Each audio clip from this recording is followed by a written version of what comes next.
Tonight we embark on the fascinating journey of ancient Greece, a civilization that transformed from legendary myths to the foundation of democracy. This is the story of gods and heroes, of city-states rising and clashing, and of ideas that shaped the world forever. So before we begin, take a moment to like the video and subscribe to the channel. Also, let me know where you're watching from and what time it is. In the beginning of what we now call ancient Greece, the line between history and myth did not exist. The earliest Greeks understood their world through stories passed down over generations. These myths explained the origins of the universe, the birth of the gods, and the deeds of legendary heroes. At the center of it all was chaos, a primordial void from which all things emerged. From chaos came Gaia, the earth, and Uranus, the sky. Their union produced the Titans, powerful beings who ruled before the Olympian gods. Kronos, one of the Titans, overthrew Uranus and took control. Fearing the same fate from his own children, he swallowed each one as they were born. But his wife Rhea hid their youngest, Zeus, who grew up in secret. Zeus later forced Kronos to regurgitate his siblings, Hestia, Hera, Demeter, Poseidon, and Hades. Together they waged a 10-year war known as the Titanomachy. The Olympians emerged victorious, casting the Titans into Tartarus, a deep abyss. Zeus became king of the gods, ruling from Mount Olympus. The Olympians formed a divine family with complex relationships and distinct domains. Hera was Zeus's wife and goddess of marriage. Poseidon ruled the seas, Hades the underworld. Athena, born fully grown from Zeus's forehead, became the goddess of wisdom and war. Apollo was god of the sun and music, Artemis of the moon and the hunt. Ares embodied war, Aphrodite love, and Hephaestus fire and craftsmanship. These deities were not perfect. They displayed jealousy, wrath, lust, and pride. Yet they served as models and warnings to mortals, embodying human nature amplified.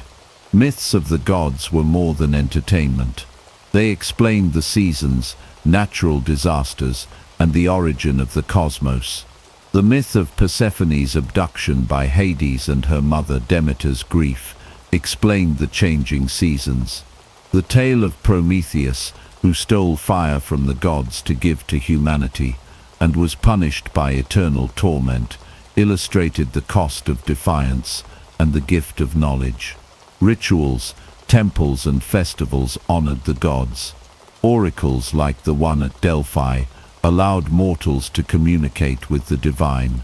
Greek myths also celebrated heroes, mortals of divine descent or extraordinary ability, who performed great deeds and faced terrible trials. Heracles, the strongest of them all, completed 12 labors to atone for past sins. He fought the Nemean lion, captured the Erymanthian boar, and descended into the underworld. Perseus beheaded Medusa with the help of gifts from the gods and rescued Andromeda from a sea monster. Zeuxias defeated the Minotaur in the labyrinth of Crete and united Attica under Athenian rule. These stories carried moral lessons. Heracles taught the value of perseverance and redemption. Perseus showed courage and humility. Zeuxias embodied intelligence and leadership. But hubris, excessive pride, was a constant warning in Greek mythology. Characters who defied the gods or overestimated themselves, like Arachne or Niobe, were punished severely. In early Greek society, myths were part of everyday life. They were told in homes, at festivals, in the theater, and in education. They helped define what it meant to be Greek, offering a shared cultural identity. Myths guided behavior, reinforced values, and inspired art and architecture. Temples were built to honor specific gods, statues depicted legendary events, and epic poetry preserved these stories for generations. The age of myths and legends formed the spiritual and cultural foundation of ancient Greece. Even as the Greeks moved toward rational thought and democracy, the influence of their mythology remained strong. It shaped how they saw the world, understood themselves, and passed on their values. In many ways, the gods and heroes never truly left. Their stories lived on, in marble, in verse, and in the imagination of a civilization that would shape the future of the Western world. Long before the rise of the classical Greek city-states, the Aegean world was shaped by two great Bronze Age civilizations, the Minoans on the island of Crete and the Mycenaeans on the Greek mainland. These cultures laid the groundwork for much of what would later define ancient Greece, from writing systems to myths, trade and palace societies. The Minoan civilization, centered on Crete, emerged around 3000 BCE and flourished until approximately 1450 BCE. It is considered the first advanced civilization in Europe. Named after the legendary King Minos, the Minoans built vast, complex palace structures, the most famous of which is the palace at Knossos. These palaces were not merely royal residences, but also administrative and religious centers. They featured advanced architecture, including multi-story buildings, sophisticated plumbing systems, and intricate frescoes that depicted scenes of nature, festivals and rituals. Minoan society was heavily focused on trade. The Minoans established a vast maritime network, exchanging goods such as olive oil, wine and pottery for copper, tin and luxury items from Egypt, Anatolia and the Levant. This trade network not only brought wealth, but also cultural exchange, evident in Minoan art and religious practices that show Egyptian and Near Eastern influences. The Minoans used a writing system known as Linear A, which remains undeciphered to this day. Their language and script were unique, and do not appear to be related to later Greek. Religion played a significant role in Minoan life, with a strong emphasis on goddess worship. Many scholars believe the Minoans had a matriarchal element in their religious structure, as female figures dominate their iconography. Bull imagery also featured prominently, symbolizing strength and fertility. The myth of the Minotaur and the labyrinth, later told by the Greeks, may have originated from Minoan bull-leaping rituals and the maze-like complexity of palace architecture. Around 1450 BCE, the Minoan civilization declined sharply. Evidence suggests that a massive volcanic eruption on the island of Thera, modern-day Santorini, and subsequent tsunamis may have devastated the Minoan infrastructure and economy. This natural disaster, combined with possible invasions or internal conflicts, allowed the Mycenaeans from the mainland to rise in power and eventually dominate Crete. The Mycenaean civilization began around 1600 BCE and lasted until about 1100 BCE. It was centered in fortified palace cities like Messenia, Tiryns and Pylos. Unlike the peaceful-seeming Minoans, the Mycenaeans were a more militaristic society. Their kings, known as wanaks, ruled from heavily fortified citadels. These palaces were economic and political hubs, where scribes recorded transactions and inventory using a script known as Linear B. This script, an early form of Greek, was deciphered in the 1950s and revealed insights into Mycenaean administration and daily life. The Mycenaeans were also seafarers and traders, maintaining networks that extended throughout the eastern Mediterranean.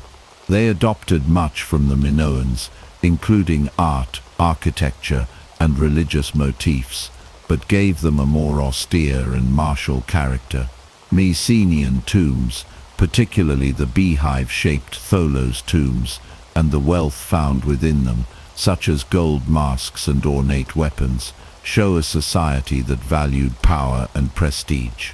The legacy of the Mycenaeans lives on in Greek mythology. Many of the heroes and tales from Homer's epics, such as Agamemnon, Achilles, and Odysseus, are believed to be based on Mycenaean rulers and warriors.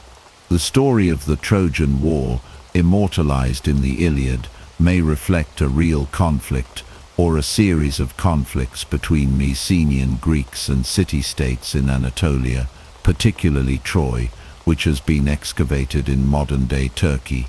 While the historical accuracy of the war remains debated, archaeological evidence supports that Troy was a significant city and may have been attacked during the Late Bronze Age.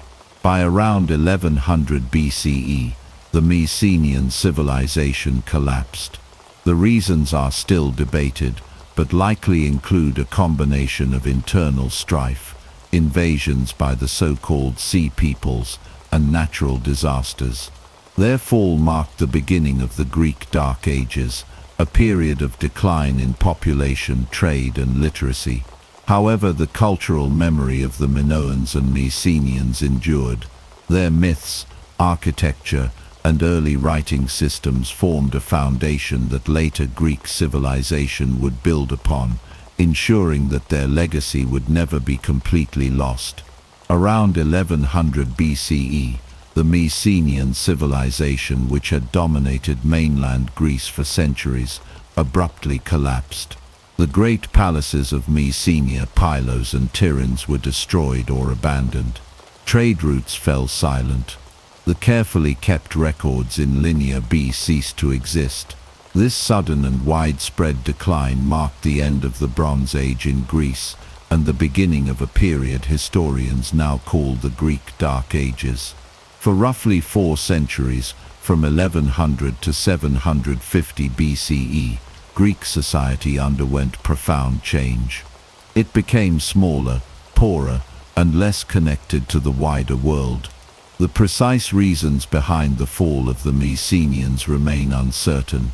Scholars have proposed a combination of factors. Internal conflict may have weakened the palace-based system. Evidence of burned fortresses suggests waves of violent destruction, possibly by invading forces such as the mysterious Sea Peoples. These raiders also attacked other major civilizations of the Eastern Mediterranean, including Egypt and the Hittites. Earthquakes, droughts, or widespread famine could have added to the instability, triggering societal collapse. The disappearance of long-distance trade and the breakdown of central administration caused local economies to shrink and become self-sufficient. Without the surplus provided by palace economies, communities reverted to a more primitive agrarian lifestyle. One of the most significant consequences of this collapse was the loss of writing. The Mycenaean script, Linear B, vanished with the fall of the palace centers. For centuries afterward, the Greeks had no written language. As a result, historical records from this period are almost non-existent. This is one of the key reasons why we refer to it as a Dark Age. Much of what we know about these centuries comes from archaeology rather than written sources. Excavations reveal that settlements became smaller and more scattered.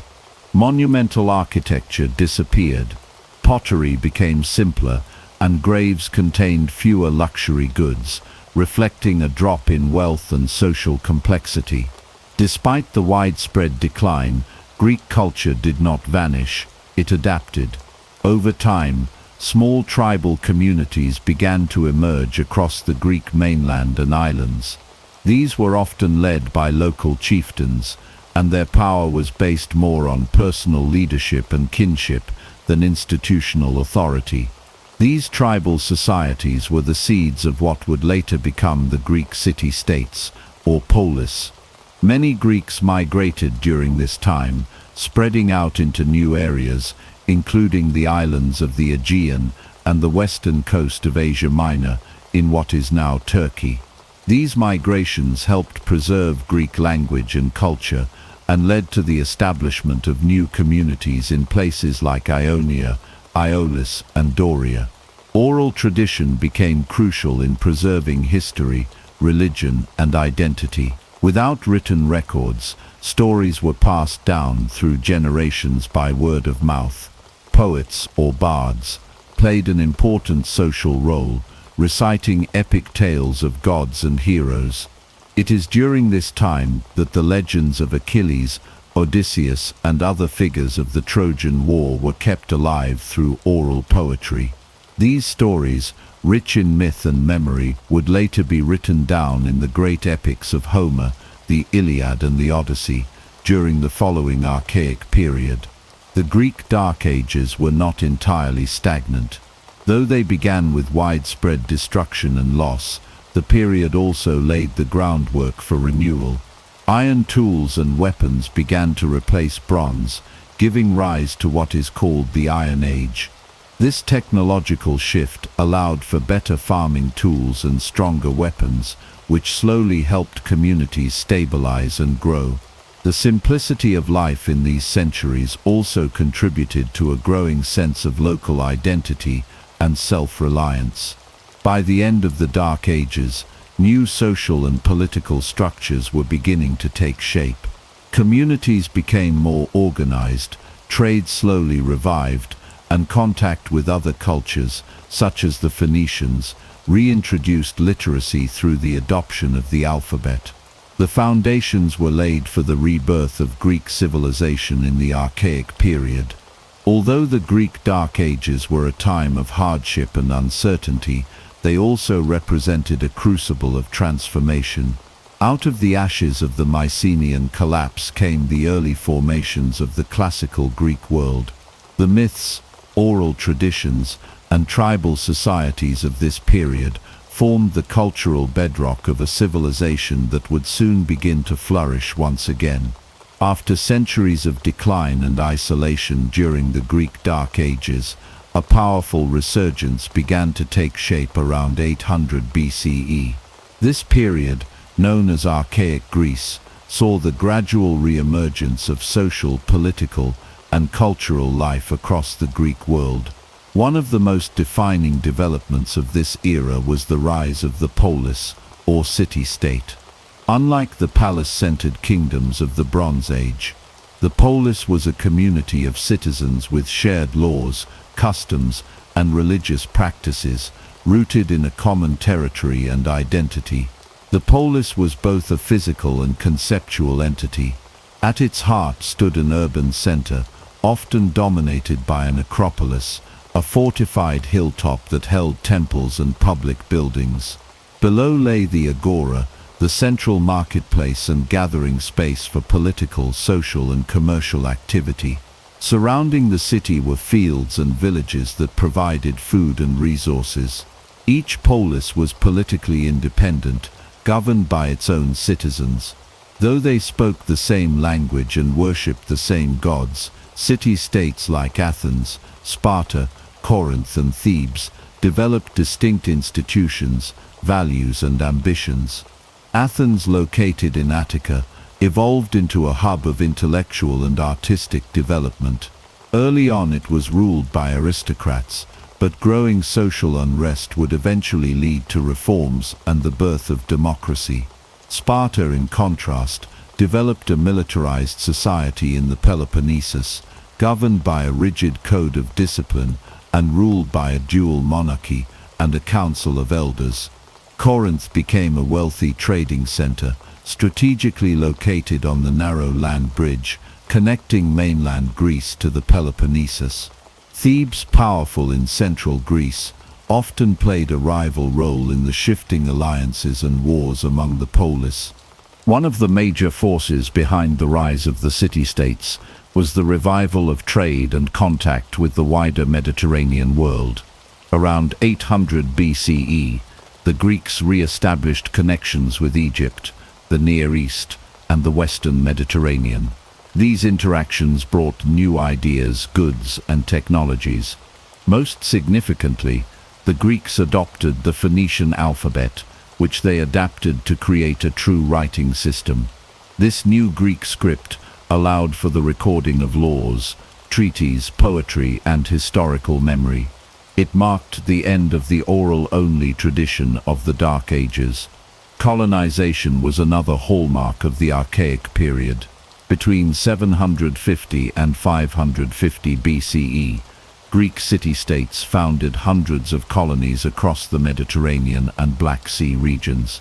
This wave of expansion was driven by population growth, food shortages, political unrest, and the desire for trade. Colonies were often established as independent polis, but retained cultural and religious ties to their mother cities. Important colonies included Byzantium, later Constantinople, in the Bosporus, Syracuse and Tarentum in southern Italy, and Massalia, modern-day Marseille, in southern France.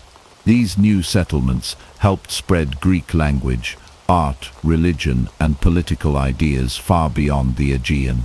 The rise of the polis was also accompanied by changes in warfare and social organization. The introduction of the hoplite phalanx, a tight formation of heavily armed infantrymen, reflected a shift towards citizen soldier armies. Military service became both a duty and a source of identity. This shift reinforced the idea of equality among citizens, at least in theory, and laid the foundation for more participatory forms of government. Though not all city-states were democratic, the concept of citizenship, where political power was linked to civic duty and participation, began to take root. Religion played a central role in unifying the polis. Each city-state had its own patron deity, with Athens honoring Athena and Sparta devoted to Artemis and Apollo. Pan-Hellenic sanctuaries, such as those at Delphi and Olympia, became sites of common worship and competition. The Olympic Games, first held in 776 BCE, provided a peaceful forum for athletic excellence and communal identity among the often fractious Greek cities. During the Archaic period, art, architecture, and literature flourished. Monumental sculpture and temple building became widespread, with styles influenced by Egyptian and Near Eastern models. The epic poetry of Homer, possibly written down in this era, became a cornerstone of Greek education and identity. The works of Hesiod offered insights into cosmology, agriculture, and justice.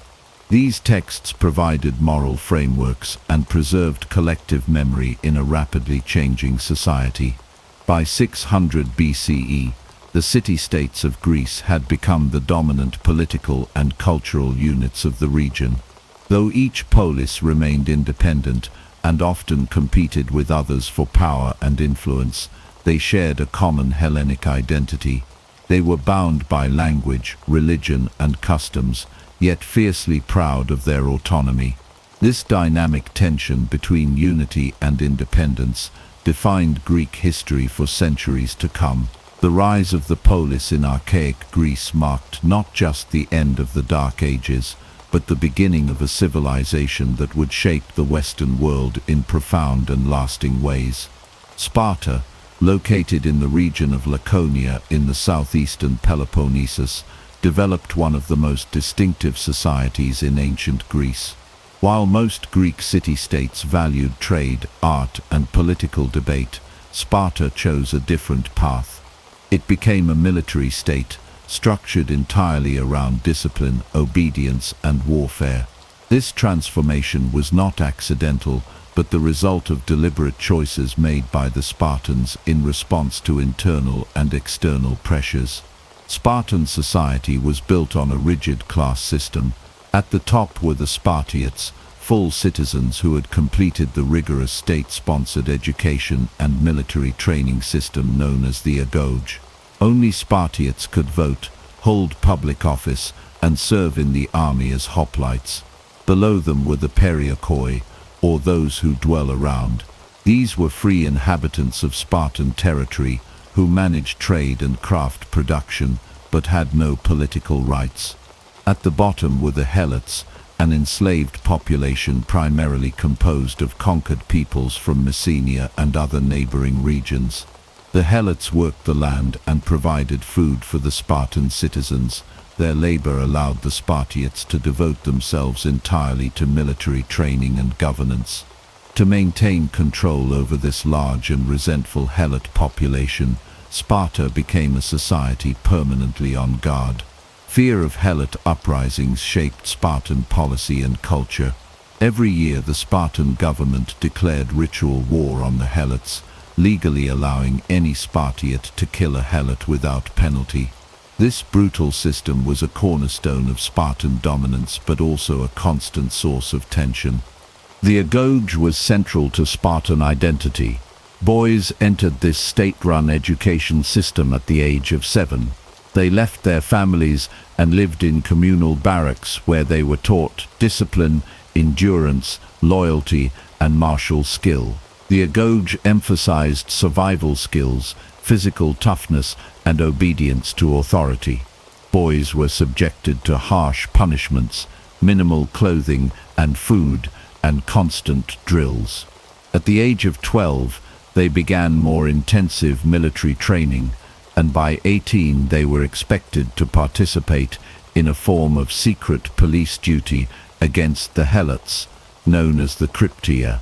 Those who passed this phase joined the ranks of the full warriors. From age 20 to 60, a Spartan male served in the military. Even during peacetime, they lived in military mess halls with fellow soldiers and continued to train. Marriage was allowed, but men typically did not live with their wives until they retired from the army. Spartan women, by contrast, enjoyed a degree of freedom and respect rare in the ancient world. They were expected to maintain physical fitness, to bear strong children, and managed household estates while the men were away. They were educated, could own property, and participated in public life to a greater extent than women in other Greek city-states. Sparta's political system was also unique. It was a mixed constitution that combined monarchy, oligarchy, and limited democracy. At its head were 2 kings, drawn from 2 separate royal families, the Agiads and the Eurypontids. This dual kingship provided balance and allowed one king to lead in war, while the other remained in Sparta to govern. The king's power, however, was checked by the Gerousia, or Council of Elders, which included 28 men over the age of 60, plus the 2 kings.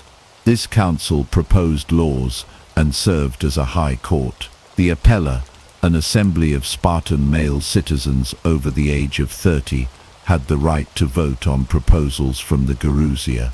Although the assembly had limited debate powers, it did play a role in major decisions such as declarations of war and treaty approvals. The Ephors, 5 annually elected officials, held significant executive power. They could supervise the kings, control education and public conduct, and even bring charges against the monarchy. This intricate system ensured that power was shared and that no single institution or individual could dominate Spartan life. Sparta's military prowess was legendary. The phalanx formation, composed of tightly packed hoplites with shields and spears, required immense discipline and coordination. Spartan warriors trained for years to perfect this tactic.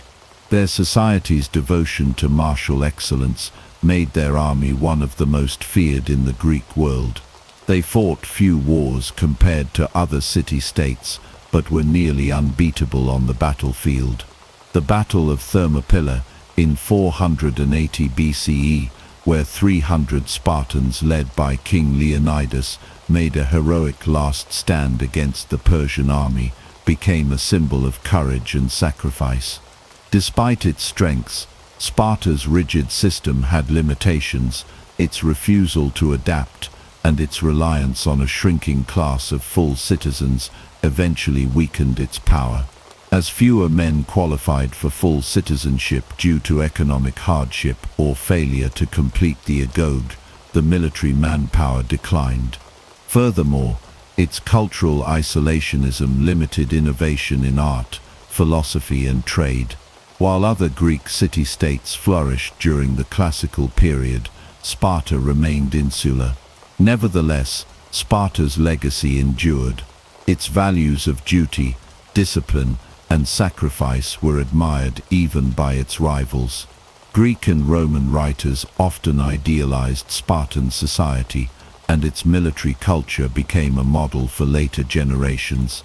Sparta was not a typical polis, but its unique approach to governance, warfare, and social structure played a crucial role in the broader story of ancient Greece. Athens, one of the most influential city-states in ancient Greece, experienced a dramatic political transformation over several centuries. From its early days under aristocratic rule to its pioneering experiment in democracy, Athens became a model for civic participation and political innovation. This journey was neither simple nor smooth. It was shaped by internal struggles, social pressures, visionary reforms, and the constant tension between the elite and the broader citizen body. In the earliest period of Athenian history, power was held by aristocratic families. These elites, known as the Eupatridae, controlled land, religious offices, and the courts.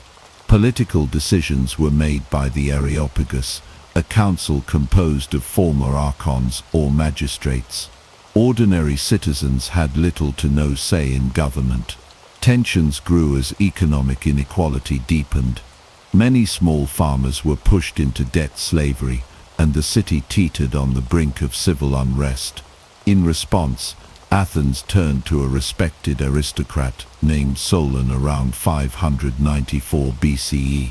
Solon enacted sweeping reforms aimed at reducing inequality and laying the groundwork for civic participation. He cancelled existing debts, banned debt slavery, and divided citizens into 4 income-based classes.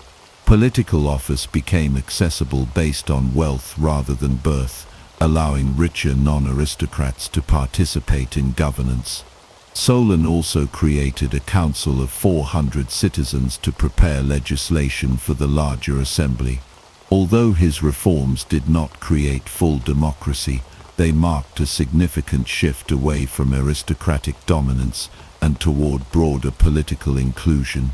Solon's changes, however, did not eliminate all conflict.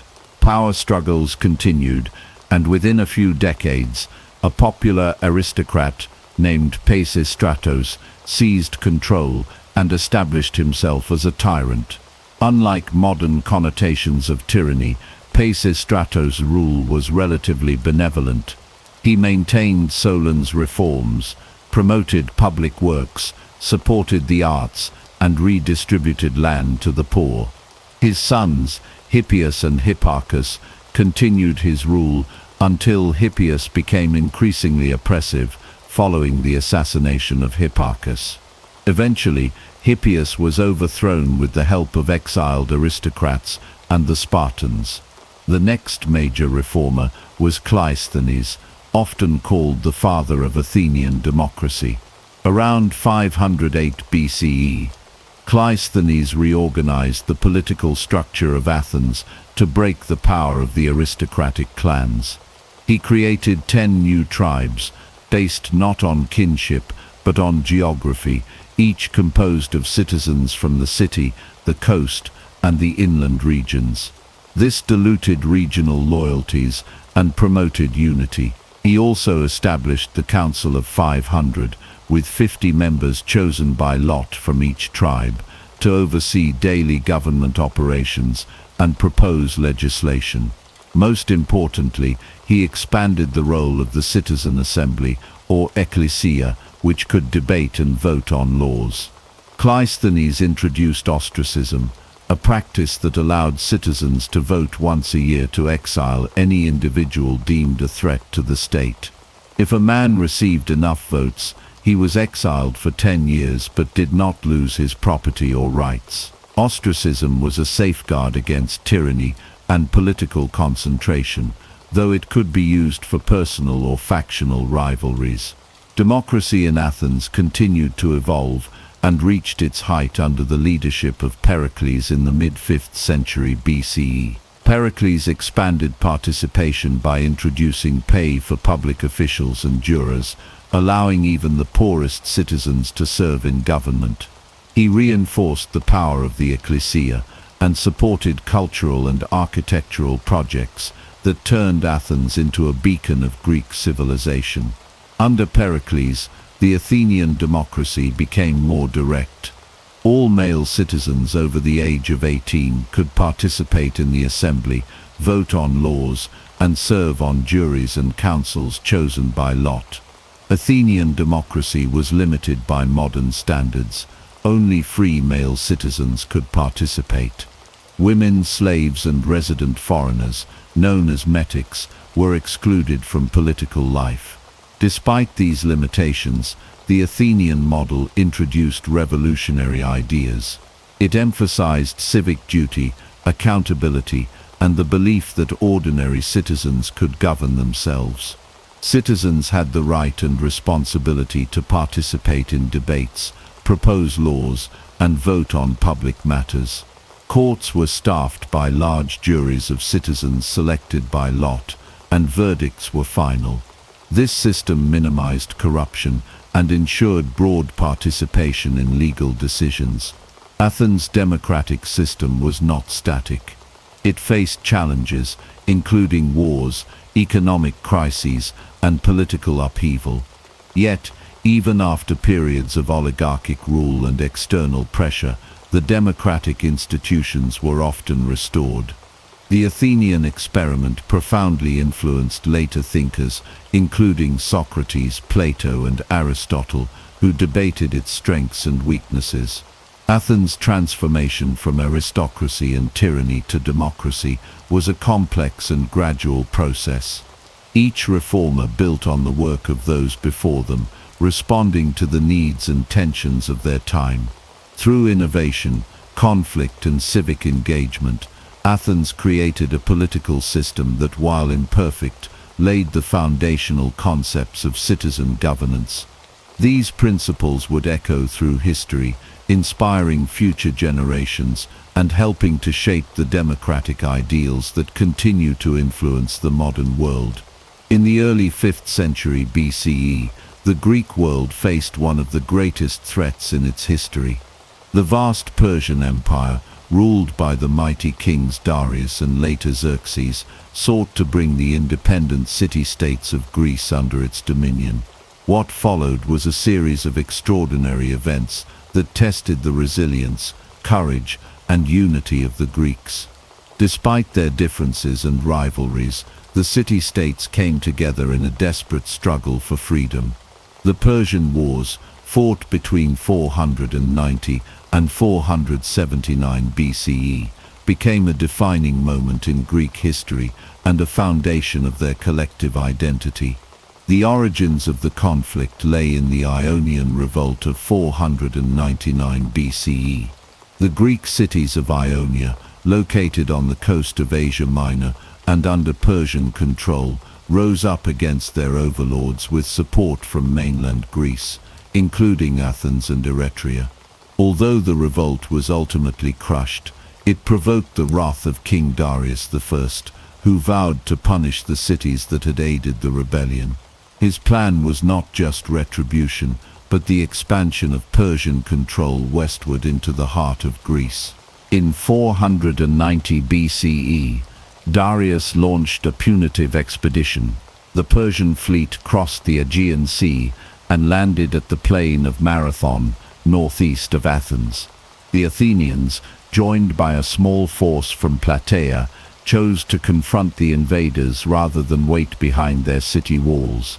Outnumbered and facing a far larger enemy, the Greeks employed bold tactics.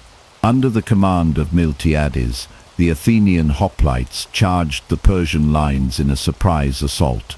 Their tight phalanx formation and discipline overwhelmed the Persian forces. The Battle of Marathon was a stunning victory for the Greeks. It demonstrated that the Persians could be defeated and became a symbol of Hellenic courage and resolve. But the threat was far from over. A decade later, Darius's son, Xerxes VI, prepared a massive invasion to conquer all of Greece. In 480 BCE, he launched a campaign with an enormous army and navy. Ancient sources claimed he led hundreds of thousands of troops, though modern estimates are more conservative. Still, the scale of the Persian force dwarfed that of the fragmented Greek city-states. In response, a coalition of Greek cities formed under the leadership of Sparta and Athens. Despite centuries of rivalry, they agreed to set aside their differences for the survival of their civilization.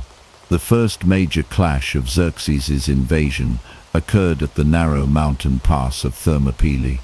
There, a small Greek force led by King Leonidas of Sparta attempted to block the Persian advance. The pass's geography allowed the Greeks to hold off the much larger Persian army for several days. Leonidas and his 300 Spartans, along with a few thousand allied troops, fought with unmatched bravery. Ultimately, they were betrayed by a local who revealed a hidden path to the Persians. Surrounded and outnumbered, Leonidas and his men fought to the death. Though Thermopylae ended in defeat, it became a rallying cry for Greek unity and resistance. At the same time, the Greek fleet engaged the Persian navy at the Battle of Artemisium. The naval battles were indecisive, but they bought precious time. As the Persians marched south, they sacked Athens, which had been evacuated. The Greek fleet, under the strategic brilliance of Themistocles, regrouped in the Straits of Salamis. The Battle of Salamis was a turning point. Themistocles lured the Persian fleet into the narrow waters between the island of Salamis and the Athenian mainland. There, the larger and less maneuverable Persian ships were at a disadvantage. The Greek triremes, fast and agile, struck with precision. In a chaotic and brutal engagement, the Greeks dealt a crushing blow to the Persian navy. Xerxes, witnessing the disaster from his throne on shore, began to lose confidence. He soon retreated with the bulk of his forces, leaving a general named Mardonius to continue the campaign. In 479 BCE, the final battle of the war took place at Plataea. A combined Greek army led by the Spartans, Athenians, and other allies confronted the remaining Persian forces. After days of skirmishes and strategic maneuvering, the Greeks launched a decisive assault. The Persian army was routed, and Mardonius was killed. Around the same time, the Greek fleet achieved another victory at Mycale, on the coast of Asia Minor, destroying the remnants of the Persian navy and sparking new revolts among the Ionian cities. The Persian Wars ended with a stunning Greek victory. A coalition of independent and often contentious city-states had defeated the largest empire the world had ever seen.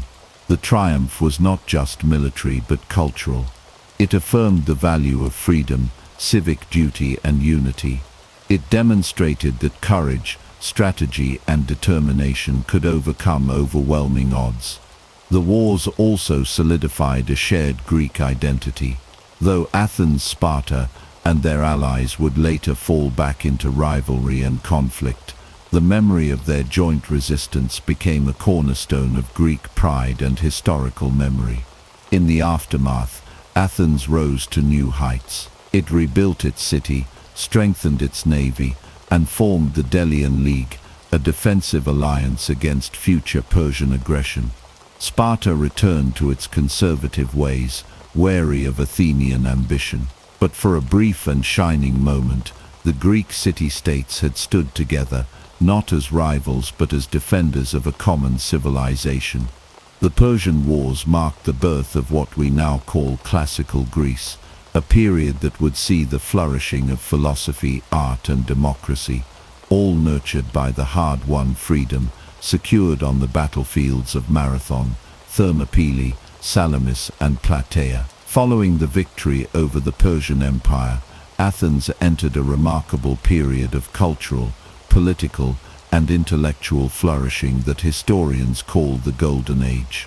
lasting roughly from 480 to 404 BCE. This era was defined by the leadership of Pericles, the strengthening of Athenian democracy, and an explosion of achievements in philosophy, drama, architecture, and the arts.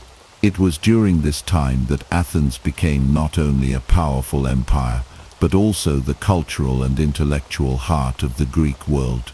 Pericles, a charismatic and visionary statesman, emerged as the most influential leader of Athens in the mid-5th century BCE. Under his guidance, Athens transformed from a leading city-state into an empire that exerted control over much of the Aegean Sea. Pericles expanded the Delian League, originally formed as a defensive alliance against Persia, into a mechanism for Athenian dominance. Member states were required to pay tribute, which was used to fund Athens' navy and ambitious building projects. While this increased Athenian power, it also sowed resentment among allies and would later contribute to conflict. Pericles also initiated a massive public works program that reshaped the city of Athens and symbolized its glory. The most iconic of these projects was the Parthenon, a temple dedicated to Athena, the city's patron goddess. Constructed on the Acropolis, the Parthenon showcased the heights of classical architecture. It was built entirely of marble and adorned with intricate sculptures that celebrated both mythological scenes and the greatness of Athens. The Parthenon stood as a testament to the values of balance, harmony, and civic pride. During the Golden Age, Athens became a center for drama and the performing arts. Theatrical festivals such as the Dionysia brought together citizens to watch tragedies and comedies performed in grand amphitheaters. Playwrights like Aeschylus, Sophocles, and Euripides crafted stories that examined human nature, morality, and the gods. Aeschylus introduced complex dialogue and dramatic structure. Sophocles refined character development and plot, while Euripides challenged traditional values and portrayed psychological depth. Comedy also flourished, especially in the works of Aristophanes, who used satire to critique Athenian politics and society. Philosophy in Athens also reached new heights. Thinkers began to question traditional explanations of the world and sought rational, ethical, and metaphysical insights. Among the most influential was Socrates. He did not leave behind written works, but profoundly impacted Greek thought through dialogue and debate. Socrates wandered the streets of Athens, engaging citizens in discussions about justice, virtue, and the good life. His method involved asking probing questions to stimulate critical thinking and expose contradictions. Though many respected his intellect, others saw him as subversive. In 399 BCE, he was sentenced to death for allegedly corrupting the youth and impiety. His student Plato preserved his teachings, which would shape Western philosophy for centuries. In politics, Pericles strengthened democracy by introducing reforms that allowed greater citizen participation. Public officials and jurors were paid, enabling poorer citizens to take part in governance. The assembly, or ecclesia, met regularly to debate laws and make decisions. Council members were chosen by lot, reflecting the belief that any citizen could serve the state. This level of democratic engagement was unprecedented in the ancient world. However, it was limited to free male citizens. Women, slaves, and foreigners had no political rights. Education and literacy expanded as well. Citizens were expected to be informed and articulate, capable of participating in public discourse. This emphasis on rhetoric and reasoning gave rise to the sophists, professional teachers who taught skills in argumentation and persuasion. Though controversial, their influence reflected the dynamic intellectual climate of Athens. Visual art also advanced significantly. Sculptors like Phidias created lifelike statues that emphasized realism and idealized beauty. Vases and pottery depicted scenes of mythology, daily life, and athletic competition, reflecting the values and interests of Athenian society. These artistic expressions combined technical mastery with storytelling and philosophical reflection. Science and history developed as intellectual pursuits. Historians like Herodotus and Thucydides pioneered methods of recording and analyzing past events. Herodotus wrote about the Persian Wars with a blend of inquiry and storytelling, while Thucydides took a more rigorous, evidence-based approach in his account of the Peloponnesian War.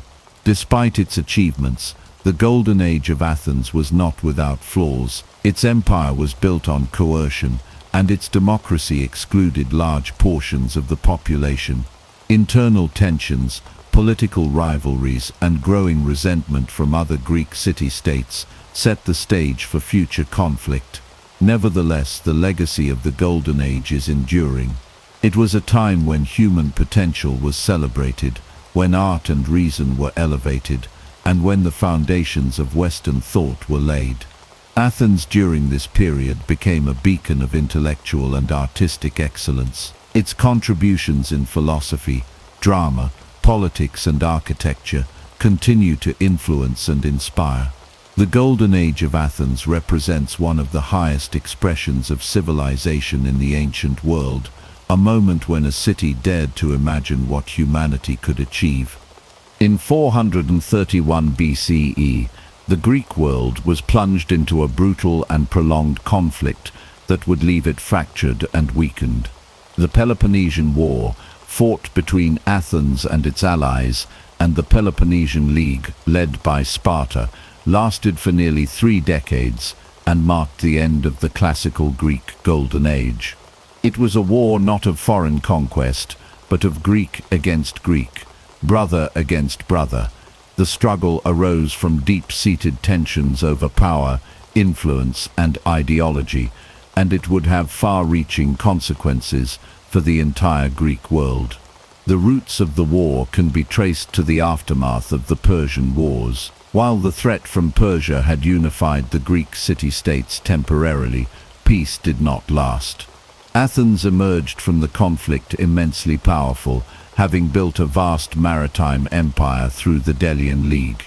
This alliance, originally a mutual defense pact against Persia, gradually became an Athenian tool of dominance.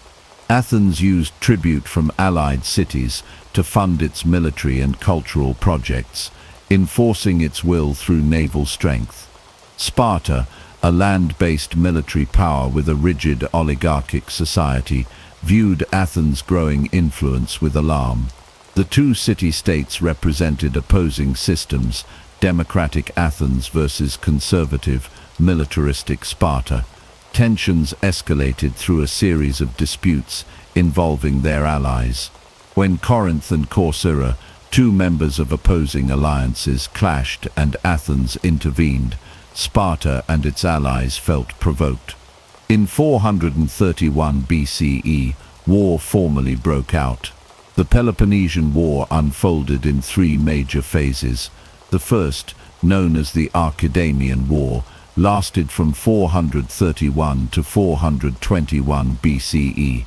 Named after the Spartan king Archidamus II, this period saw Sparta invade the Athenian countryside almost annually, devastating farms and attempting to provoke a land battle. Athens under Pericles avoided direct confrontation on land and relied on its powerful navy to conduct raids along the Peloponnesian coast and maintain its empire. During one of Sparta's early invasions, Athens was struck by a devastating plague in 430 BCE. The disease, likely typhus or typhoid fever, spread rapidly through the overcrowded city. It killed tens of thousands, including Pericles himself. The loss of leadership and morale shook Athens to its core. Despite the plague, the war dragged on with neither side gaining a decisive advantage. In 421 BCE, a temporary truce was signed, the Peace of Nicias. Named after the Athenian general who negotiated it, the peace was intended to last 50 years but quickly unraveled. Hostilities resumed, and the conflict entered a new and disastrous phase. In 415 BCE, Athens launched the Sicilian expedition, one of the most ambitious and ill-fated military campaigns in its history. Encouraged by the charismatic Alcibiades, a controversial and ambitious Athenian leader, Athens set out to conquer Syracuse, a powerful city-state in Sicily allied with Sparta. The campaign began with great hopes, but soon descended into catastrophe. Alcibiades was recalled to Athens to face charges of impiety, but he defected to Sparta instead. Meanwhile, the Athenian forces, poorly led and lacking local support, were crushed. In 413 BCE, the entire Athenian fleet was destroyed, and thousands of soldiers were killed or captured. The Sicilian expedition marked a turning point in the war. Following the disaster, Athens struggled to maintain its empire. Its finances were depleted, and many of its allies revolted. Sparta, now aided by Persian funding and advised by Alcibiades, built a fleet to challenge Athens at sea. The final phase of the war, from 413 to 404 BCE, saw intense naval battles, shifting alliances, and mounting desperation. Athens experienced a brief internal coup in 411 BCE, when a group of oligarchs seized power. However, democratic forces quickly restored the old system. Despite this turmoil, Athens managed to win several naval victories and held out longer than many expected. Yet the pressure was relentless. In 405 BCE, the Spartan general Lysander secured a decisive victory at the Battle of Aegospotami. The Athenian fleet was surprised and annihilated. With no navy to protect it and its food supply cut off, Athens was besieged. In 404 BCE, the city surrendered. Sparta imposed harsh terms. Athens had to dismantle its walls, surrender its remaining ships, and accept a Spartan-aligned oligarchy known as the 30 Tyrants. The Peloponnesian War left Greece in ruins. Thousands were dead, cities were weakened, and trust among the Greek states was shattered. Athens, once the beacon of democracy and culture, was humbled and impoverished. Sparta emerged victorious but not unscathed. Its own rigid system would soon face challenges, and its hegemony was short-lived. The war also had profound cultural and philosophical impacts. It prompted deep reflection on human nature, politics, and the cost of power. Thucydides, an Athenian general and historian, chronicled the war with a level of detail and analysis that laid the groundwork for modern historiography. His account was not just a military history, but a study of ambition, fear, and the fragility of civilization. The Peloponnesian War was a tragedy in every sense. It showcased the dangers of internal division, the destructive nature of power struggles, and the vulnerability of even the greatest societies. In choosing war over diplomacy, the Greek city-states exhausted their strength and paved the way for future conquests by Macedon and later Rome. What was lost in the war was not just political power, but the unity and spirit that had once allowed Greece to repel the mightiest empire on earth. As the classical Greek city-states lay weakened and divided in the aftermath of the Peloponnesian War, a new power was quietly rising to dominate the region. The Kingdom of Macedon, located to the north of the Greek heartland, was once considered a backwater by the sophisticated city-states of Athens, Sparta, and Thebes. However, under the visionary leadership of King Philip II, Macedon transformed into a formidable military and political force. Philip's rise marked the end of the classical age of independent Greek city-states and set the stage for a new era of Greek influence across the known world. Philip II ascended to the Macedonian throne in 359 BCE during a time of crisis. His kingdom was threatened by hostile neighbors, internal instability, and disorganized armies. Philip immediately set about reforming Macedon. He reorganized the army, introducing the sarissa, a long spear that gave his infantry a deadly advantage. He trained his troops with rigorous discipline and developed new tactics that combined infantry, cavalry, and siege warfare. Philip's military innovations transformed Macedon into the most powerful force in the region. Beyond military might, Philip was a shrewd diplomat and strategist. He skillfully manipulated alliances and rivalries among the fractious Greek city-states. His goal was not simply conquest, but the unification of Greece under Macedonian leadership. Through marriage alliances, bribery, and calculated warfare, he steadily expanded his influence southward.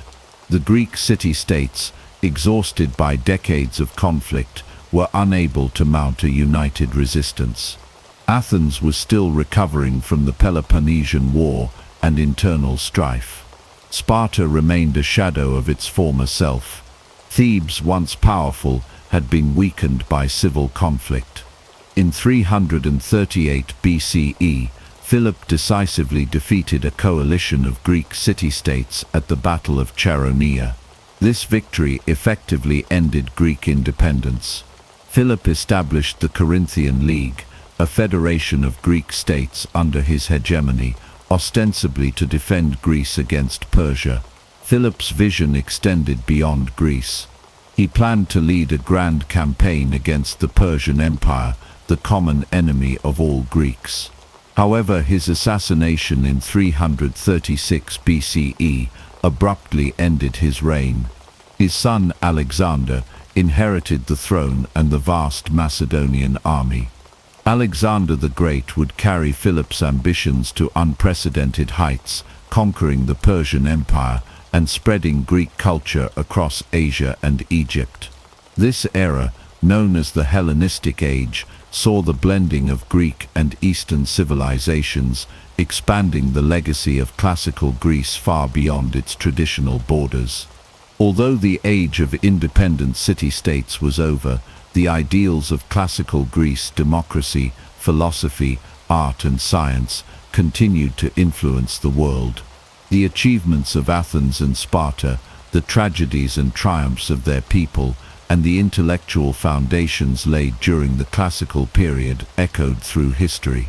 The political fragmentation that had plagued Greece also paved the way for new ideas about governance and empire. The rise of Macedon marked both an end and a beginning. It ended the era of city-state rivalry and ushered in a new chapter of Greek history, where Greek culture would spread across continents, shaping civilizations for centuries to come. The classical age, with its triumphs and tragedies, remained a powerful symbol of human potential and the enduring quest for knowledge, freedom, and unity. Long before the name Silk Road was ever spoken, the impulse to trade across vast distances was already embedded in human societies. The earliest origins of what would become the Silk Road can be traced to around the 2nd century BCE, during the reign of the Han Dynasty in China. This period marked a time of consolidation, expansion, and growing curiosity about the lands beyond China's western frontiers. Emperor Wu of Han, who reigned from 141 to 87 BCE, was a vigorous and ambitious ruler determined to secure and expand his empire. One of his most consequential decisions was to send a diplomatic envoy to the west. In 138 BCE, he commissioned a young official named Zhang Chan to travel westward in search of allies against the Xiongnu, a confederation of nomadic tribes who had long been a thorn in China's northern and western borders. Zhang Chan's journey would take him far beyond his original mission. Captured by the Xiongnu early in his expedition, he was held for over a decade before escaping and continuing westward. He eventually reached the land of the Daewon in the Fergana Valley, modern-day Uzbekistan. There he encountered a sophisticated culture with Greek influences, likely the remnants of Alexander the Great's campaigns. Zhang Quan also traveled through regions such as Bactria and Sogdiana, where he found bustling cities and thriving local trade networks. When he finally returned to China, more than 13 years after his departure, his reports astonished the Han court. He spoke of large, powerful states, advanced agriculture, and most importantly, horses, specifically the tall, strong Fergana horses, which were vastly superior to those used in China at the time. Emperor Wu, deeply impressed, initiated a series of campaigns and trade missions to secure access to these horses, which came to be called the heavenly horses by the Chinese. These horses were not just valued for military purposes, they were a symbol of power and prestige, and obtaining them became a strategic priority. In return, China began exporting one of its most prized possessions, silk. Chinese silk had been produced for millennia, but only during the Han period did it begin to circulate widely beyond China's borders. This was possible thanks to the expanding network of roads, garrisons, and outposts established by the Han military. Silk became a form of currency and diplomacy, gifted to foreign leaders and used to establish influence. The trade did not move in a straight line. Instead, goods passed from one merchant to another, moving through a chain of middlemen across Central Asia. In time, these fragmented exchanges formed a continuous trade network stretching from China to the Mediterranean. The early Silk Road thus took shape, not as a formal route, but as a series of overlapping trade paths, both overland and along rivers, that gradually became more organized and interlinked. The regions between China and the West, such as the Tarim Basin, the Pamir Mountains, and the Iranian Plateau, were inhabited by diverse peoples, each playing a role in facilitating trade. Among these, the Sogdians emerged as particularly influential middlemen. Their caravans and language dominated Central Asian trade for centuries. The goods exchanged were not limited to silk and horses. Early trade included jade from Khotan, furs and hides from nomadic peoples, spices from India, glassware from the West, and precious metals. Yet silk remained the most iconic product. Lightweight, easy to transport, and immensely valuable, it became the commodity that defined the route.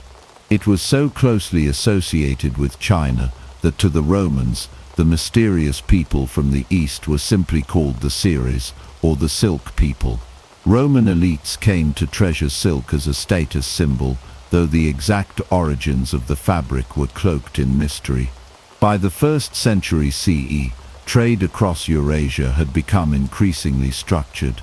The Han dynasty's control of the Hexi Corridor and the establishment of protectorates in Central Asia secured the eastern sections of the Silk Road. At the same time, the Parthian Empire, situated between China and the Roman world, served as a powerful intermediary. The Parthians controlled key routes through Iran and Mesopotamia and grew wealthy from their role as middlemen. Diplomatic missions continued to play an essential role in this early phase. Envoys, traders, and emissaries not only exchanged goods but also relayed knowledge, technology, and customs. Zhang Quan's original journey had opened the door to a broader world, and each subsequent mission pushed that door wider. Religious ideas also began to move along these early paths. Buddhism, which originated in India in the 6th century BCE, found its way into Central Asia and eventually into China. The earliest Buddhist missionaries and texts arrived along these trade routes, setting the stage for the religion's deep influence in East Asia. Thus, by 100 CE, what had started as a diplomatic gamble had grown into an expansive network that was changing the cultural and economic landscape of Eurasia. The Silk Road had become more than a trade route. It was a lifeline connecting empires, a platform for exchange, and a symbol of the human drive to explore, connect, and understand the wider world. As the Silk Road expanded in the first 3 centuries of the Common Era, One of the most influential forces shaping its development was the growing appetite of the Roman Empire for Chinese silk.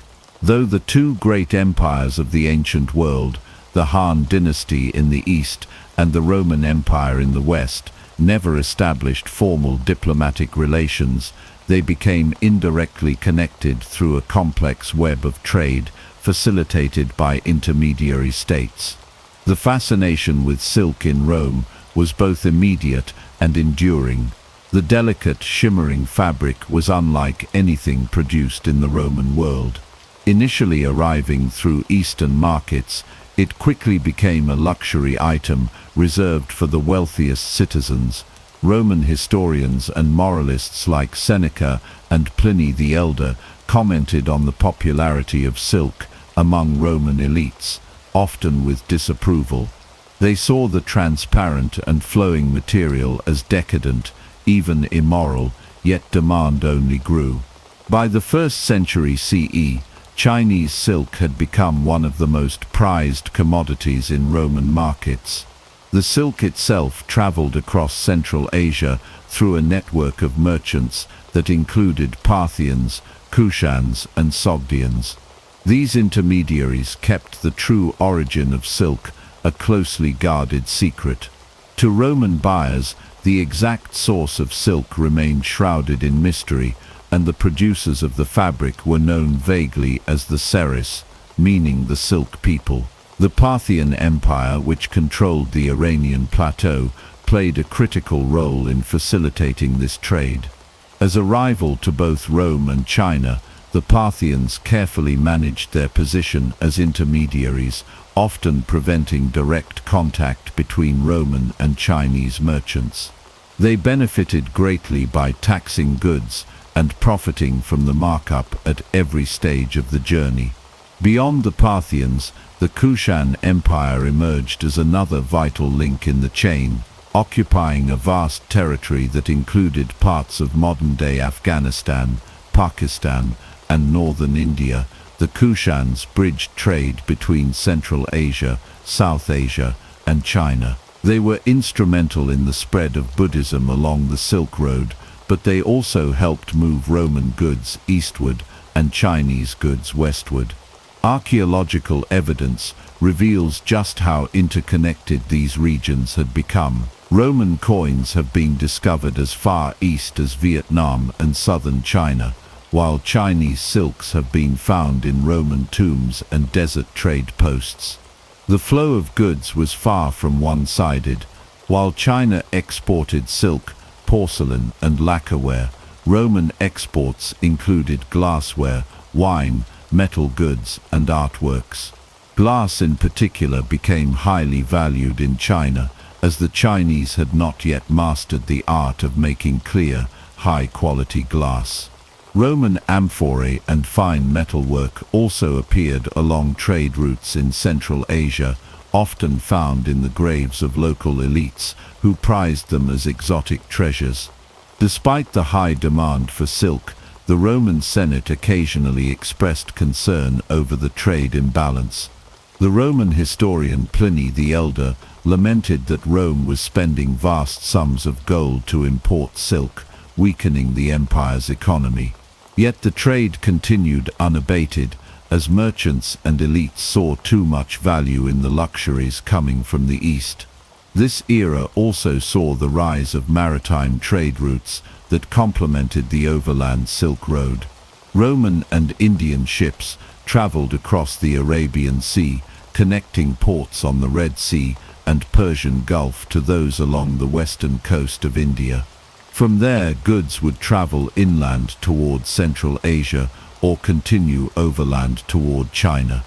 These sea routes were often faster and safer than the long, perilous desert crossings.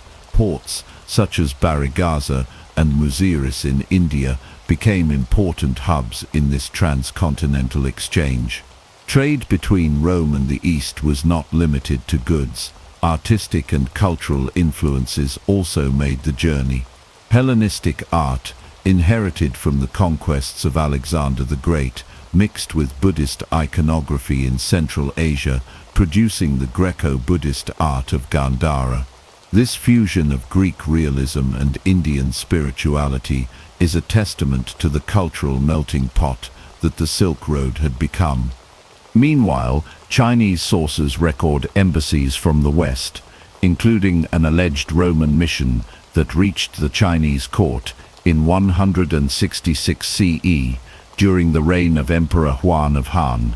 The envoys claimed to represent Andun, which Chinese historians interpreted as Marcus Aurelius Antoninus, the Roman emperor at the time. While scholars debate the authenticity of this embassy, the very mention in Chinese chronicles suggests a growing awareness of Rome's existence, even if direct relations were limited. The 2nd and 3rd centuries CE marked a peak in East-West trade, with stable governments in Rome, Parthia, Kushan and Han, China ensuring relative security along trade routes.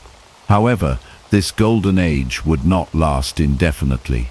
By the end of the 3rd century, political instability, economic strain, and invasions began to undermine the stability of the major empires.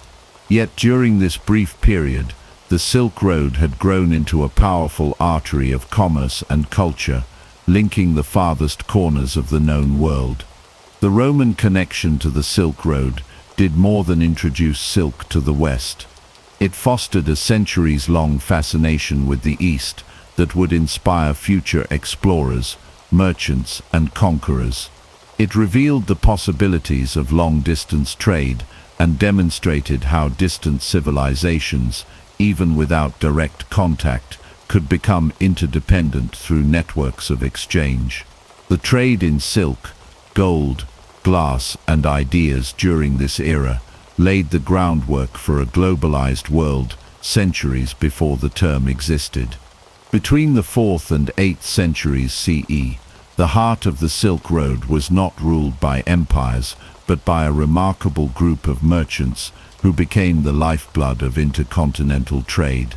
These were the Sogdians, an Iranian-speaking people from the region of Sogdiana, centered around the cities of Samarkand and Bukhara, in what is now modern-day Uzbekistan. Though they never built an empire of their own, the Sogdians exerted tremendous influence by dominating the commercial networks that stretched from the Chinese court to the markets of Byzantium and Persia. As the Han dynasty had long since fallen and the Roman Empire had fractured, the Silk Road became increasingly fragmented. Into this gap stepped the Sogdians, skilled in language, negotiation, and cross-cultural exchange. Unlike many of the larger political powers of the time, the Sogdians were not interested in conquest. Instead, their strength lay in commerce, and they became indispensable middlemen, linking East and West. They operated caravans that traversed the daunting deserts of Central Asia, established trading colonies in distant cities, and acted as translators and cultural mediators in an era of shifting alliances and diverse beliefs. By the 5th century, their influence was widespread, with Sogdian trading communities established as far east as Chang'an, the capital of China. The Sogdians were not merely traders of silk. They dealt in a wide range of goods, including spices, gemstones, textiles, silverware, paper, and glass. Their caravans moved these items through some of the harshest terrain in the world, from the Iranian plateau to the Tarim Basin. These routes were perilous and slow, often requiring months of travel, but the rewards were great. Sogdian merchants became renowned for their reliability and neutrality, trusted by rulers from Persia to China.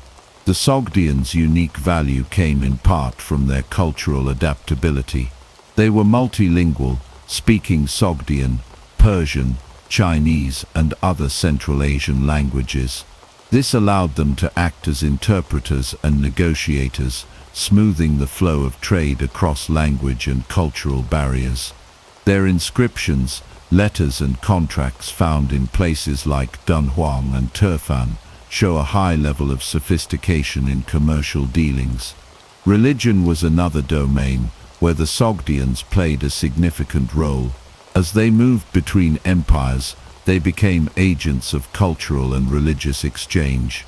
Zoroastrianism, the ancient Persian faith, centered on the duality of good and evil and the worship of Ahura Mazda, was widespread among the Sogdians. Many of their inscriptions and burials reflect this belief system, including fire altars and depictions of Zoroastrian symbols. However, the Sogdians were also instrumental in spreading other religions along the Silk Road. Buddhism, which had already begun to penetrate China via Indian and Central Asian monks, found new vigor through Sogdian traders who supported monasteries and translated texts. Nestorian Christianity, a branch of the early church considered heretical by the Byzantine Empire, also traveled along Sogdian trade routes. Christian communities were established in Central Asia and even reached the Tang court in China, where a Nestorian stele erected in 781 CE records the faith's early presence. This period also coincided with the rise of the Tang dynasty in China, which ruled from the 7th to the early 10th century. The Tang court was cosmopolitan and open to foreign cultures, allowing Sogdian traders to flourish. In Chang'an, Sogdian merchants established permanent communities and became deeply embedded in the urban fabric of the capital. They introduced music, dance, cuisine, and fashion influences that left a lasting impact on Chinese high culture. Chinese art and literature from the Tang period often depict Central Asian figures, including Sogdians in courtly scenes. The Sogdians' presence was so prominent that their names and professions appear in Chinese documents, and their distinctive dress and hairstyles are immortalized in sculpture and mural art. The strength of the Sogdian network lay in its flexibility. Rather than relying on a single path or empire, they moved along multiple routes, adapting to changing political conditions. When warfare or instability blocked one passage, they shifted to another. Their knowledge of terrain, local customs, and political dynamics allowed them to navigate a constantly changing geopolitical landscape. Sogdian letters discovered near Dunhuang, known as the Ancient Letters, offer rare first-hand insights into their lives. One letter, written around 313 CE, describes the suffering of a merchant whose caravan was caught in the turmoil following the fall of the Western Jin dynasty in China. These letters are not only historical documents, but also personal reflections of the perils and ambitions of Silk Road traders. Despite their adaptability, the Sogdians' influence began to wane by the end of the 8th century. The An Lushan Rebellion, which broke out in 755 CE, severely disrupted Tang China and resulted in widespread anti-foreigner sentiment. Sogdian communities in Chinese cities faced persecution, and their trade networks were weakened. Meanwhile, the rise of Islamic powers in Central Asia, particularly the Abbasid Caliphate, began to reshape the religious and political landscape. The spread of Islam eventually displaced older religions such as Zoroastrianism and marginalized communities like the Sogdians. Yet their legacy endured. For centuries, the Sogdians had built bridges across cultures, economies, and beliefs.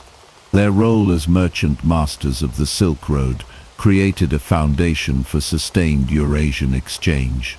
They had connected the worlds of China, Persia, and Byzantium, not through conquest, but through cooperation and commerce. Their story is a testament to the power of cultural fluency, entrepreneurial spirit, and the human drive to connect across boundaries. Even today, their names, letters, and images survive in the art, archives, and ruins scattered along the old Silk Road, reminding us of a time when traders from Central Asia carried not only goods, but the lifeblood of civilizations across continents.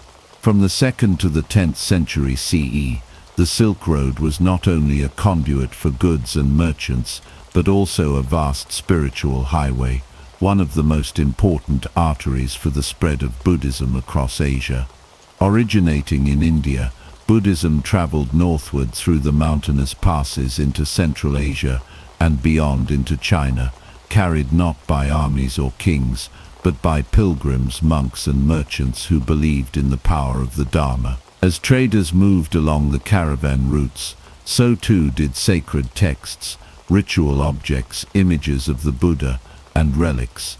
These spiritual travelers helped transform the Silk Road into a landscape of devotion, meditation and cultural fusion, leaving behind a trail of sacred sites that still inspire awe today. The spread of Buddhism along the Silk Road began in earnest during the Kushan Empire, which bridged India and Central Asia. The Kushans were great patrons of Buddhism, and their support helped the religion take root in regions like Bactria, Sogdiana, and the Tarim Basin. From there, Buddhist ideas and practices spread eastward into China. This process was not instantaneous. It required centuries of translation, interpretation and adaptation. Central Asian monks, often multilingual and trained in Sanskrit, were instrumental in transmitting Buddhist scriptures to the Chinese. The process of translating Indian sutras into Chinese began as early as the 2nd century CE and continued for centuries. One of the earliest and most famous translators was Lokaksema, a monk from Gandhara who arrived in the Han capital of Luoyang around 150 CE. His work laid the foundation for a long tradition of Buddhist scholarship in China. Perhaps the most famous pilgrim associated with this spiritual movement was Xuanzang, a Chinese monk who undertook a monumental journey to India in the 7th century CE during the Tang dynasty. Driven by a desire to obtain original Buddhist texts and deepen his understanding of the faith, Xuanzang traveled thousands of miles across deserts, mountains, and foreign kingdoms. His pilgrimage took nearly 2 decades, and he returned to China with over 600 manuscripts and a detailed record of the lands he visited. His writings, compiled in the Great Tang Records on the western regions, provide an unparalleled window into the cultures and geography of the Silk Road and greatly influenced the development of Chinese Buddhism. As Buddhist pilgrims and monks moved across Asia, they established monasteries and temples along the Silk Road to serve as places of rest, study, and worship. These way stations often grew into vibrant centers of religious life. One of the most remarkable legacies of this movement is the creation of cave temple complexes, which combined architecture, painting, sculpture, and devotion into sacred environments. Among the most famous of these is the Mogao Caves near Dunhuang in northwestern China. Also known as the Thousand Buddha Grottos, the Mogao Caves represent a stunning achievement of religious art and cultural exchange. Beginning in the 4th century CE and continuing for over a millennium, Buddhist monks and patrons carved hundreds of caves into the cliffs overlooking the Dang River. Each cave served as a shrine or meditation chamber filled with wall paintings and statues depicting scenes from the life of the Buddha, cosmological visions, and portraits of donors and monks. The Mogao Caves became a beacon for travelers and a hub for Buddhist learning, preserving not only religious art, but also thousands of manuscripts. In 1900, a hidden library cave, Cave 17, was discovered at Mogao, sealed since the early 11th century. Inside were tens of thousands of documents, including sutras, contracts, letters, and paintings in multiple languages, offering a priceless record of Silk Road civilization.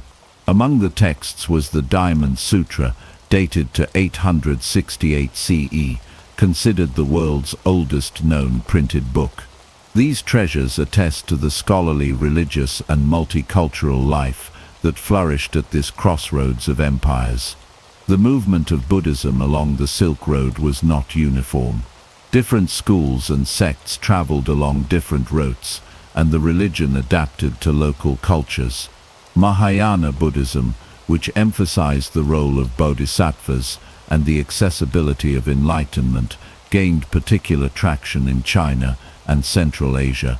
At the same time, influences from local beliefs, Zoroastrianism, Taoism and Confucianism, shaped how Buddhism was understood and practiced.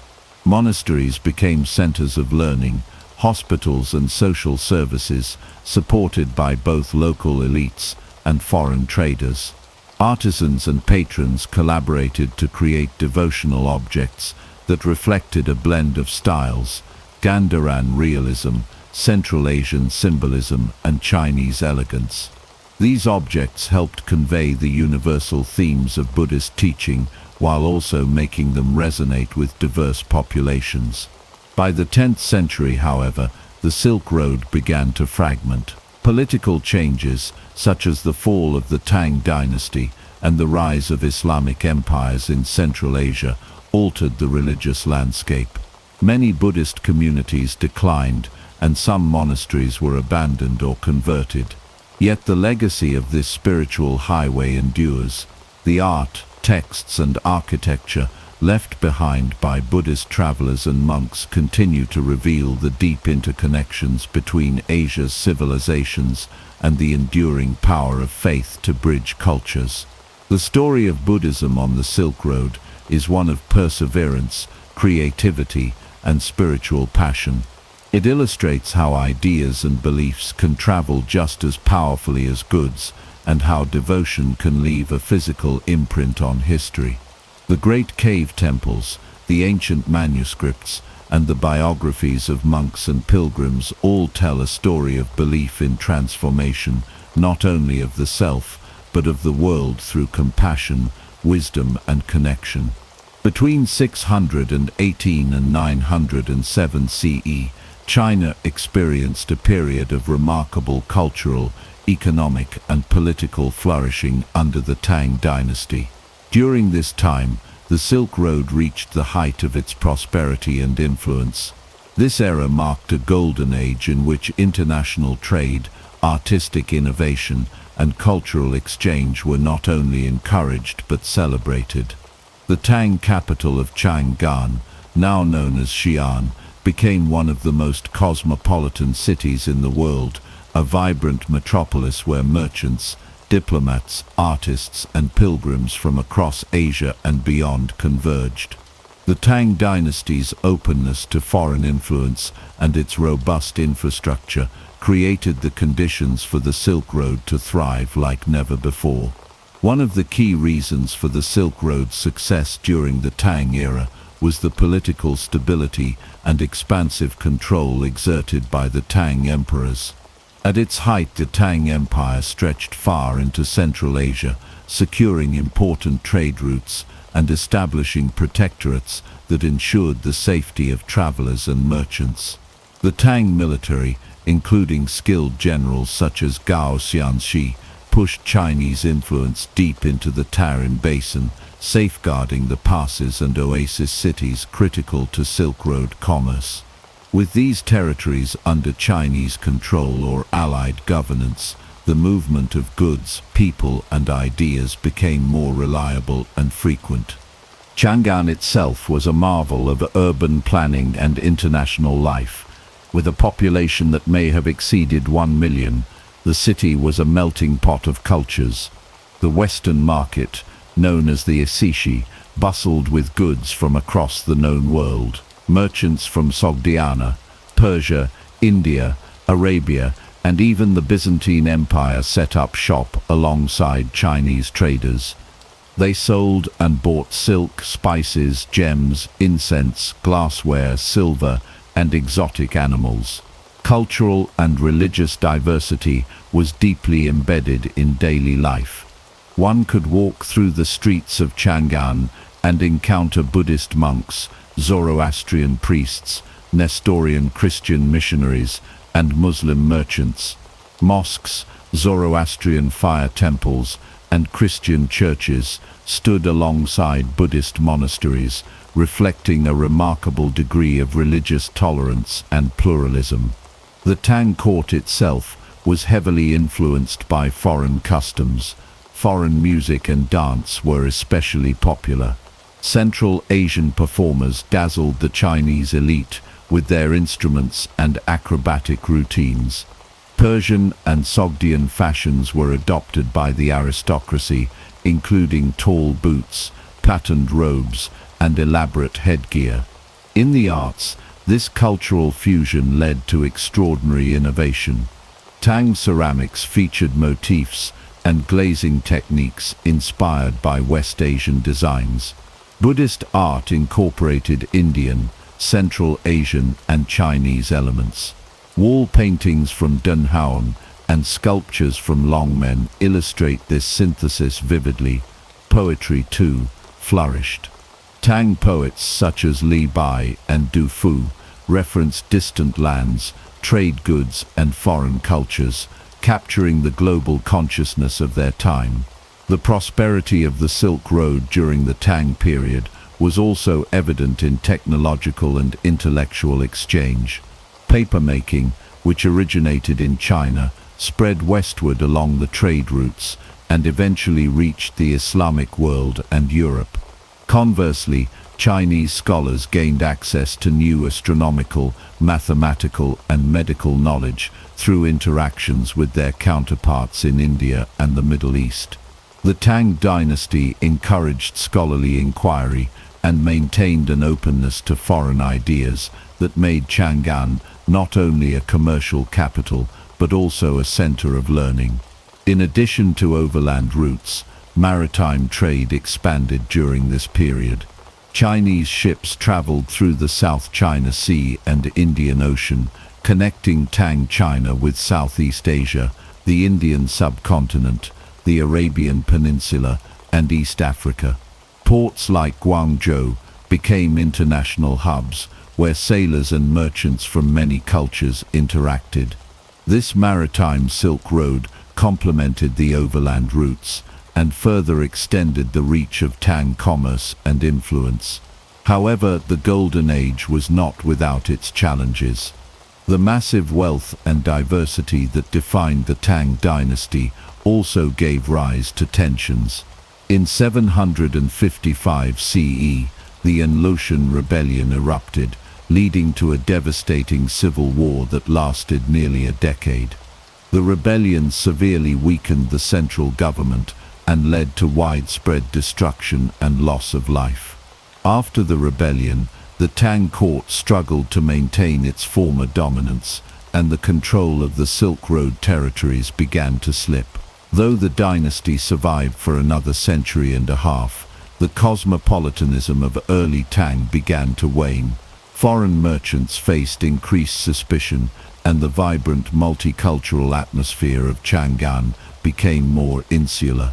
Despite this decline, the Tang dynasty's contributions to the Silk Road and global history were profound. It represented a high point in cultural exchange, technological transmission, and artistic brilliance. The legacy of Tang cosmopolitanism continued to influence later dynasties and left an enduring mark on Chinese civilization. The image of Chang'an as a dazzling open city where East met West became a symbol of what global connection could achieve. The golden age of the Silk Road under the Tang dynasty reminds us that periods of greatest prosperity and creativity often arise when cultures meet in curiosity and cooperation. Through trade, travel, and tolerance, the Tang era wove a tapestry of humanity that still captures the imagination today. Its streets, markets, and temples were not just scenes of commercial activity, but living demonstrations of what it meant to be part of a world linked by shared ideas, beauty, and ambition.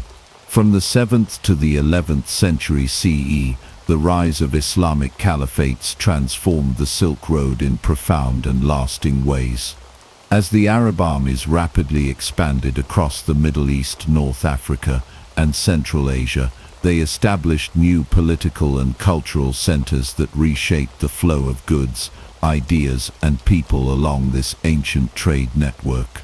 The Silk Road's heart shifted westward from the Tang dynasty's China towards cities like Samarkand, Baghdad, and Merv, which emerged as vibrant hubs of commerce, learning, and cultural exchange.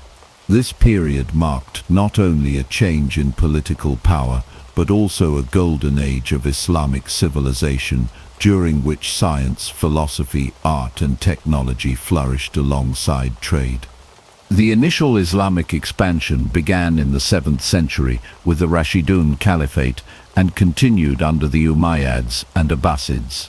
Their conquests brought the former Persian Sasanian Empire, parts of Central Asia, and the rich cities of the Silk Road under Islamic rule. This new political order brought relative stability and security to the trade routes, encouraging merchants from diverse backgrounds to travel freely.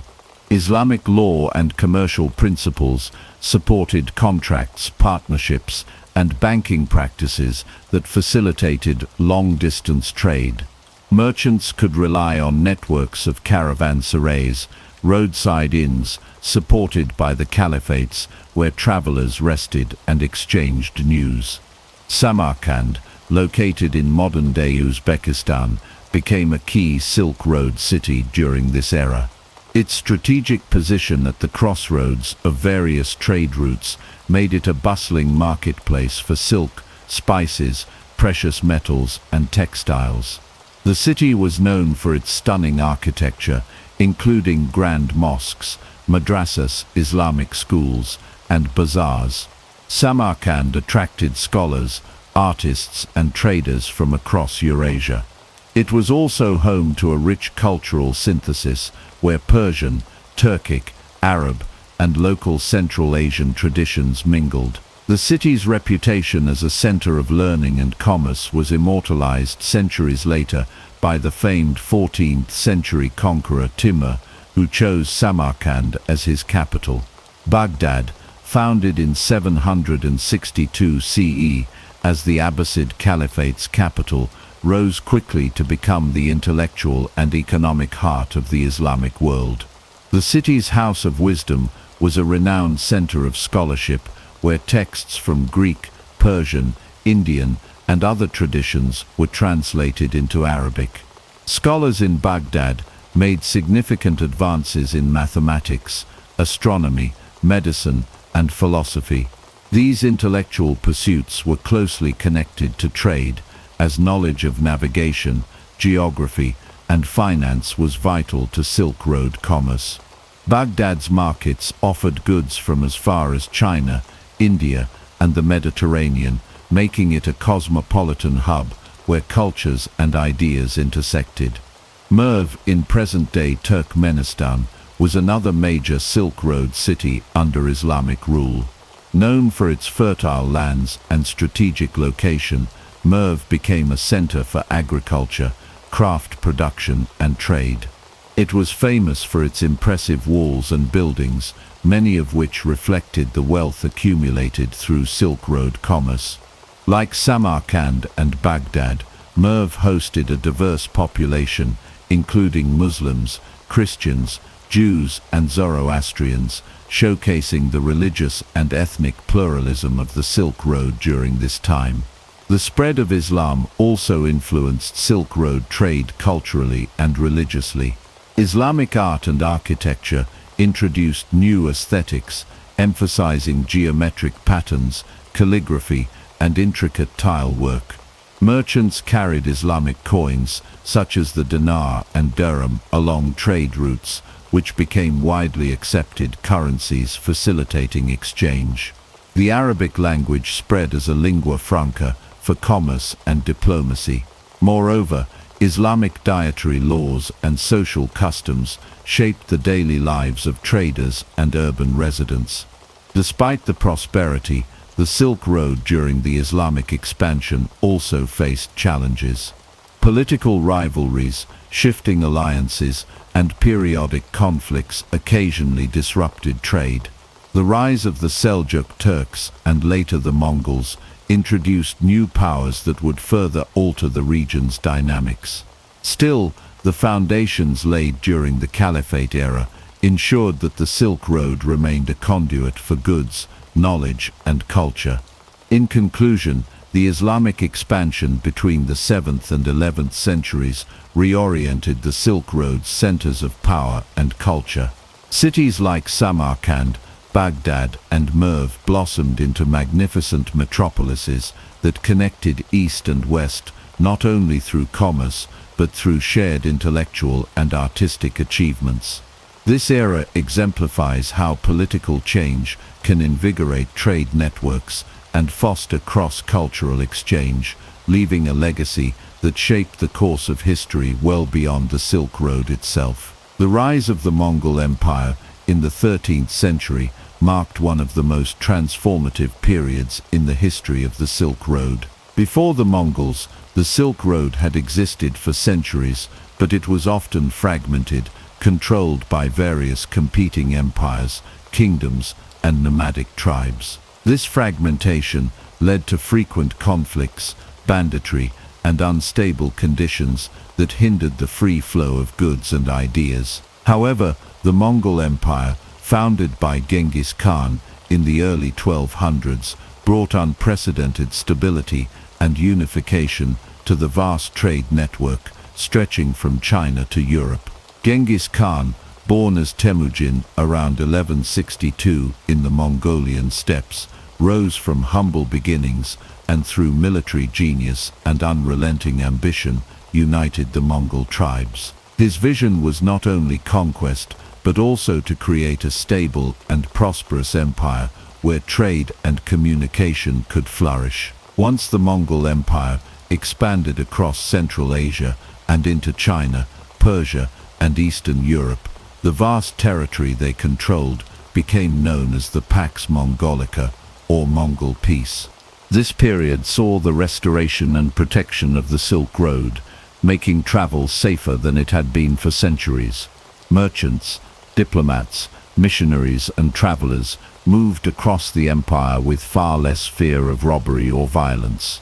Caravanserais, or roadside inns, were established at regular intervals along the routes, providing rest and supplies for traders and their animals. The Mongol rulers actively promoted commerce and cultural exchange, recognizing the immense wealth and knowledge that could flow along the Silk Road. Under their rule, the volume of trade increased dramatically, and new goods and ideas traveled at a speed previously unseen. One of the most famous travelers to take advantage of this newfound stability was the Venetian merchant Marco Polo. In the late 13th century, Polo embarked on a journey that took him from Venice to the court of Kublai Khan, Genghis Khan's grandson and founder of the Yuan dynasty in China. Marco Polo's detailed accounts introduced Europeans to the vast wealth and advanced civilizations of Asia, sparking curiosity and future exploration. The Mongols not only facilitated the exchange of luxury goods like silk, spices, and precious metals, but also helped spread revolutionary inventions westward.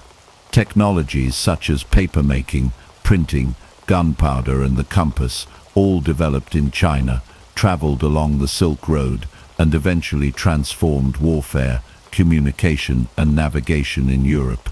The Mongol postal system, known as the Yam, was an early version of a relay network that allowed messages and goods to be transported efficiently across vast distances. This system ensured rapid communication between different parts of the empire, further strengthening the Silk Road's function as a conduit for exchange. Religions also spread along the Mongol-controlled routes. The empire was remarkably tolerant of diverse faiths, including Buddhism, Islam, Christianity, and traditional shamanistic beliefs.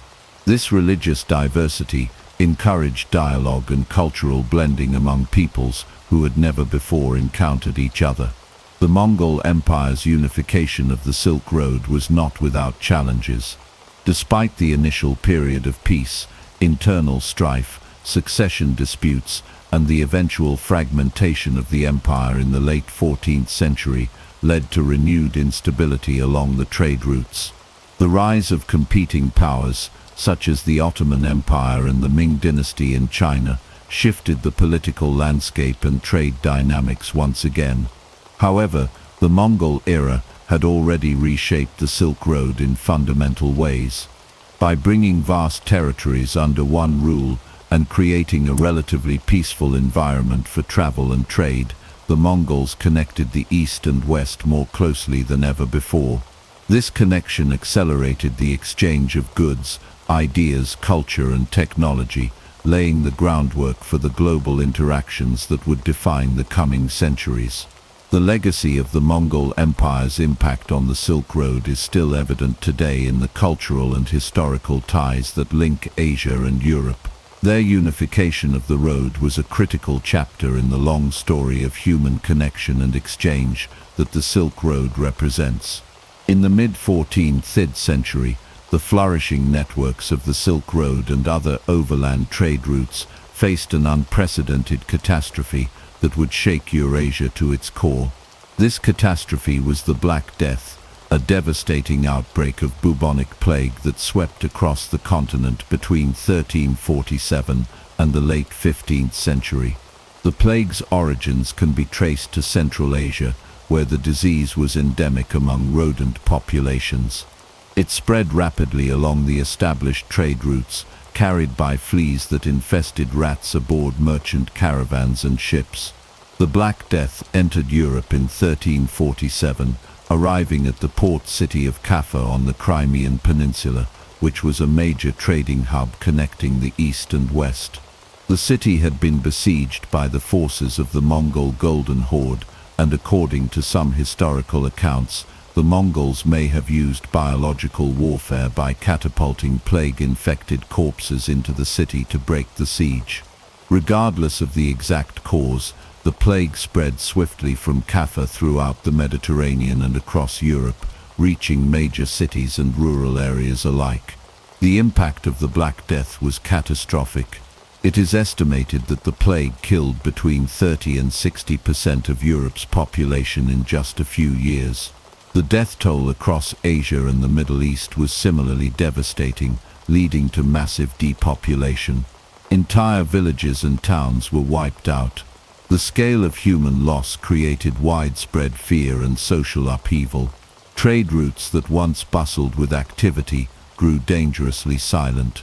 Merchants, caravans, and travelers avoided long journeys, fearful of infection and violence born from desperation.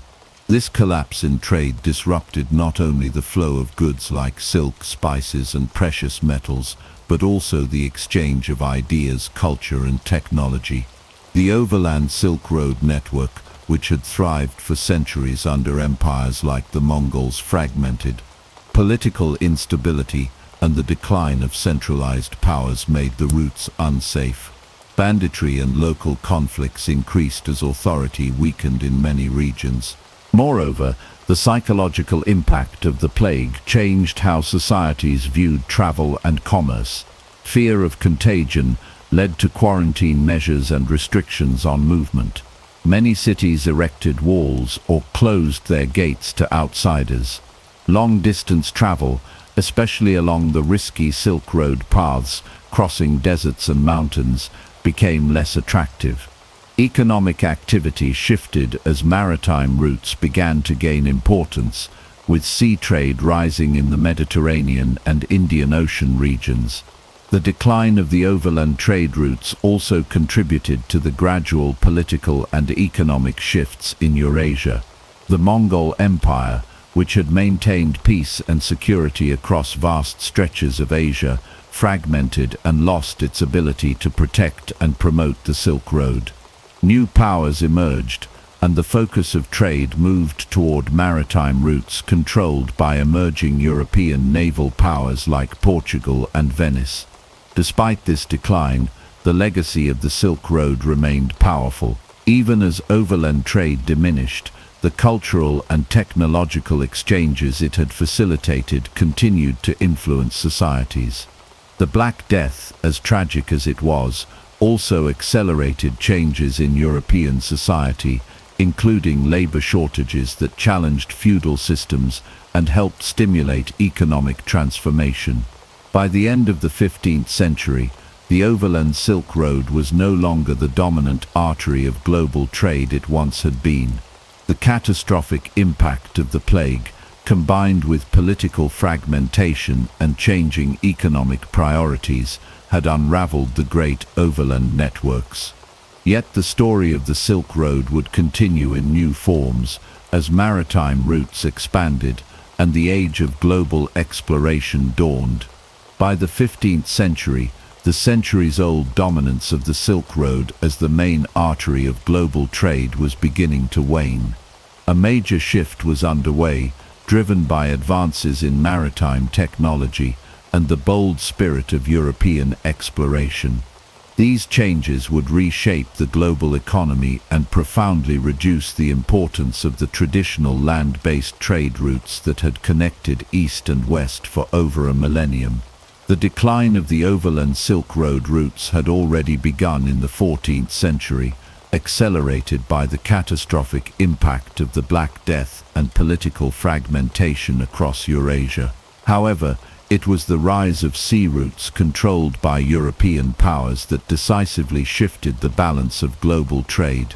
Improvements in shipbuilding, navigation techniques, and the development of new maritime technologies like the compass and the astrolabe made long-distance ocean voyages safer and more feasible than ever before.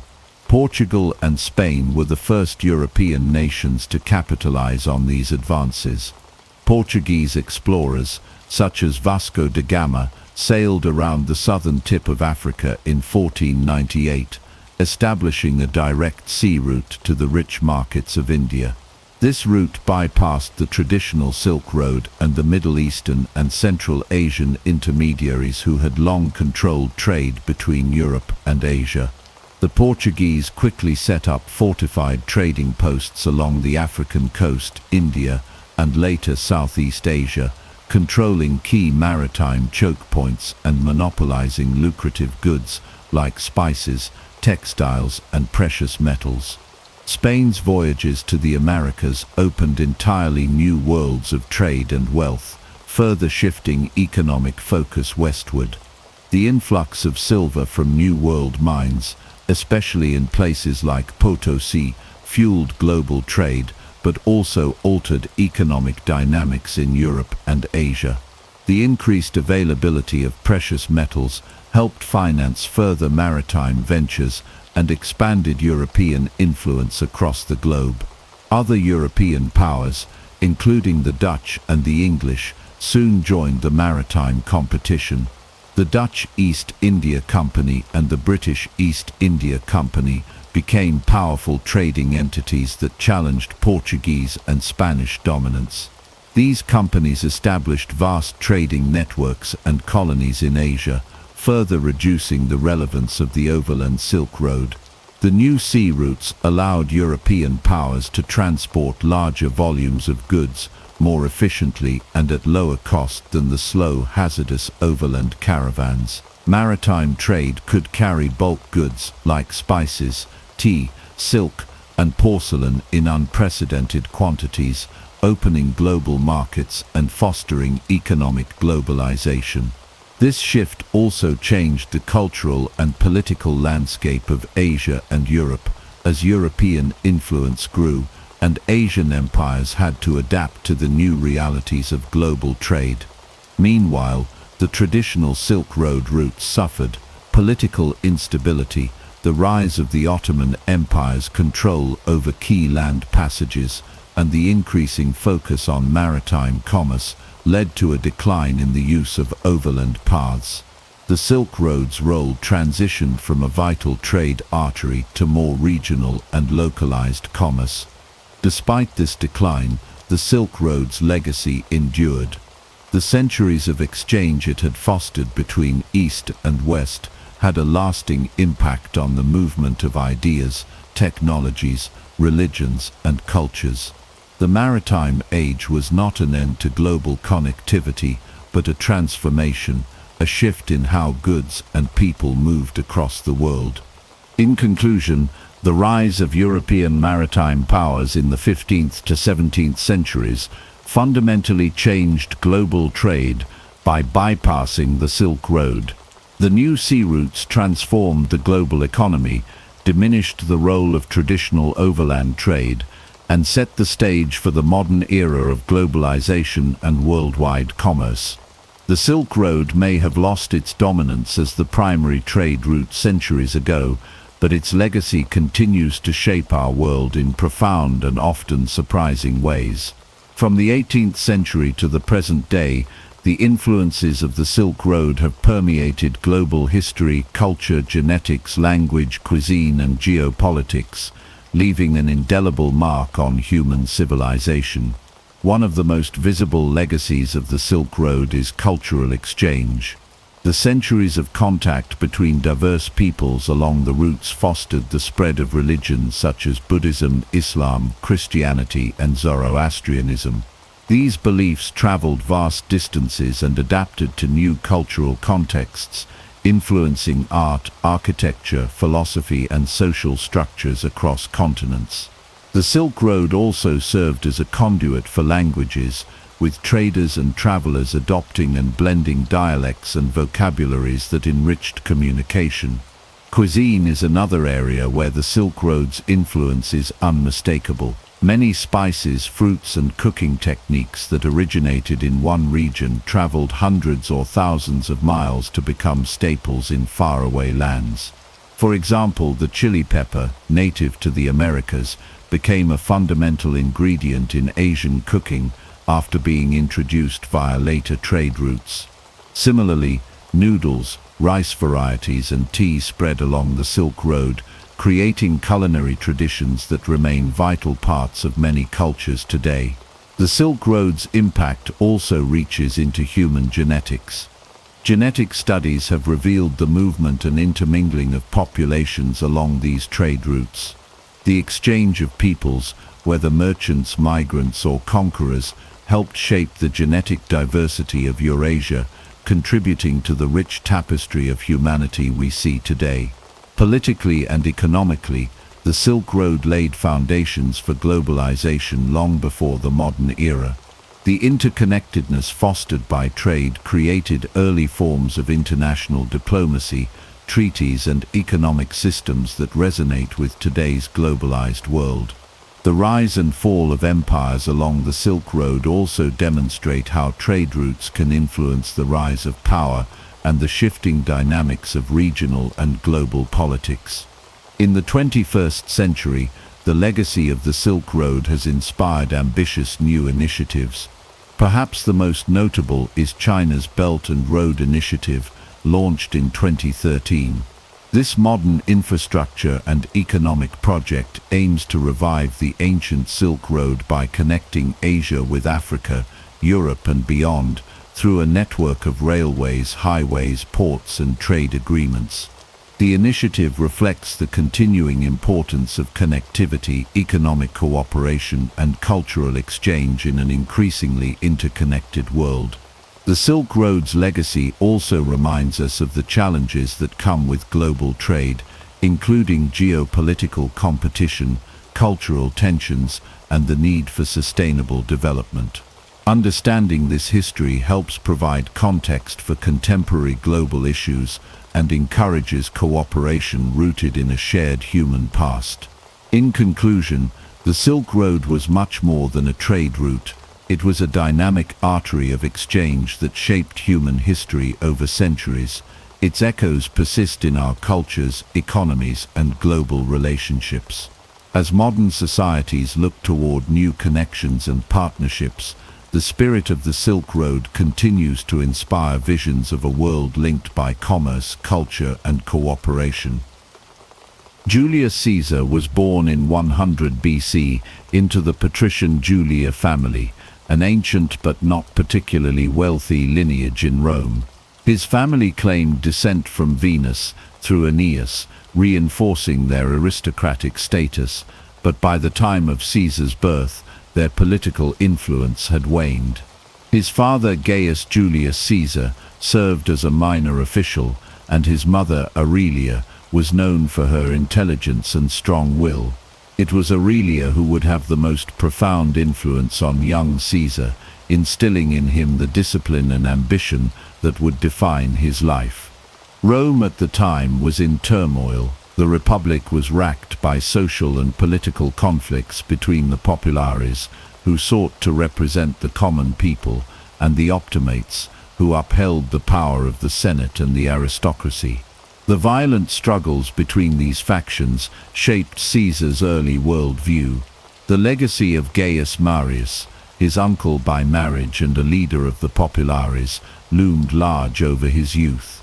When Marius and his ally Cinna seized control of Rome, it seemed as though Caesar's future was secure. However, power shifted rapidly. In 82 BC, the ruthless general Sulla emerged victorious in a brutal civil war and declared himself dictator, launching purges against Marius's supporters. Thousands of people were executed, their properties confiscated, and their families ruined. As a young teenager, Caesar suddenly found himself in grave danger. Sulla ordered the execution of many populares, and as the nephew of Marius, Caesar became a target. Sulla specifically demanded that Caesar divorce his wife Cornelia, the daughter of Cinna. Defying a dictator was a death sentence, but Caesar refused. His courage impressed some of Sulla's allies, who petitioned for his pardon. Sulla reluctantly spared him, but is said to have remarked that in Caesar he saw many Mariuses, predicting the young man's potential for greatness and chaos. This chilling prophecy would prove to be true in the years to come. Knowing that he was still at risk, Caesar left Rome and joined the military in Asia Minor. His first campaigns took place under the command of the Roman governor of Bithynia. Caesar quickly distinguished himself through acts of daring, including a mission to win the allegiance of a local king. His military talents and ability to command loyalty were evident even in his early years. It was during this time that he received the civic crown, one of Rome's highest military honors, for saving the life of a fellow soldier in battle. This award granted him significant prestige upon his return to Rome.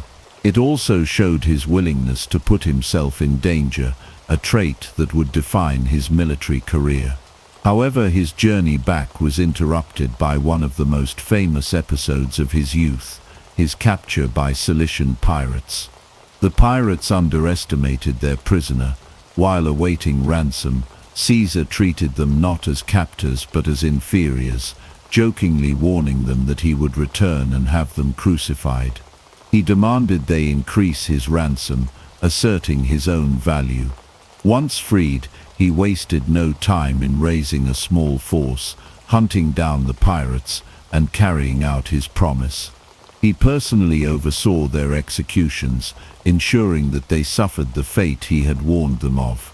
This act cemented his reputation as a man of both charisma and ruthless determination. It also displayed his ability to turn any situation to his advantage. Returning to Rome in the late 70s BC, Caesar began his political career. He leveraged his connections, charm, and oratory skills to rise quickly. He started as a prosecutor, taking on corrupt officials, showcasing his intelligence and flair for drama in the courtroom. He also spent lavishly to win public favor, organizing games and spectacles that made him immensely popular, but also left him in debt. Still, his ability to connect with the masses set him apart from many other aristocrats. He was not just a noble, he was a man of the people. He knew that Rome's future would be decided by public opinion as much as by senatorial politics. By the time he reached his early 30s, Caesar had positioned himself as a rising star in Roman politics. His alliances, strategic marriages, and willingness to take risks had already made him a formidable figure. He was ambitious, calculating, and utterly relentless. The chaotic Rome of his youth had shaped him into a man who understood that power was not given but seized. His early experiences, defying Sulla, surviving war, outwitting pirates, and mastering political maneuvering, laid the foundation for the legend he would become. But his story was only beginning. The challenges ahead would test his resilience, his loyalty, and his ability to control the ever-changing tides of Roman politics. Rome was a city in crisis, and Caesar was a man who thrived in crisis. He had already proven that he would not be a passive observer in history. He would be its architect. Julius Caesar's rise to prominence truly began in the 60s BC, a period that tested his resilience, military capabilities, and political acumen. His early military service had already earned him a reputation, but it was his ambition and ability to navigate the treacherous waters of Roman politics that set him apart. As he returned to Rome after his campaigns in Asia, he faced a city still embroiled in power struggles. The Republic was in a constant state of turmoil, and Caesar knew that to succeed, he had to play the game of politics masterfully. His career gained momentum when he was elected quaestor in 69 BC, a position that placed him within the Roman administration and gave him his first formal experience in governance. That same year, tragedy struck. Both his wife Cornelia and his beloved aunt Julia passed away. Caesar used their funerals as a stage for political maneuvering, delivering eulogies that emphasized his family's connection to the legendary Marius and the Popule's cause. By openly honoring Marius, he was making a bold statement, aligning himself with the people rather than the Senate's conservative factions. Following his quaestorship, he was sent to govern parts of Spain, where he began to display the leadership qualities that would define his later years. In Spain he encountered a land riddled with corruption and instability, yet he proved to be an effective administrator, settling debts and ensuring justice for the local populations.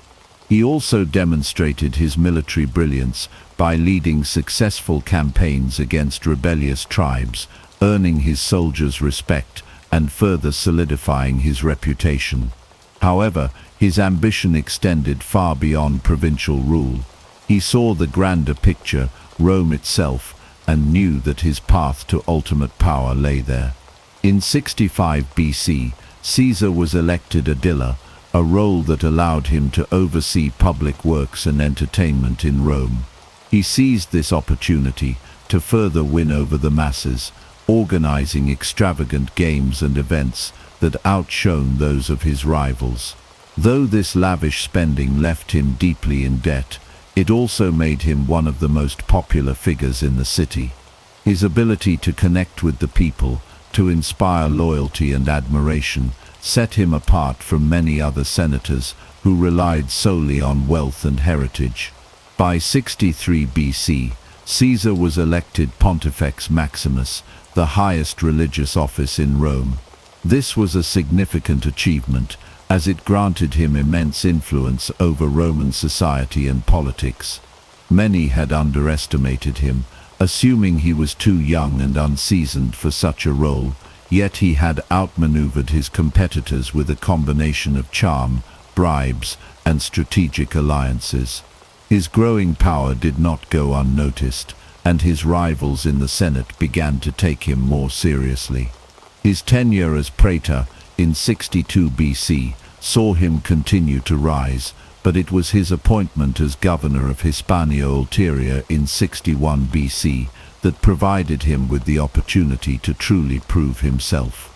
Spain was a volatile province, plagued by unrest and financial troubles. Caesar wasted no time in securing the region, subduing rebellious tribes with swift and decisive military actions. His victories were not only tactical but also psychological. He ensured that his name struck fear into his enemies and admiration into his followers. His governance was efficient, and he made sure to distribute wealth among his soldiers, further solidifying their loyalty. By 60 BC, he had amassed enough wealth and military glory to return to Rome and seek the highest office, the consulship.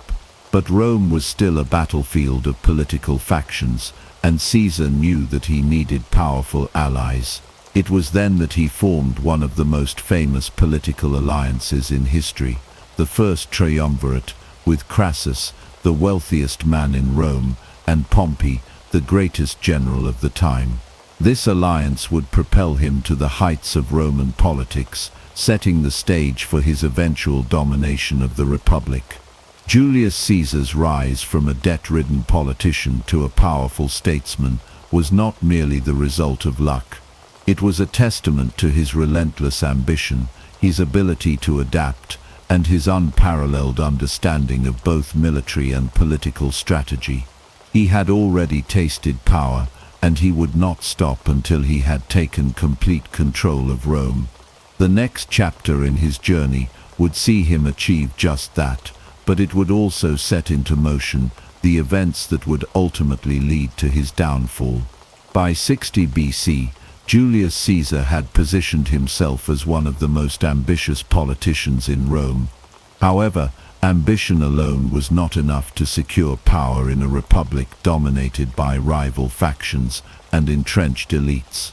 He understood that to achieve his ultimate goals, he needed allies, powerful ones. Thus he orchestrated one of the most influential political alliances in history, the First Triumvirate. At the time, Rome was divided between the Optimates, who represented the interests of the Senate and the aristocracy, and the Populares, who sought the support of the common people. Caesar had already aligned himself with the Populares, but he needed the backing of two of Rome's most influential figures to truly dominate the political scene. His first ally was Marcus Licinius Crassus, the wealthiest man in Rome, known for his vast fortune amassed through real estate, business ventures, and the suppression of the Spartacus rebellion. Crassus had political ambitions of his own and sought greater military command, something the Senate had repeatedly denied him. The second ally was Gnaeus Pompeius Magnus, better known as Pompey the Great, a brilliant general who had expanded Rome's territories but was struggling to secure land grants for his veterans due to opposition from the Senate. Caesar, the rising star, saw an opportunity to unite these two powerful but frustrated men into a mutually beneficial arrangement. The First Triumvirate was not an official government institution, but rather a private agreement among three men who agreed to use their collective influence to dominate Roman politics. Each had something to gain. Caesar sought the consulship and a governorship that would provide him with military command. Pompey wanted legitimacy for his veterans' land grants, and Crassus aimed to secure financial and political power through military campaigns in the East. With their combined resources, they effectively sidelined the Senate and restructured Roman politics to serve their interests. In 59 BC, with the full backing of the Triumvirate, Caesar was elected consul, Rome's highest political office. Traditionally, consuls worked together to balance power, but Caesar's co-consul, Marcus Bibulus, was a staunch conservative aligned with the Optimates. Determined to push through his agenda, Caesar bypassed Bibulus entirely, often ignoring him and even resorting to public intimidation. At one point, Bibulus withdrew from public life entirely, leading Romans to joke that the year was not consular under Caesar and Bibulus, but rather under Julius and Caesar. As consul, Caesar introduced sweeping reforms, including land distributions to Pompey's veterans and economic measures that benefited Crassus and his allies. He also ensured that he would receive a long-term military command by securing governorship over Cisalpine Gaul, Transalpine Gaul, and Illyricum. This governorship was crucial. It provided him with legions, resources, and the autonomy to wage wars that would not only bring him wealth, but also enhance his reputation as a military leader. The Senate, wary of Caesar's growing power, sought to undermine him, but with the backing of Pompey and Crassus, he remained untouchable. However, cracks within the Triumvirate soon began to form. Crassus and Pompey were never natural allies. Crassus resented Pompey's military successes, and Pompey viewed Crassus as a mere financier rather than an equal. Caesar acted as the mediator between the two, but the alliance was fragile. In 56 BC, the three men met in the town of Lucca to reaffirm their pact. They agreed that Caesar would continue his campaigns in Gaul, Crassus would receive command of an army in the east to pursue his ambitions against Parthia, and Pompey would be granted control over Spain. This renewed alliance temporarily strengthened their hold on Rome, but fate would soon intervene. Crassus, eager to match the military glories of his counterparts, led an ill-fated campaign against the Parthians in 53 BC. At the Battle of Carrhae, his forces were utterly annihilated, and Crassus himself was killed, allegedly executed in a humiliating fashion by having molten gold poured down his throat. His death shattered the balance of power within the triumvirate. Without Crassus as a counterweight, tensions between Caesar and Pompey escalated. Rome was now headed toward an inevitable confrontation between its two most powerful men. The first triumvirate, once an unstoppable force, had unraveled. Caesar's rise to power was far from over, but his greatest challenges were yet to come. With Crassus gone, Pompey shifting allegiances, and the Senate growing increasingly hostile, the stage was set for a conflict that would change the course of Roman history forever. In 58 BC, Julius Caesar embarked on one of the most legendary military campaigns in history, the conquest of Gaul. What began as a governorship quickly transformed into an all-out war that would shape the fate of Rome and solidify Caesar's reputation as one of the greatest generals of all time. Over the next 8 years, he would face fierce resistance, battle formidable enemies, and ultimately achieve a triumph that would send shockwaves through the Republic. At the time, Gaul was a vast and fractured region, home to a collection of fiercely independent tribes. Though culturally rich and militarily capable, they lacked unity, making them vulnerable to Rome's expansion. Caesar, always looking for opportunities to enhance his power, saw Gaul as the perfect proving ground. His pretext for war came in 58 BC, when the Helvetii, a large Gallic tribe, began migrating westward in search of new lands. Their movement threatened Roman interests, and Caesar seized the opportunity to intervene. In a decisive battle, he crushed the Helvetii, forcing them to retreat and re-establishing Roman authority in the region. Soon after, Caesar turned his attention to the Germanic king Ariovistus, who had settled in Gaul and posed a direct challenge to Rome. In a bold and risky maneuver, Caesar engaged Ariovistus in battle, using superior tactics to rout the Germanic forces. With this victory, he not only secured Rome's northern borders, but also sent a clear message: Gaul belonged to Rome, and resistance would be met with overwhelming force. The following years saw Caesar systematically subjugate the Gallic tribes through a combination of military brilliance, diplomacy, and psychological warfare. He used speed and unpredictability to outmaneuver his enemies, often marching his legions through difficult terrain to strike where least expected. He built alliances with certain tribes, playing them against each other while slowly expanding Roman control. His campaigns were brutal, marked by siege warfare, scorched earth tactics, and mass executions of those who defied him. But not all of Gaul would surrender so easily. In 52 BC, a young and charismatic chieftain named Vercingetorix emerged as the leader of the Gallic resistance. Uniting the warring tribes under a single banner, he waged a highly effective guerrilla war against Caesar, using hit-and-run tactics and scorched-earth strategies to weaken the Roman supply lines. For the first time, Caesar faced a real challenge. The conflict culminated in the siege of Alesia, one of the most extraordinary battles in military history. Vercingetorix and his forces retreated to the fortified hilltop city of Alesia, believing they could outlast the Roman siege. But Caesar, ever the master tactician, responded by constructing a massive double-layered fortification, one ring facing inward to trap the defenders and another facing outward to hold off Gallic reinforcements. As Vercingetorix's allies attempted to break through from the outside, the Romans held firm, repelling wave after wave of attacks. Starvation and desperation soon took hold inside Alasia. Eventually, Vercingetorix had no choice but to surrender, riding out on his horse and dramatically laying down his arms before Caesar. The conquest of Gaul was complete. Over 1 million Gauls had perished, countless more were enslaved, and Rome now controlled a vast new territory rich in resources. Caesar's triumph was unparalleled, and his name became synonymous with military greatness.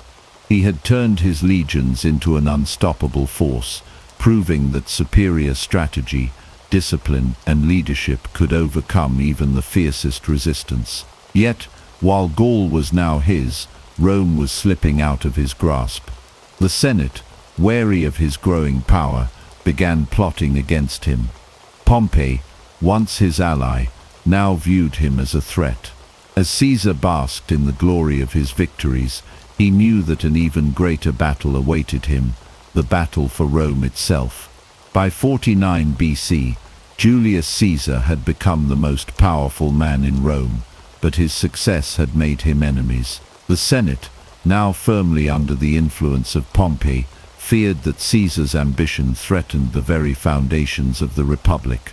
As his campaigns in Gaul came to an end, the Senate issued an ultimatum. Caesar must disband his army and return to Rome as a private citizen, or he would be declared an enemy of the state.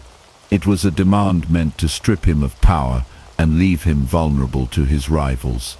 Caesar faced a choice: submit to the Senate and risk political oblivion, or defy their orders and seize control by force. He chose the latter, setting in motion one of the most defining conflicts in world history. At the heart of this moment stood the Rubicon River, a small but symbolic boundary separating his province from Italy proper. Roman law strictly forbade generals from bringing their legions into Italy, as it was considered an act of war against the Republic. On the night of January 10th, 49 BC, Caesar and his army reached the banks of the Rubicon. There he hesitated. He knew that crossing the river with his legions would mean war, a war against the Senate, against Pompey, and against the very system that had ruled Rome for centuries. According to legend, he finally declared, "Alia ike te desti," the die is cast, and led his men across. The Rubicon had been crossed. There was no turning back. The news sent shockwaves through Rome. Panic gripped the Senate. Pompey, who had once been Caesar's ally, but was now his greatest rival, had not expected him to move so decisively. With little time to organize a defense, Pompey and the majority of the Senate fled the city, retreating to the south to raise an army. Caesar, meanwhile, entered Rome unopposed, portraying himself not as a conqueror, but as a leader seeking to restore order. He reassured the people that he did not intend to rule as a tyrant, but rather to reclaim his rightful place in the Republic. However, this was only the beginning. The real war was yet to come. Pompey commanded vast resources, including legions stationed in Spain and the East. The Senate still held considerable influence, and many in Rome remained loyal to the traditional republican cause. But Caesar had something more powerful than resources. He had momentum. His legions were battle-hardened from years of campaigning in Gaul, fiercely loyal to him and ready to follow wherever he led. He wasted no time consolidating his power, securing key cities, and preparing for the inevitable clash with Pompey. Over the following months, Italy fell under Caesar's control with minimal resistance. His strategy was swift and methodical. Rather than engaging in prolonged battles, he used speed and tactical brilliance to force his opponents into retreat. His greatest challenge, however, lay ahead. Pompey had escaped to Greece, where he was gathering an army larger than Caesar's own. The war for Rome's future would not be decided in Italy, but on the battlefields beyond. With the Rubicon behind him, Caesar had declared war on the old order. He had defied the Senate, shattered the Republic's traditions, and positioned himself as the master of Rome's destiny. But to truly claim victory, he would have to defeat Pompey, the only man left who could challenge him. As he prepared to set sail for Greece, he knew that the fate of Rome itself hung in the balance. The Republic was no more, only Caesar or Pompey could rule. The final confrontation was near. The civil war that began with Caesar's crossing of the Rubicon in 49 BC would plunge Rome into years of chaos, reshape the political order, and mark the final collapse of the Republic. The decisive battles of this conflict, Pharsalus, Thapsus, and Munda, would test Caesar's military genius against formidable opposition, culminating in his ultimate triumph as the undisputed ruler of Rome. After taking control of Italy, Caesar turned his attention to Pompey, who had retreated to Greece with a large army. Pompey had the advantage, his forces outnumbered Caesar's, and he had the support of the eastern provinces, as well as many of Rome's senators. But Caesar had something Pompey lacked: experience in fast, decisive warfare. In 48 BC, after months of maneuvering, the two armies met on the plains of Pharsalus in central Greece. Pompey initially held the upper hand. He positioned his legions strategically, confident in his superior numbers. But Caesar, ever the tactician, devised a plan to counter Pompey's cavalry, which formed a crucial part of his army. As the battle commenced, Pompey's cavalry charged, expecting to break through Caesar's lines. Instead, they were met by a concealed force of seasoned infantry, trained to stab at the faces of the riders. The cavalry panicked and fled, exposing Pompey's flank. Seizing the opportunity, Caesar's legions advanced, crushing Pompey's army in a decisive and brutal victory. Pompey, realizing his defeat, fled to Egypt, hoping to find refuge with Pharaoh Ptolemy XIII. But the young ruler, seeking to gain Caesar's favor, betrayed Pompey. As soon as Pompey stepped ashore, he was ambushed and assassinated. His severed head was later presented to Caesar as a gift. However, rather than celebrating, Caesar reportedly wept at the sight of his former ally-turned-rival's remains. He had sought to defeat Pompey in battle, not to see him die as a fugitive. Caesar now found himself entangled in Egyptian politics. Cleopatra, the deposed queen, sought his aid in reclaiming the throne from her brother Ptolemy XIII. Enchanted by her intelligence, charm, and ambition, Caesar sided with Cleopatra. What followed was the Alexandrian War, in which Caesar's forces clashed with Ptolemy's army. After months of intense fighting, Ptolemy was defeated and drowned in the Nile. With Cleopatra now in power, Caesar remained in Egypt for some time, fathering a child, Ptolemy XIII, later known as Caesar, before continuing his campaigns. Meanwhile, opposition to Caesar still lingered. His enemies regrouped in Africa, led by the remnants of Pompey's supporters and King Juba of Numidia. In 46 BC, Caesar confronted them at the Battle of Thapsus. Once again, his tactical brilliance proved decisive. His veteran legions overwhelmed the enemy, leading to another resounding victory. Many of his opponents, including Cato the Younger, one of the staunchest defenders of the Republic, chose suicide over surrender. Yet even after Thapsus, resistance to Caesar's rule persisted. In 45 BC, the final battle of the Civil War took place in Spain at Munda. Here the last of Pompey's sons made a desperate stand. This was one of Caesar's hardest fought battles. For a moment, it seemed as though his forces might be defeated. But he personally entered the fray, rallying his men, and after a bloody struggle, he secured victory. With this, all organized resistance crumbled. The war was over, and Caesar was now the unrivaled master of Rome. The Republic, in all but name, was dead. Caesar had dismantled the old order and forged a new path, one that would lead Rome into an era of imperial rule. Yet, while he had won the war, the peace he envisioned would be short-lived.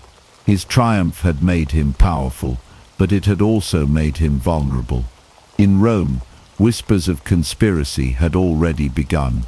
The Senate, though subdued, had not forgotten its resentment. The final act of Caesar's story was yet to come. After Caesar's final victory in the civil war, the Republic was effectively no more. The old political system was in tatters, and Caesar stood as the unrivaled ruler of Rome. In 45 BC, he was appointed dictator, a title that under normal circumstances would have been temporary, meant to allow a leader to take swift action in times of crisis. But Caesar, having dismantled his enemies and outmaneuvered the Senate, took the unprecedented step of declaring himself dictator for life. This decision would forever change the course of Roman history. Caesar's rule was marked by a series of sweeping reforms that were designed to stabilize and improve the Roman state, but also to solidify his personal power. He was no longer content with merely winning wars or securing the loyalty of the army. Now he set his sights on reshaping Rome from within, tackling issues that had long plagued the Republic. One of his first major reforms was in the realm of the calendar. In 46 BC, Caesar introduced the Julian calendar, which was a vast improvement over the old lunar calendar.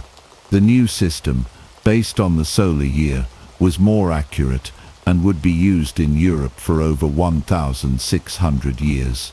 Caesar also enacted a series of political reforms. He reduced the power of the Senate, which had been a key institution in the Republic.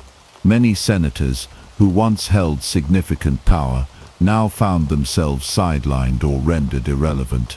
Caesar increased the number of senators to 900, allowing him to pack the Senate with his supporters, ensuring that his policies would be passed without opposition. He also gave more power to the equestrians, the business class, who had previously been excluded from many aspects of Roman government. By doing so, Caesar cultivated a base of support among the wealthy and powerful, ensuring that his rule had both political and financial backing.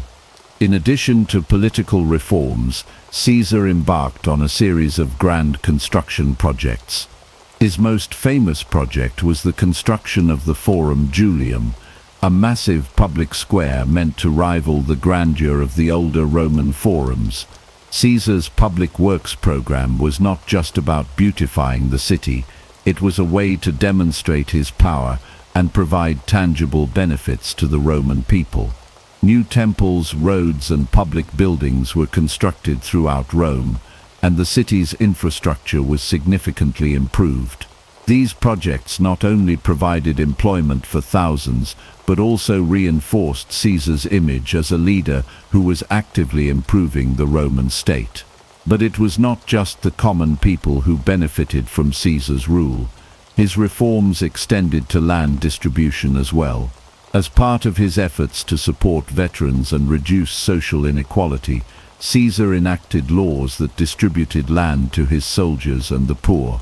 His agrarian reforms, while popular with the lower classes, alienated many of Rome's elite. The wealthy landowners saw their holdings redistributed, and Caesar's populist policies put him in direct conflict with the aristocracy. Caesar also took steps to centralize his power. He made it clear that he was the ultimate authority in Rome. He took the title of Imperator, which, though originally a military title, now signified his absolute control over both the army and the state. He also took on the role of high priest, consolidating religious power in his hands as well. His image was placed on coins, a move that many saw as a blatant attempt to glorify himself and create a cult of personality. But these reforms, while they were meant to stabilize Rome, also served to make Caesar deeply unpopular with the elites. The old republican system, with its checks and balances, was being dismantled in favor of a system where Caesar stood at the top. The Senate, once the powerful body that controlled Rome, was now relegated to a ceremonial role, and many of its members resented Caesar's dominance. His concentration of power, coupled with his disregard for traditional republican ideals, created deep divisions within the Roman elite. This growing resentment would ultimately lead to the conspiracies that surrounded Caesar's rule. While many Romans admired his accomplishments, others feared that he was positioning himself as a monarch, threatening the very foundations of the Republic. Whispers of his potential kingship began to spread, and many saw his reforms as a power grab rather than a legitimate effort to improve Rome. The Senate, in particular, feared that Caesar's ambition would soon lead to the establishment of a dictatorship that would rival that of the kings Rome had overthrown centuries earlier. In the spring of 44 BC, the tension reached its peak. A group of conspirators, led by Brutus and Cassius, plotted to assassinate Caesar. They believed that by killing him, they would restore the Republic and prevent the rise of monarchy. However, their actions would not have the effect they hoped for.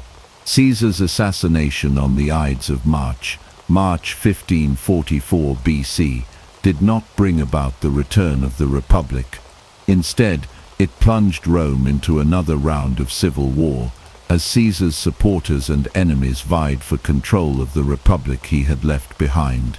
His death, far from restoring the old order, marked the end of the Roman Republic and the rise of the Roman Empire, with Augustus Caesar's adopted heir eventually taking control. Caesar's rule, despite its controversial aspects, undeniably shaped the course of history. His reforms modernized Rome, and his influence extended far beyond his lifetime. Through his political genius, military conquests, and ambitious vision, Caesar transformed the Roman world. His legacy, however, was a double-edged sword.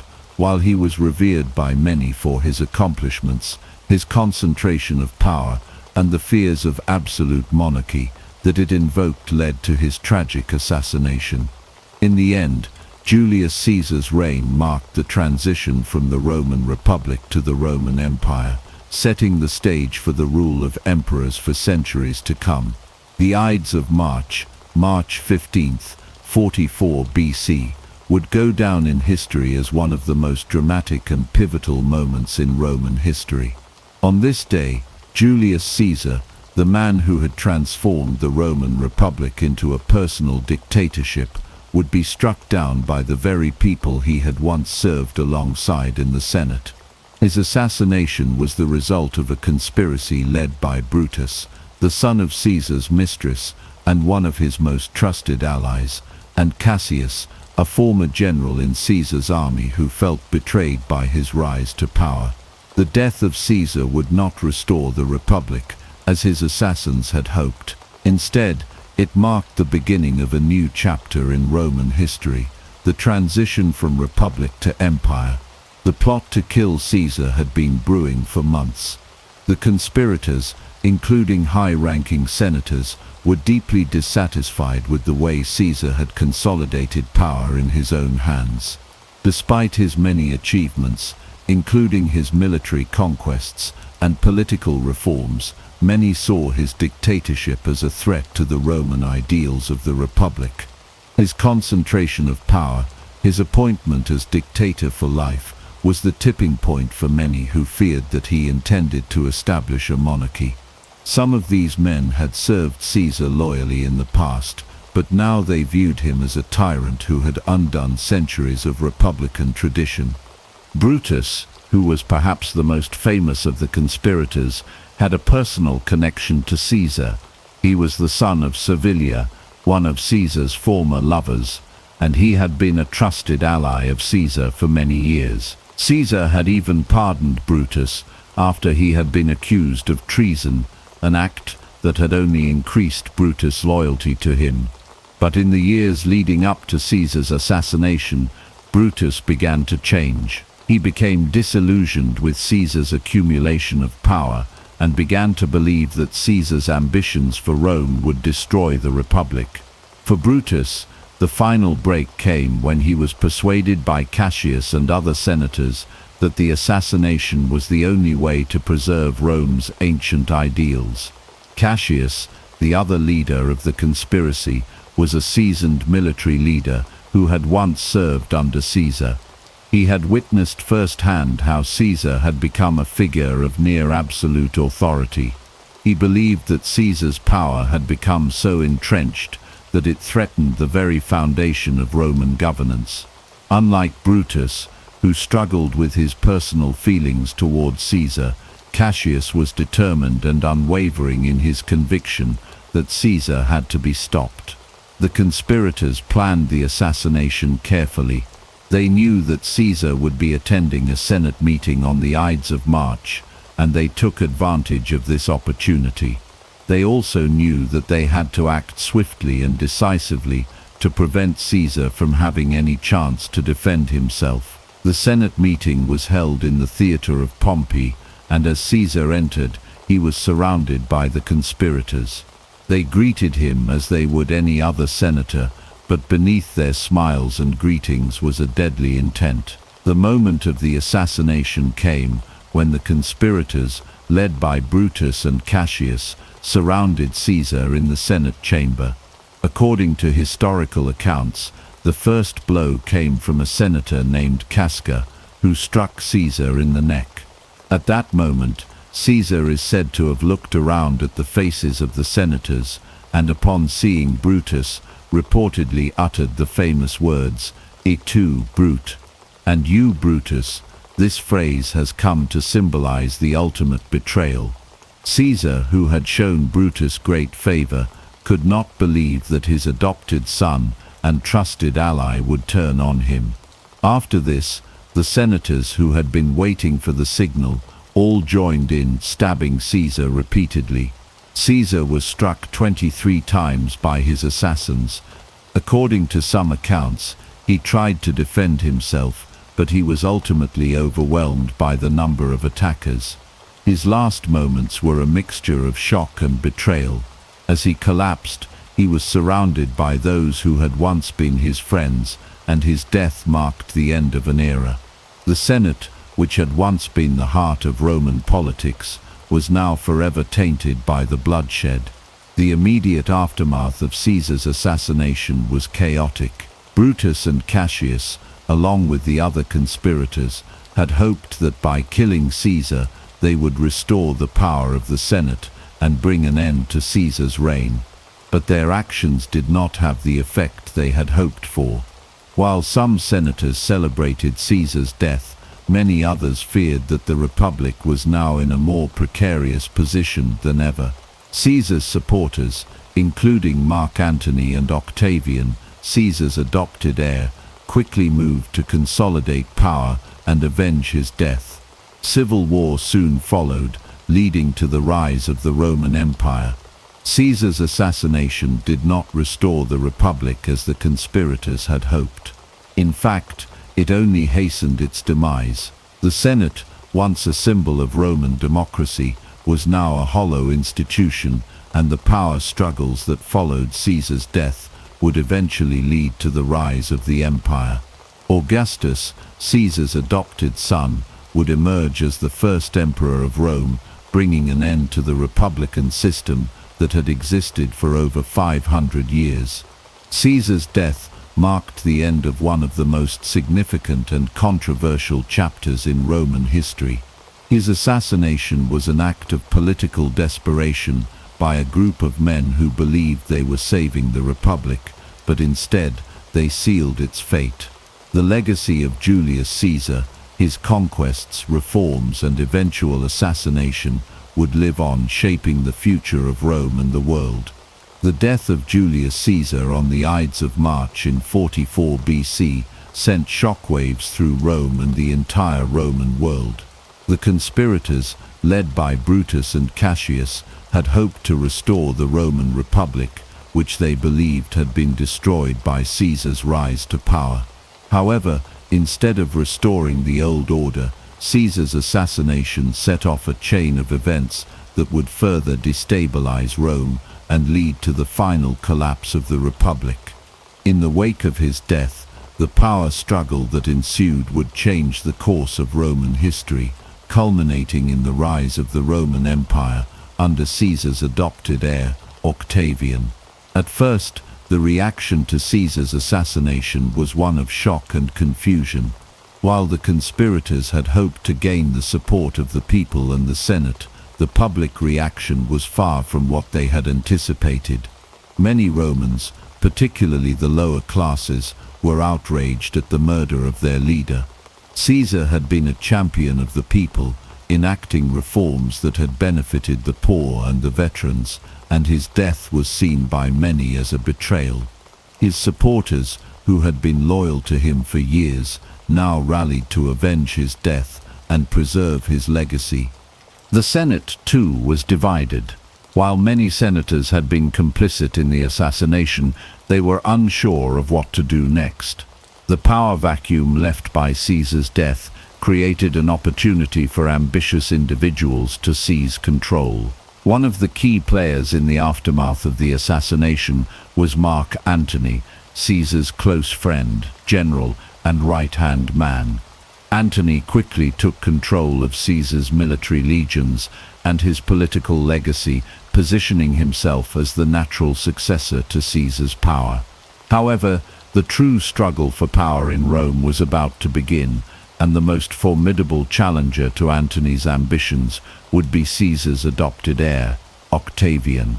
Octavian, the 18-year-old great-nephew of Caesar, had been named in Caesar's will as his adopted son and heir. Though he had little military experience and was not widely known, Octavian saw an opportunity to rise to power in the wake of Caesar's death. Octavian returned to Rome from his studies in Illyricum upon learning of Caesar's assassination. Despite his youth, he was astute and quickly understood that he would need both political acumen and military strength to challenge Antony and the other leaders vying for control. Initially, Octavian sought to align himself with Antony and others in an effort to consolidate power and avenge Caesar's death. He presented himself as the defender of Caesar's memory, using his connection to the great general to gain political legitimacy. The conflict between Octavian and Antony escalated as both men sought to dominate the political landscape of Rome. In 43 BC, they formed the Second Triumvirate with another prominent Roman, Marcus Aemilius Lepidus. The triumvirs, though initially united by a common cause, soon began to clash over power. Octavian and Antony were the most ambitious of the three, and Lepidus, though powerful in his own right, was soon sidelined.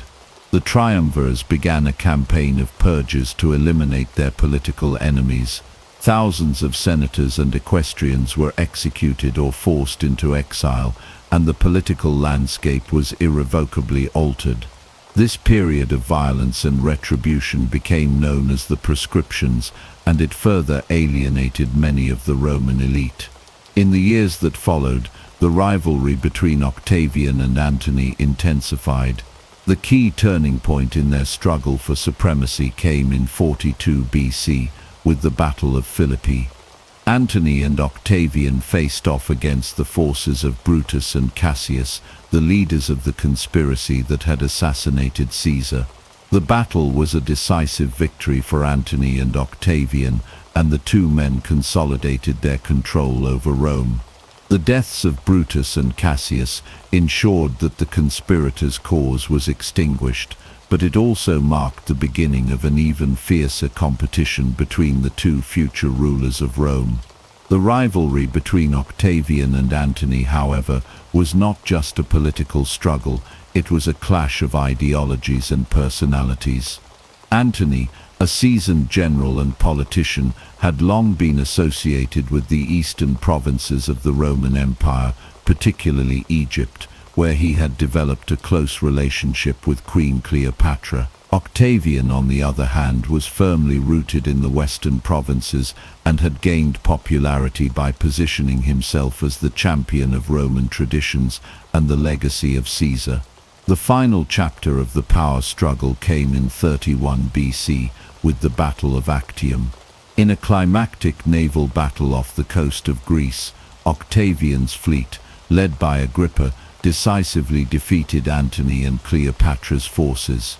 Antony and Cleopatra fled to Egypt, where they both ultimately committed suicide, marking the end of the civil war. Octavian, now the undisputed master of Rome, was left with no serious opposition. In 27 BC, Octavian would be given the title of Augustus, becoming the first Roman emperor and formally ending the Republic. The fall of the Republic, which had begun with Caesar's rise to power, was now complete. Though Octavian would go on to usher in a period of stability and prosperity known as the Pax Romana, it was clear that the Republic, in its original form, had been destroyed by the power struggles and civil wars that followed Caesar's assassination. In the aftermath of Caesar's death, Rome would never be the same. The Republic had fallen, and with it, the old order of governance. The power vacuum left by Caesar's assassination was filled not by the restoration of the Senate, but by the autocratic rule of the emperors. The fall of the Roman Republic was sealed by the deaths of Brutus, Cassius, Antony, and Cleopatra, and the rise of Augustus as the first emperor of Rome. The Republic that had once stood as the model of Roman governance had been replaced by a new political system, an empire that would dominate the world for centuries. Julius Caesar's life and legacy are among the most profound in world history. From his rise as a military genius and political mastermind to his sudden assassination, Caesar's actions shaped not only the fate of Rome, but the world for centuries to come. His influence transcended his time, setting the stage for the Roman Empire, changing the course of modern politics, and leaving a lasting mark on the structure of governance, military strategy, and leadership. First, it's important to recognize the immediate consequences of Caesar's death. His assassination was intended to restore the Roman Republic, but in reality, it set off a chain of events that ended its existence. The power struggle that followed, particularly between Caesar's adopted heir Octavian and his rival Mark Antony, escalated into a civil war. Ultimately, Octavian emerged victorious, and in 27 BC he became Augustus, the first Roman emperor. This marked the beginning of the Roman Empire, a period that would last for centuries. Although Caesar himself never reigned as emperor, his actions and reforms paved the way for the imperial system that followed. Caesar's legacy is most evident in the transformation of the Roman political structure. Under his rule, he centralized power and weakened the Senate, which had been the backbone of the Roman Republic for centuries. By declaring himself dictator for life and using his military victories and public reforms to solidify his position, Caesar set the precedent for future emperors to rule without the need for consensus from the Senate. His concentration of power, though controversial at the time, established the model for autocratic rule in Rome, which would influence the emperors who followed him. Beyond politics, Caesar's military innovations and strategies had a lasting impact on the art of warfare. His campaigns, particularly his conquest of Gaul, were meticulously planned and executed. He was a master of logistics, understanding the importance of supply lines, troop morale, and effective communication. His leadership on the battlefield, his ability to inspire loyalty, make quick decisions, and adapt to changing circumstances became the standard by which later generals, including Napoleon Bonaparte, would be judged. Caesar's commentaries on the Gallic Wars, written in the third person, provided a detailed record of his military campaigns that became essential reading for future military leaders. Caesar's reforms were another cornerstone of his lasting influence. His agrarian reforms, designed to alleviate social inequality by redistributing land to the poor and veterans, addressed some of the economic disparities that had contributed to unrest in Rome. His creation of the Julian calendar, which reformed the Roman calendar and replaced the lunar system with a solar-based one, proved to be one of his most enduring achievements. The Julian calendar, with only minor modifications, became the basis for the Gregorian calendar that we still use today. These reforms reflected his belief in the necessity of practical, rational solutions to Rome's chronic issues. Caesar's impact extended far beyond Rome, as his name and legacy became synonymous with power.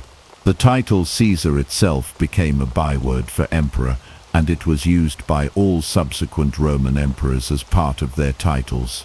Even after the fall of the Western Roman Empire, the term continued to be used by monarchs in various parts of Europe, most notably in the Holy Roman Empire, where the emperors considered themselves the heirs to Caesar's legacy. In modern politics, Caesar's story is often invoked as a cautionary tale of ambition, power, and the fragility of democratic institutions.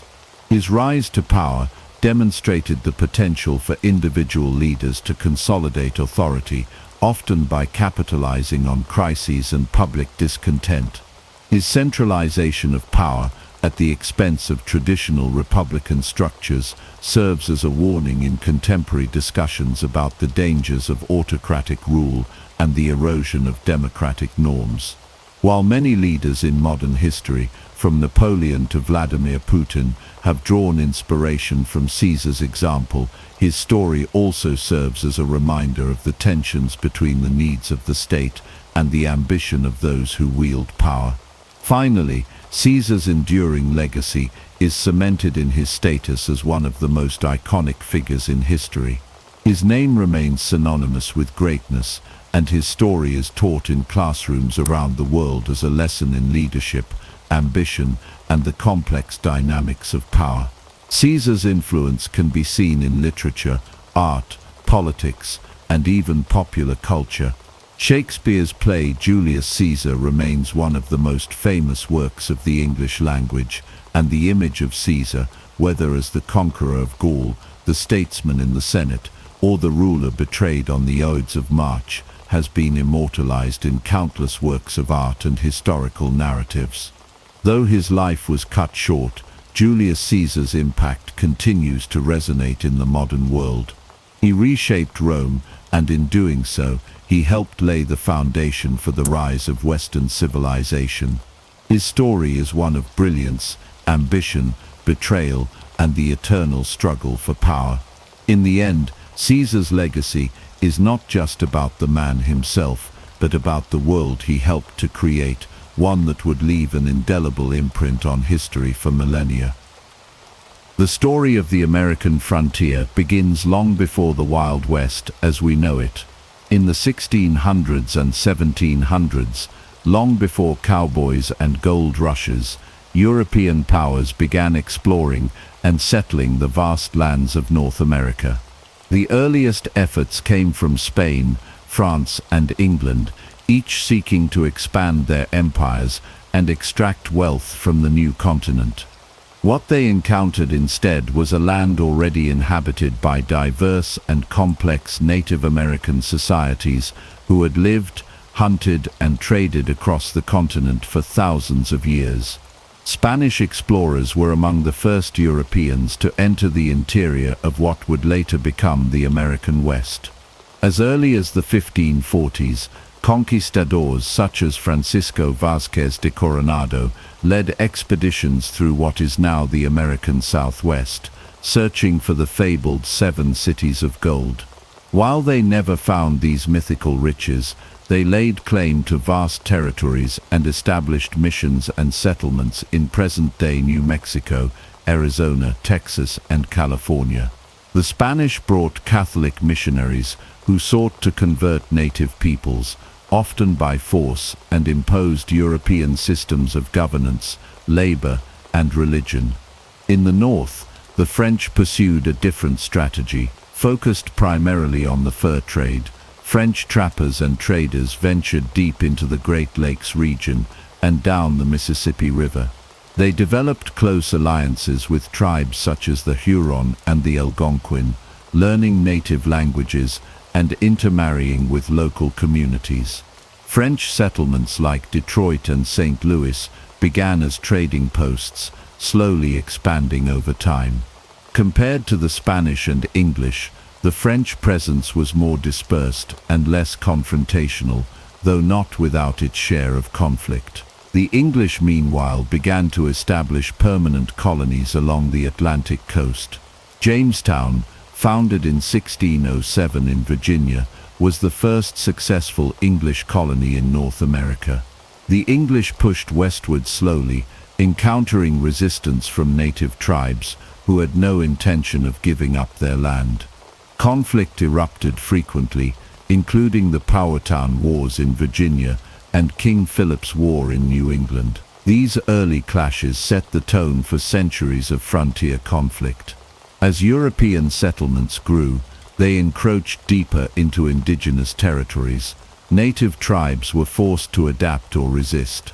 Some chose to trade and form alliances, while others fought to defend their homelands.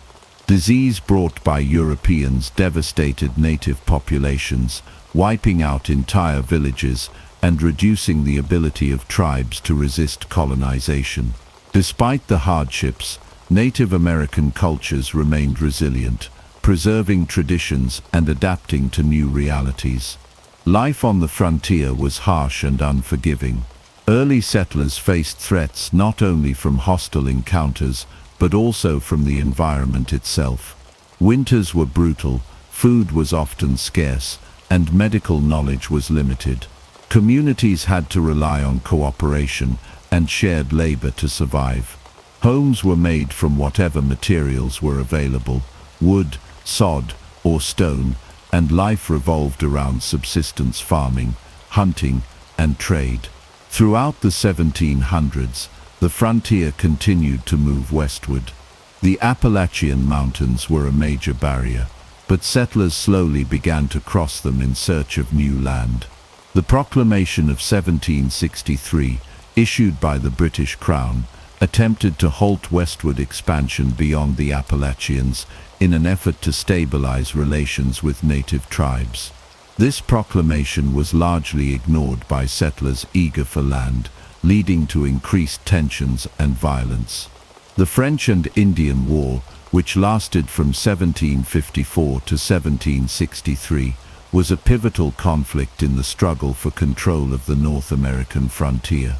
The war was part of a global conflict between Britain and France, but on American soil, it involved both European powers and their Native American allies.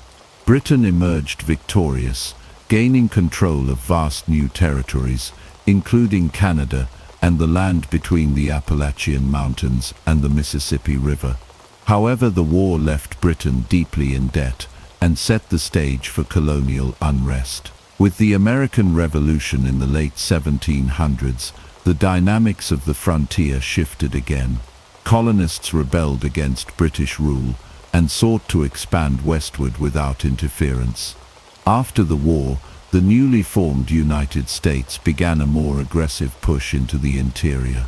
The Northwest Ordinance of 1787 provided a framework for settling and governing western lands, laying the foundation for future expansion. By the end of the 18th century, the seeds of the Wild West had been planted. The land was vast, untamed, and contested. The encounters between European settlers and Native Americans had already shaped a legacy of conflict, adaptation, and survival. The frontier was not yet the stage for gunfights and cattle drives, but it was already a crucible of ambition, endurance, and cultural collision. This was the beginning of a story that would continue to unfold across the next century, forging the myth and the reality of the American West. In 1803, the United States made a monumental move that would forever change the course of its history. President Thomas Jefferson negotiated the Louisiana Purchase, acquiring over 800,000 square miles of territory from France for $15 million. This single act nearly doubled the size of the young nation and opened up vast regions of land for exploration, settlement, and economic development. The Louisiana Purchase stretched from the Mississippi River to the Rocky Mountains and from the Gulf of Mexico to the Canadian border. While the land was largely uncharted by Americans, it was already home to numerous Native American tribes who had lived there for generations.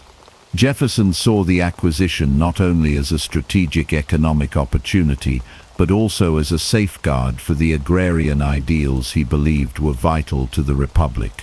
He envisioned a nation of independent farmers, each owning their own land and contributing to a stable democracy. To make this vision a reality, the United States had to push westward into the newly acquired territory. In 1804, Jefferson commissioned Meriwether Lewis and William Clark to lead the Corps of Discovery, an expedition to explore the new lands and find a water route to the Pacific Ocean. Their journey took them across rugged terrain, through the lands of powerful native tribes, and into what is now the American Northwest. Along the way, they mapped the region, documented wildlife and plant species, and established contact with Native American nations. Their expedition inspired further exploration and opened the door for settlers and traders who followed in their footsteps. The idea of expansion soon became more than a policy, it became a national belief. By the 1820s and 1830s, the concept of manifest destiny had begun to take shape. This was the belief that Americans were divinely destined to expand across the North American continent, from the Atlantic to the Pacific. Manifest destiny was not just about geography, it was also tied to a sense of cultural and racial superiority. Many Americans believed it was their duty to bring what they considered civilization, Christianity, and democracy to the western frontier, even if it meant displacing or conquering native peoples. As this ideology gained traction, more and more settlers began moving west. The government encouraged this migration by offering land grants and passing policies that made it easier for individuals and families to claim and settle land. Steamboats and later railroads helped make transportation more accessible, and trading routes such as the Santa Fe Trail became vital arteries of commerce and communication. The expansion also had a profound impact on Native American tribes. As settlers encroached on their lands, tribes were often forced to move or resist. The government began negotiating treaties, many of which were later broken, to relocate tribes to less desirable lands. These relocations were frequently carried out under threat of violence or through military force. The era of westward expansion set the stage for the series of conflicts that would later be known as the Indian Wars. At the same time, the frontier economy began to develop. Fur trading became a lucrative business, particularly in the Rocky Mountains and Pacific Northwest. Mountain men, independent trappers who braved the wilderness alone or in small groups, played a crucial role in exploring the frontier and establishing trade networks. Figures like Jedediah Smith and Jim Bridger became legends of the early American West, navigating uncharted lands and surviving in harsh conditions. By the 1830s, the push west had become a national movement.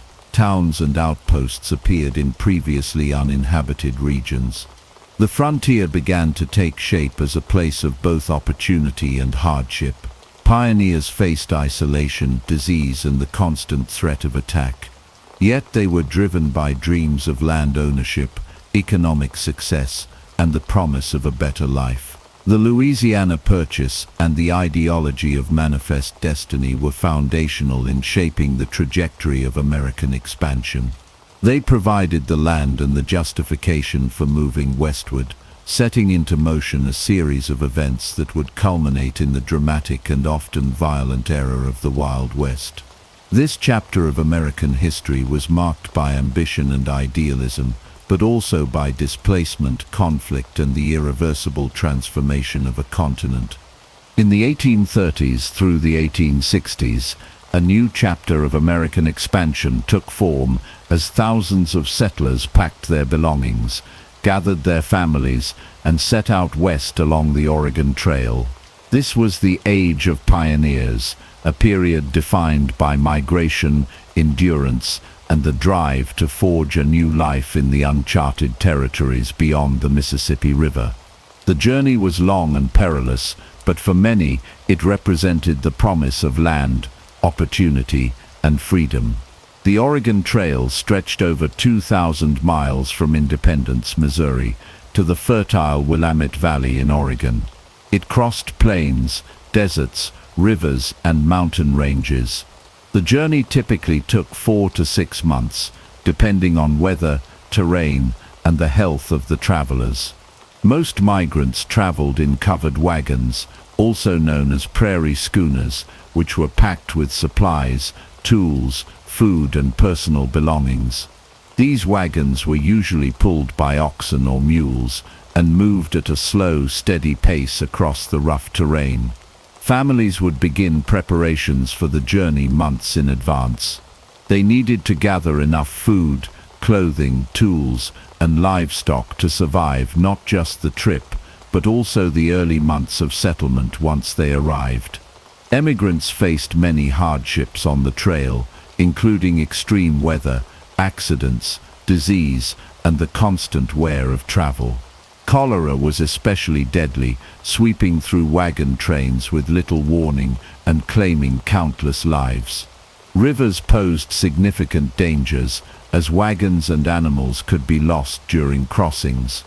Despite these challenges, the promise of a better life drove people westward. The U.S. government encouraged settlement of the Oregon Territory through treaties and legislation, including the Donation Land Claim Act of 1850, which offered land to settlers willing to cultivate it. For many, this was the first chance to own property and build something lasting for future generations. The journey also relied heavily on cooperation. Wagon trains, often made up of dozens of families, banded together for protection and mutual aid.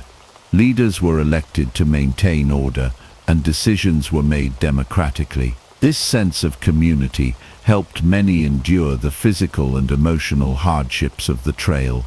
At night, wagons were often arranged in a circle to create a protective corral for livestock and to provide shelter from wind and wild animals. The Oregon Trail migration had a profound impact on the American frontier. It brought settlers into direct contact with Native American tribes, whose lands they crossed or settled on. While many encounters were peaceful and involved trade or assistance, others were marked by tension and violence. As more settlers arrived, tribal lands were gradually taken over, leading to growing resentment and conflict. The trail itself evolved over time. Initially marked by mountain men and fur trappers, the route became more established as thousands traveled it. Forts and trading posts sprang up along the way, offering supplies and a measure of safety. Missionaries, merchants, and farmers all made the journey, transforming the West from an unknown wilderness into a land of growing settlements. By the 1860s, the Oregon Trail was at its height. Homesteads began to dot the landscape of the Pacific Northwest. Towns were established, farms were built, and the frontier began to take on a more settled character. However, this migration also intensified the displacement of Native American tribes, who were pushed farther from their ancestral lands. The federal government began to implement more aggressive policies to remove and relocate indigenous peoples, contributing to the long and tragic history of the Indian Wars. The Age of Pioneers helped define the American identity. The stories of families braving the wilderness in search of a better life became part of the national mythology. The covered wagon became a symbol of American perseverance and hope. The hardships endured on the trail and the determination required to complete the journey exemplified the values of self-reliance and resilience. The Oregon Trail was not just a route across the continent, it was a crucible that tested the spirit of those who traveled it. It forged new communities, reshaped the landscape, and forever altered the lives of those who made the journey. In doing so, it laid the groundwork for the westward expansion that would continue into the era of cowboys, outlaws, and lawmen, and helped shape the character of the American frontier.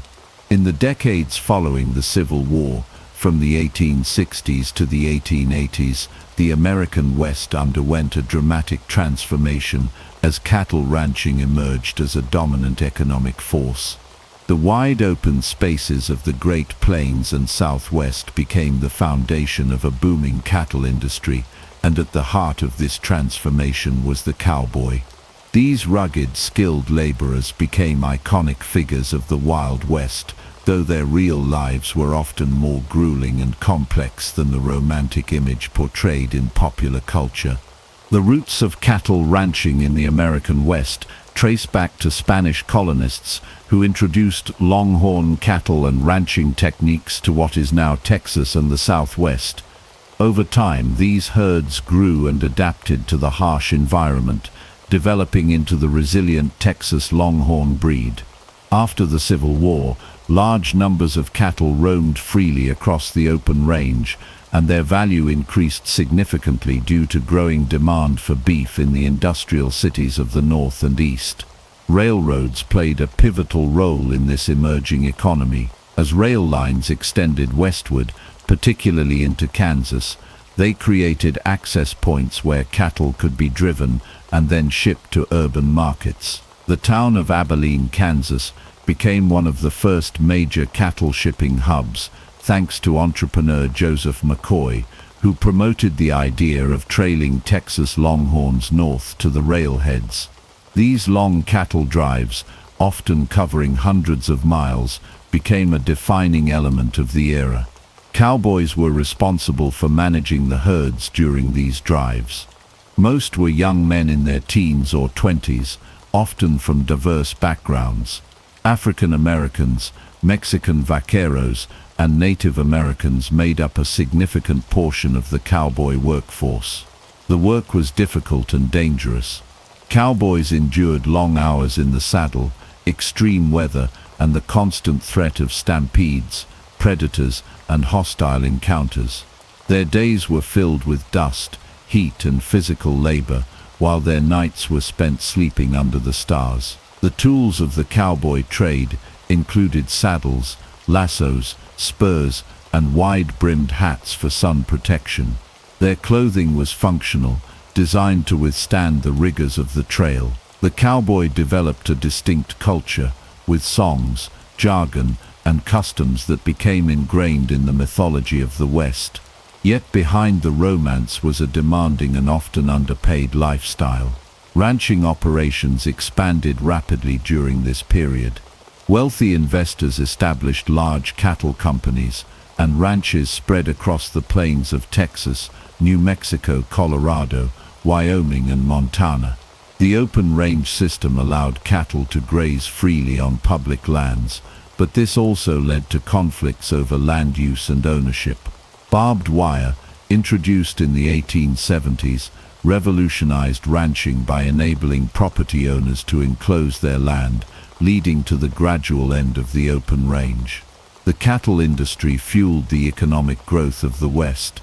Towns sprang up near railroads and stockyards, creating new markets and job opportunities. Meat packing centers in Chicago and other cities processed the beef, linking the rural West to the urban economy. Supply chains developed, connecting ranchers, railroads, buyers, and consumers in a complex web of commerce.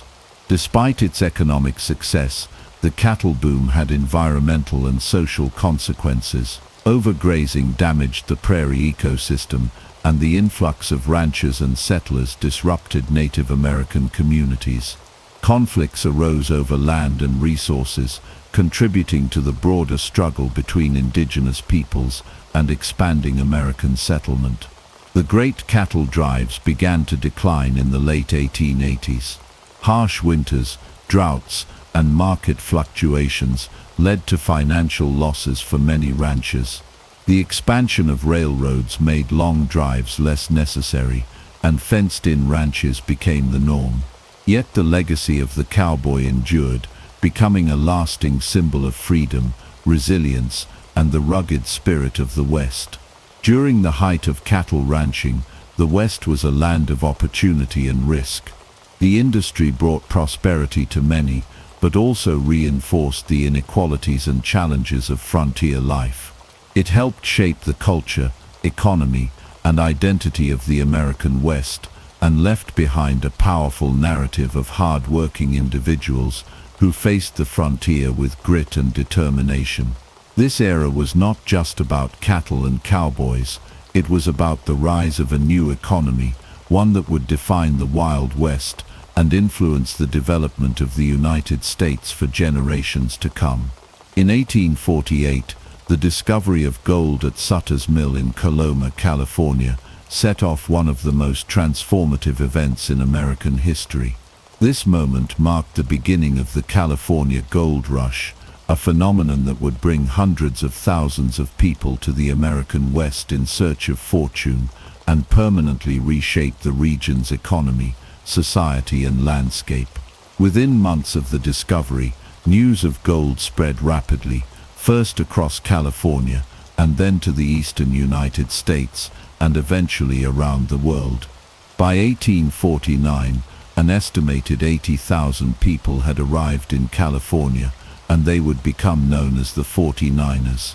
This massive influx of people came by ship around Cape Horn, overland across the rugged terrain of the American frontier, and via the Panama Isthmus. The population of San Francisco exploded from around 1,000 residents in 1848 to over 25,000 by 1850. The rapid population growth transformed quiet outposts into chaotic boom towns almost overnight. The gold rush was not limited to California. Gold discoveries in other areas, such as Colorado in 1859 and Nevada's Comstock Lode in 1859, drew additional waves of miners and settlers. These rushes helped spread the frontier further westward and contributed to the development of new states and territories. Mining camps sprung up wherever gold was found, often in remote and difficult-to-reach locations. These camps were known for their lawlessness, rough living conditions, and a transient population mostly composed of young men. Most miners did not strike it rich. Surface gold was quickly exhausted, and mining became increasingly industrialized, requiring expensive equipment and access to deep ore deposits. As corporations took over mining operations, many individual prospectors were forced to take wage jobs or move on. The sudden boom brought not only miners, but also entrepreneurs who saw opportunity in providing goods and services. Merchants, hoteliers, blacksmiths, saloon owners, and others flooded into mining regions to serve the needs of the new population. Some of the greatest fortunes of the gold rush were not made from gold itself, but from the businesses that supported the mining industry. People like Levi Strauss, who sold durable pants to miners, became household names. The gold rush catalyzed economic growth across the United States. The wealth generated by mining helped fund infrastructure and development, including railroads and telegraph lines.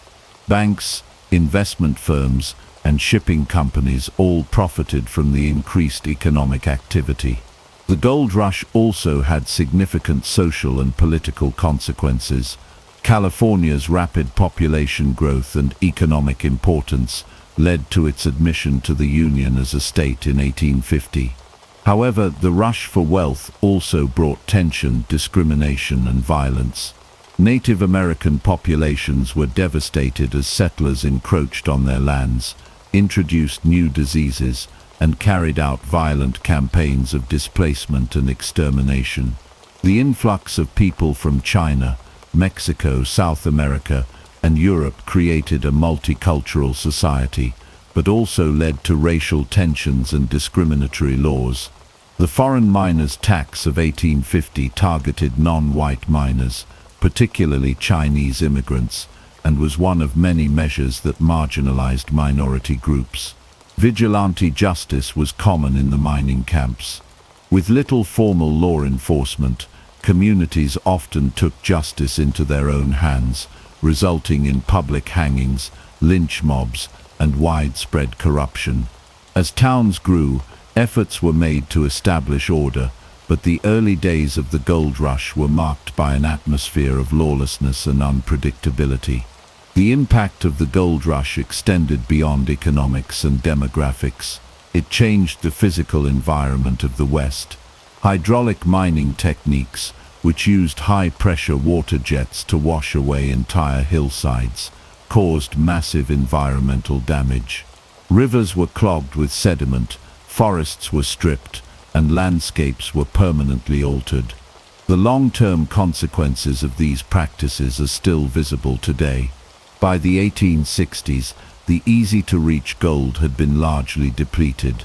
The feverish rush gave way to more stable, organized mining operations. Some towns withered and disappeared, while others evolved into permanent settlements. The legacy of the gold rush was clear. It accelerated westward expansion, stimulated the national economy, and set the stage for further development of the American frontier. It also revealed both the promise and peril of unchecked ambition. For many, the gold rush was a dream pursued and lost. For others, it was a stepping stone to something greater. And for the American West, it was a crucible that forged new paths, new cities, and new conflicts. It was a defining episode that brought together people from around the world, united by the hope of striking it rich, and forever changed the story of the American frontier. From the 1860s through the dawn of the 20th century, the American frontier was marked by rapid expansion, booming towns, and frequent violence. In a landscape often defined by chaos and lawlessness, a special class of men emerged to bring order and justice to the West. These were the lawmen. Figures like Wyatt Earp, Bat Masterson, and Wild Bill Hickok became legends of the Wild West, celebrated and sometimes mythologized for their bravery, quick-draw skills, and determination to uphold the law in some of the most dangerous places in the country. Lawmen were often appointed marshals, sheriffs, or deputies in towns that sprung up quickly due to gold strikes, cattle routes, or rail lines. These towns frequently attracted a rough crowd, gamblers, gunslingers, outlaws, and drifters seeking opportunity or escape. With limited resources and no formal police infrastructure, lawmen had to rely on personal reputation, courage, and alliances to maintain peace. Their duties included arresting criminals, settling disputes, breaking up saloon brawls, and sometimes escorting prisoners across long and dangerous routes. One of the most iconic lawmen of the era was Wyatt Earp. Born in 1848 in Illinois, Earp served in various law enforcement roles across several frontier towns.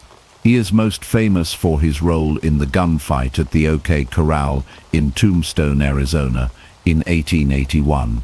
Alongside his brothers Virgil and Morgan and ally Doc Holliday, Earp faced off against the outlaw cowboys in a shootout that lasted less than a minute, but cemented his place in Western history. While often portrayed as a fearless enforcer of justice, Earp's life was complex. He had brushes with the law himself, operated saloons, and was sometimes accused of being more of a vigilante than a peacekeeper. Bat Masterson, another legendary figure, was born in Canada in 1853 and made his name as a buffalo hunter, scout, and eventually a lawman in Dodge City, Kansas. Known for his calm demeanor and precise marksmanship, Masterson served as a sheriff and deputy U.S. Marshal. He was involved in numerous gunfights, but often preferred diplomacy and strategy over violence. Later in life, he moved to New York City, where he became a sports writer, proving that even the toughest lawmen could reinvent themselves. Wild Bill Hickok, born James Butler Hickok in 1837, was a scout, gambler and lawman who gained national fame for his exploits in the West. Known for his sharp shooting and larger-than-life persona, Hickok served as a marshal in towns like Hays and Abilene, Kansas.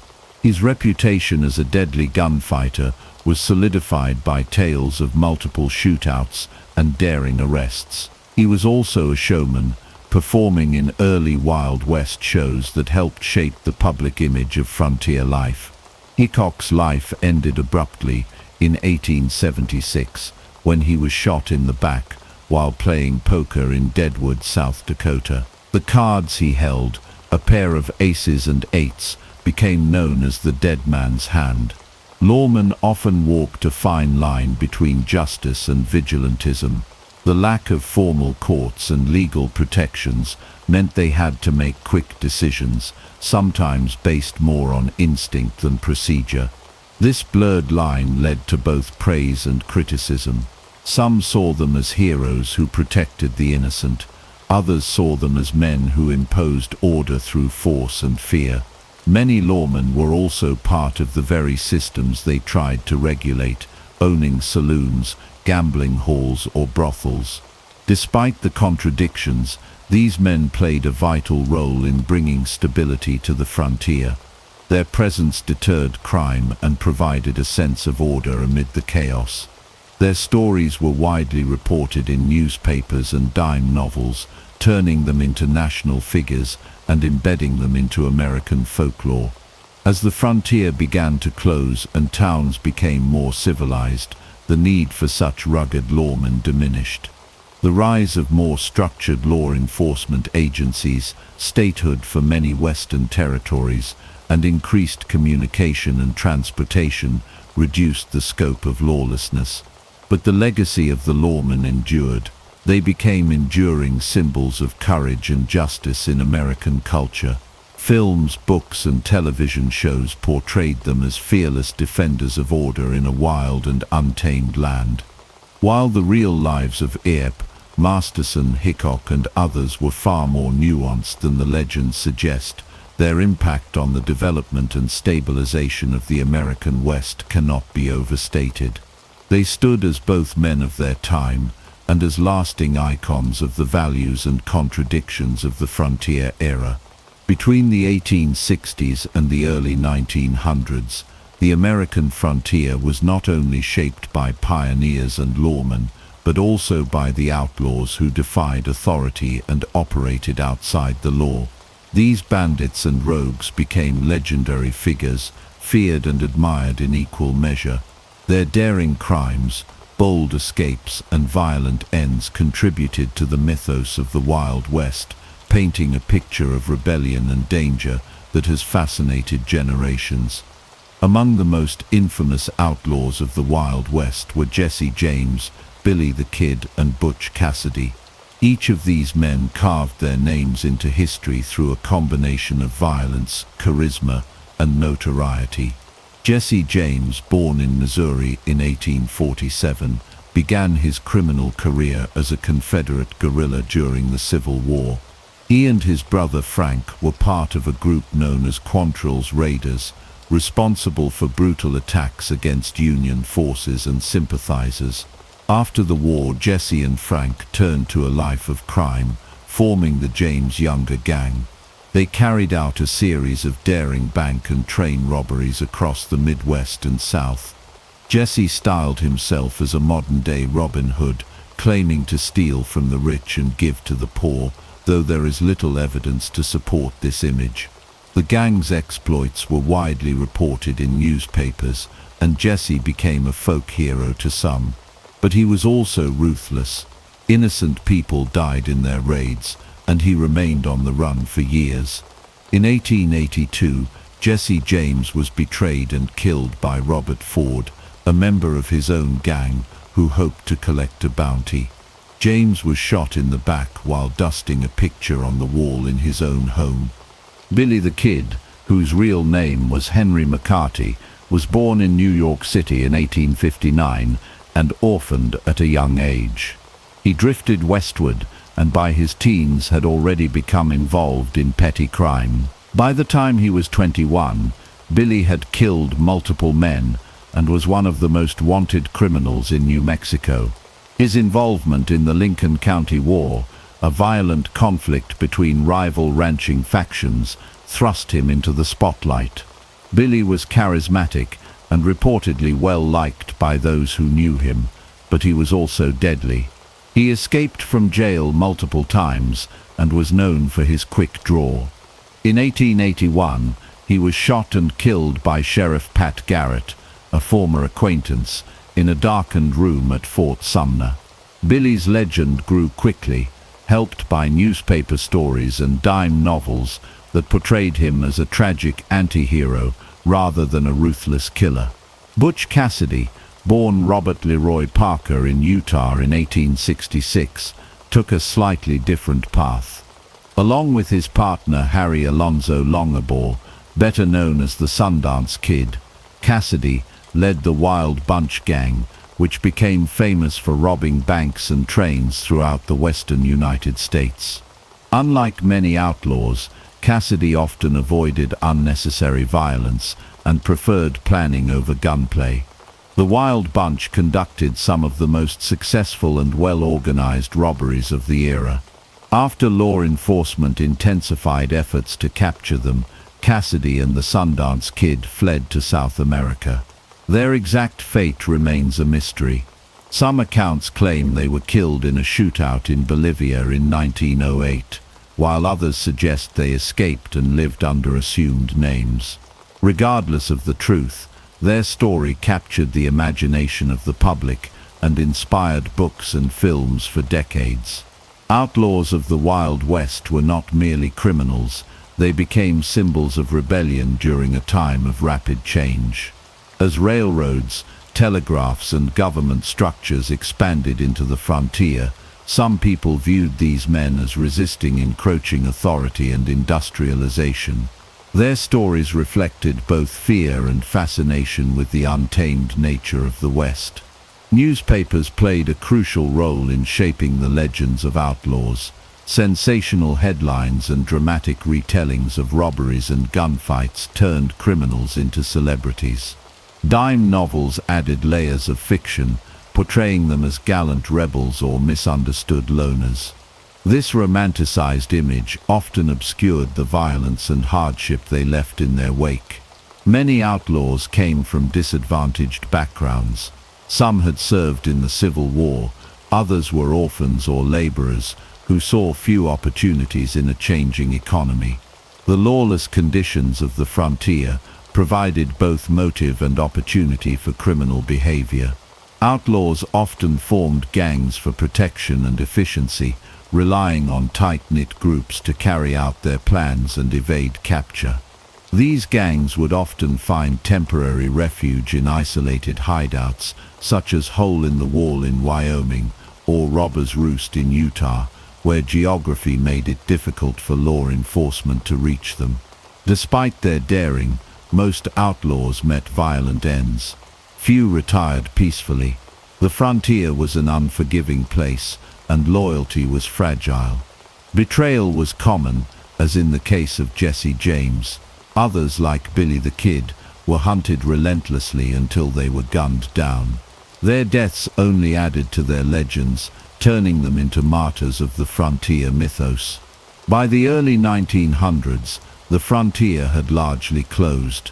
Railroads connected distant regions, telegraphs enabled quick communication, and professional law enforcement agencies became more effective. The age of the outlaw faded, but their stories endured. They became part of American folklore, shaping the way future generations would view the Wild West. The outlaws of the frontier era remain some of the most intriguing characters in American history.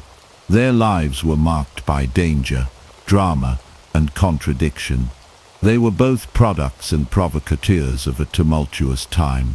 And though their actions often caused suffering, their stories continue to captivate, reminding us of the complex legacy of the American frontier. From the 1850s through the 1890s, the American frontier was the stage for a long and violent series of conflicts between Native American tribes and the expanding United States government. Known collectively as the Indian Wars, these clashes were rooted in land disputes, cultural misunderstandings, broken treaties, and a relentless drive for westward expansion.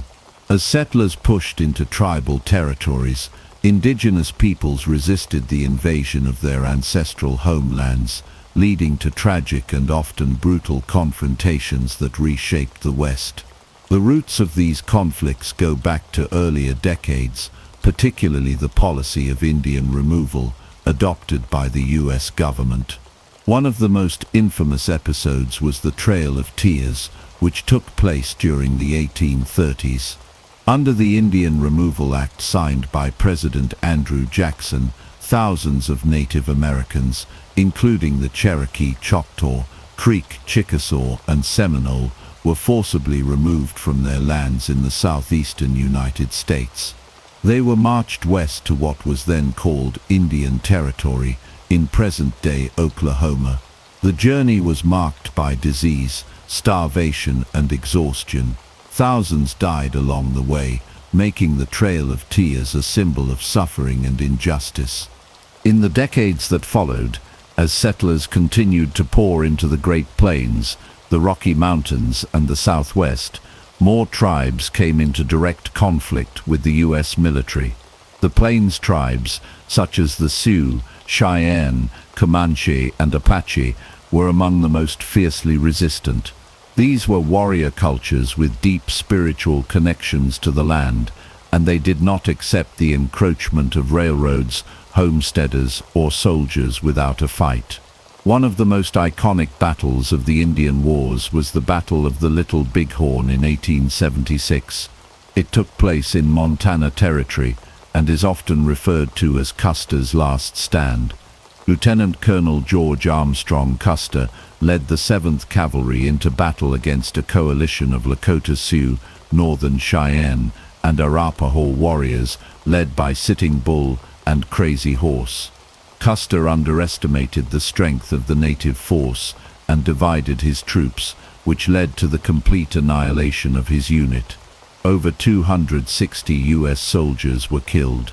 While the battle was a stunning victory for the native tribes, it galvanized public opinion in the United States and led to an aggressive military campaign that eventually forced many tribes onto reservations.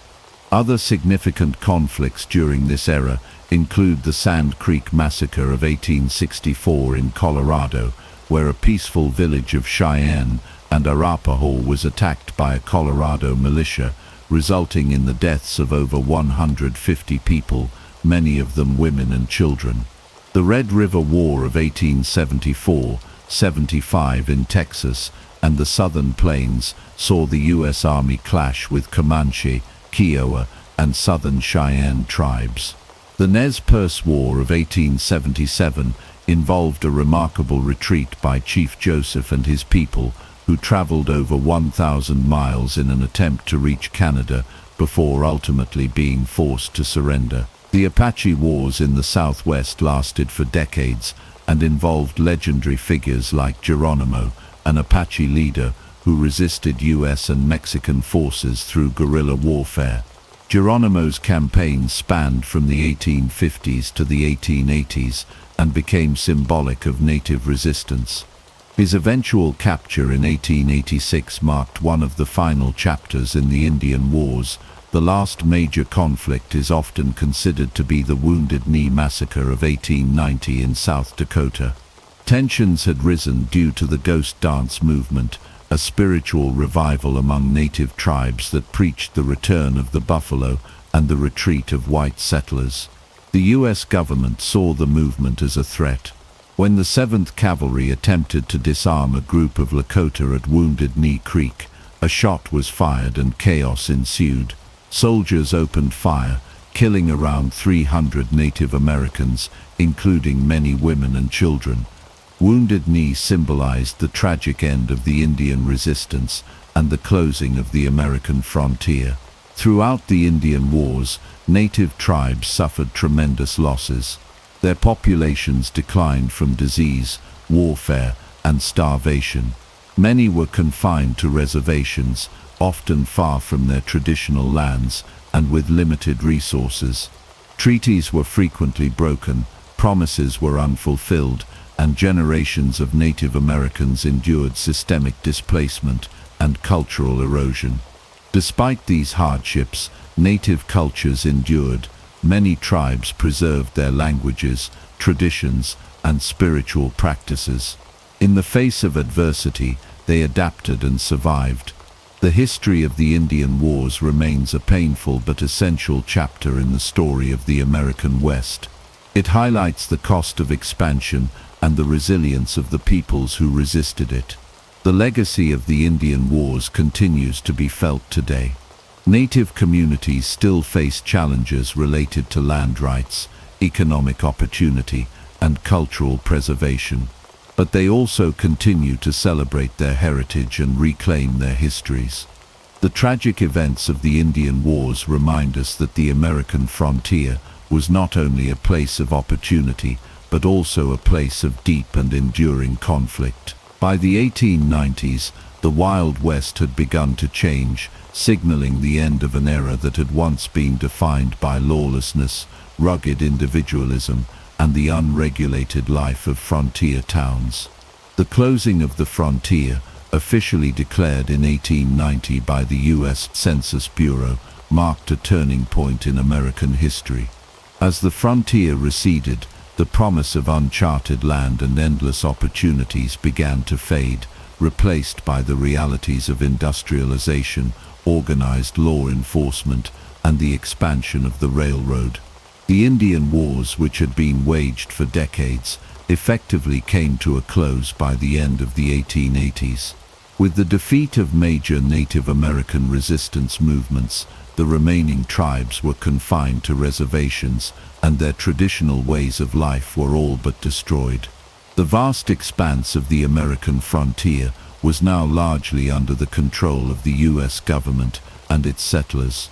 The idea of the frontier as a place of freedom and opportunity, where anything was possible, began to be replaced by the reality of a rapidly evolving nation. The completion of the Transcontinental Railroad in 1869 had already begun to transform the West, facilitating the movement of people, goods, and resources across the country. The railroad made it easier for settlers to travel to the frontier and for products like cattle, crops, and minerals to be transported to markets back east. Railroads also brought in lawmen, businesses, and social structures that began to bring order to the once untamed West. As trains crisscrossed the land, they connected the far-flung corners of the country and made the vast distances of the frontier seem smaller and more manageable. The expansion of the railroad also led to the rise of towns and cities, where the frontier's rough and tumble days of lawlessness gave way to the growth of more regulated urban societies. By the turn of the century, cities like Denver, Phoenix, and Albuquerque had become thriving centers of commerce and culture. As settlements grew, so did the need for organized law enforcement. The vigilante justice that had once been a hallmark of the frontier was gradually replaced by more formalized systems of policing. The rise of modern law enforcement during this period played a significant role in the decline of the Wild West. The U.S. government began to establish more permanent law enforcement agencies, and local sheriffs, marshals, and detectives replaced the independent, often lawless figure of the frontier lawman. These new institutions, along with improved communication methods like the telegraph, made it easier for authorities to track down criminals and enforce the law across larger areas. The widespread use of the railroad also made it more difficult for outlaws to escape to remote hideouts. The days of the notorious train robberies and bank heists began to diminish as law enforcement grew more sophisticated and far-reaching. At the same time, the rise of corporate interests and industrialization changed the nature of the Western economy. Cattle ranching, mining, and farming were increasingly dominated by large corporations, and small-time homesteaders and independent cowboys were gradually pushed out. The once wild cattle trails were replaced by barbed wire fences and more organized corporate ranches. As a result, the economic boom that had once fueled the Wild West began to slow. The promise of free land for homesteaders dwindled as the government sold off land to private interests or gave it to railroad companies, further closing off opportunities for independent settlers. By the 1900s, the romanticized image of the Wild West had become a thing of the past. The outlaws and lawmen who had once defined the frontier were now relegated to history books and popular myths. The social and economic changes that had taken place over the previous decades had brought an end to the untamed world that had once been synonymous with the American West. The final chapter of the frontier era was written not with the last gunfight or the last train robbery, but with the closing of the land that had once been open to all. Despite the decline of the Wild West, its legacy lived on. The stories of the outlaws, cowboys, and lawmen, as well as the great battles between settlers and Native Americans, continued to captivate the public imagination. The myths of the frontier were immortalized in dime novels, plays, and eventually in Hollywood films, which romanticized the characters and events of the Wild West for generations to come.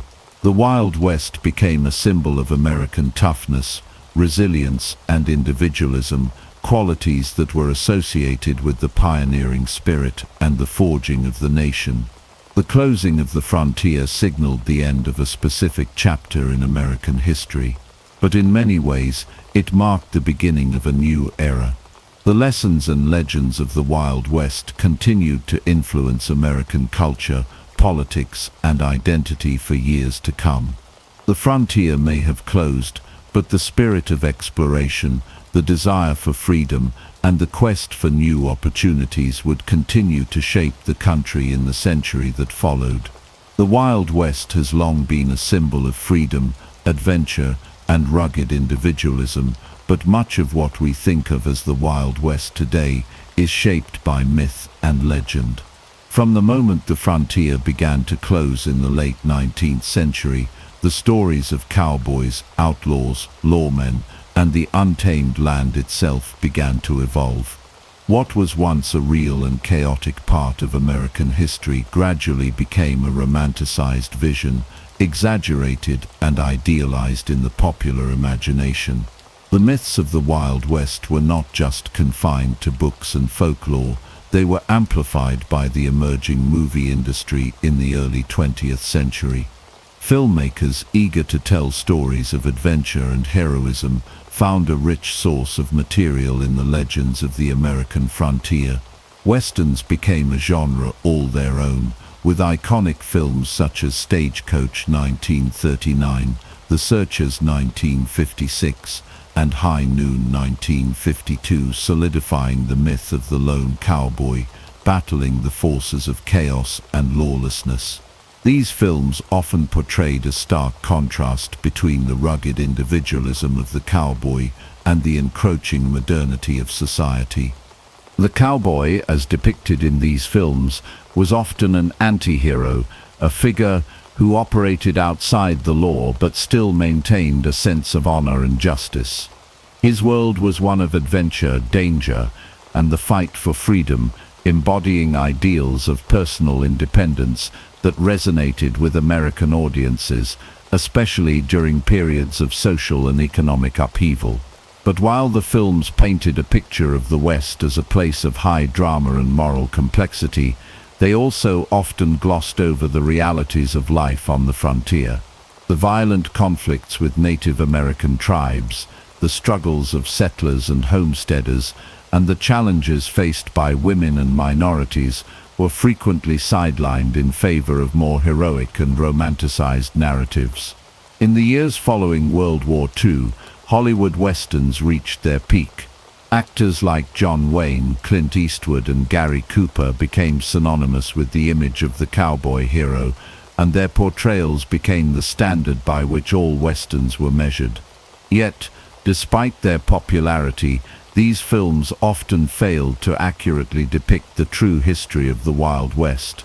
They turned the historical complexities of the frontier into a one-dimensional narrative of good versus evil, with cowboys representing the forces of righteousness and outlaws symbolizing chaos. In reality, the Wild West was far more nuanced. The outlaw figures who became legends, like Jesse James, Billy the Kid, and Butch Cassidy, were often romanticized as rebels fighting against oppressive authority.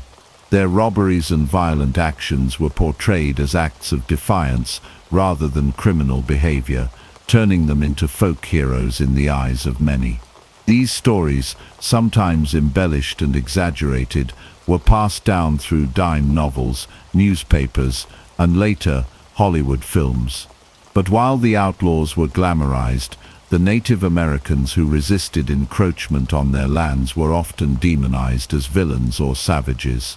The history of Native American resistance, the forced removal from their ancestral lands, and the lasting impact of the Indian Wars were frequently overshadowed by the myth of the Wild West as a place of heroic struggles and battles between good and evil. Over the years, the romanticized vision of the Wild West continued to influence American popular culture. Television shows like Bonanza, 1959, 1973, and Gunsmoke, 1955, 1975, as well as more recent films like Dances with Wolves, 1990, and True Grit, 2010, kept the spirit of the West alive, even as the country entered the 20th and 21st centuries. The cowboy remained a symbol of rugged masculinity, independence, and a nostalgic yearning for a simpler, more adventurous time. Yet, even as the Wild West has been mythologized in film and television, it has also been subjected to reinterpretation. Modern westerns, like No Country for Old Men, 2007, and The Ballad of Buster Scruggs, 2018, often deconstruct the classic myth, offering more complex portrayals of frontier life. These films explore the harshness of the West, the morality of the characters, and the consequences of violence, presenting a more critical and nuanced view of the American frontier. The legacy of the Wild West remains strong, not just in entertainment, but in how the American frontier is perceived today.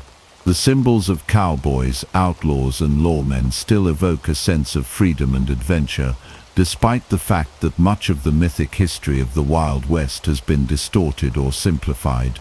The romanticized image of the frontier continues to shape American identity, representing a time when the nation was forging its path and expanding its boundaries. But the Wild West's mythology has also contributed to the marginalization of important aspects of history. The reality of the American frontier was often far more violent, divisive, and tragic than the stories we tell about it. Native Americans, whose lives and cultures were deeply affected by westward expansion, have often been relegated to the background in favor of stories that glorify the settlers and outlaws. The history of the West is much more than the legends of cowboys and gunfighters. It is also the history of displacement, injustice, and survival. Today, the Wild West remains an indelible part of American culture, but it is also a reminder of the complexities of the nation's history. The legends of the cowboys, outlaws, and lawmen are still cherished, but they are no longer the sole narrative of the West. As we move forward, there is an increasing effort to tell a more complete story of the American frontier, one that includes the voices and experiences of those who were often overlooked or silenced. The Wild West will always be a symbol of adventure and freedom in the American imagination, but it will also be a reminder that history is never as simple as the stories we tell about it. Roughly 15,000 years ago, at the end of the last ice age, early humans began their journey into the uncharted and vast lands of North America. This migration marks one of the most significant events in human history. It set in motion the long development of Native American civilizations that would eventually stretch from the Arctic Circle to the tip of South America. At that time, much of the Earth's water was locked in massive glaciers, causing sea levels to drop and exposing a land corridor now known as Beringia. This land bridge connected present-day Siberia to Alaska. It is believed that small bands of nomadic hunter-gatherers crossed this bridge while following large Ice Age mammals like mammoths, mastodons, and steppe bison. These people were not moving with the intention of settling a new world. Rather, they were in pursuit of food, adapting to the challenges of a cold and unfamiliar landscape. The environment of prehistoric North America during the late Pleistocene was dramatically different from what it is today. Glaciers covered much of Canada and the northern United States, while the southern regions offered tundra and steppe ecosystems. As these early migrants moved further inland and southward, they encountered vast plains, rich woodlands, river valleys, and highlands teeming with wildlife. The land was raw, wild, and untamed, a continent in its natural state. These first Americans gradually spread out, adapting to new climates and ecological niches. Over generations, their survival strategies evolved.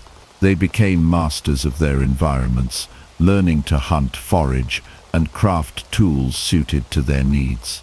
Among the earliest well-known cultures to emerge were the Paleo-Indians. These people are known today mostly through their distinctive stone tools. One of the most famous tool-making traditions was the Clovis culture, named after a site near Clovis, New Mexico, where finely crafted fluted spear points were first discovered in the 1930s.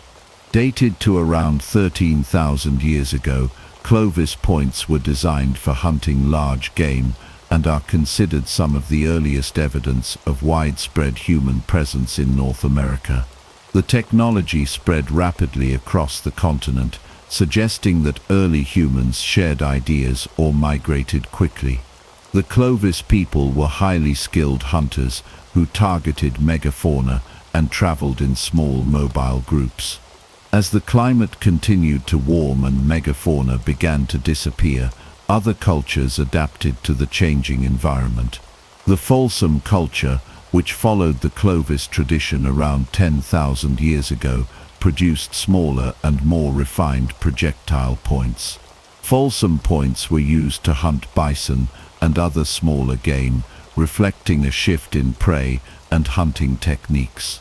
These developments mark a transition in human adaptation. Societies became more regionally distinct as groups settled into particular territories, each with its own food sources and environmental conditions. These Paleo-Indian cultures laid the foundation for the incredible cultural diversity that would later define Native American life. Archaeological evidence suggests that the Clovis and Folsom people not only hunted but also gathered wild plants, berries, and roots. They may have used seasonal camps and returned to the same locations annually, suggesting an early form of mobility tied to resource availability. Fire was used to shape the landscape, driving game and encouraging the growth of desirable plants. Their knowledge of animal behavior, weather patterns, and geography was critical for survival. These early peoples did not leave behind cities or temples. Instead, they left stone tools, butchered animal bones, hearths, and the occasional burial. But even these remnants tell us a story of resilience, ingenuity, and an intimate connection to the land. The migration across the Bering Land Bridge and the spread of Paleo-Indian cultures did not happen overnight. It likely took generations, with families traveling by foot and perhaps by small watercraft along coastal routes. Newer theories suggest that some groups may have arrived earlier than Clovis, with coastal migration paths offering a way into the Americas along the Pacific shoreline.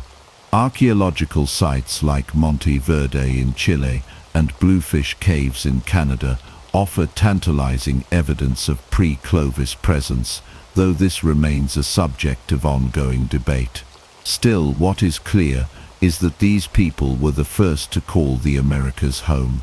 They were explorers in the truest sense, entering a new world and laying the groundwork for millennia of cultural development. By the end of this period, the initial wave of migration had given rise to a continental presence.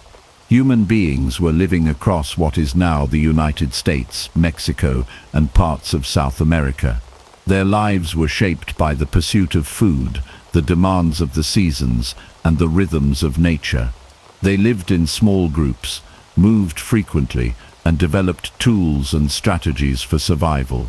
This era represents the dawn of Native American history.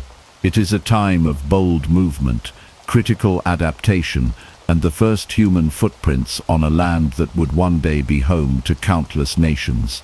Their legacy lives on in the archaeological record and in the descendants who continue to honor the memory of the first Americans. Between roughly 13,000 and 9,000 BCE, North America was a continent in flux. The Ice Age was drawing to a close, glaciers were retreating, and the climate was undergoing a dramatic transformation. It was in this volatile environment that early hunter-gatherer societies thrived. These were the Paleo-Indians, descendants of the first migrants who had crossed the Bering Land Bridge and spread across the continent.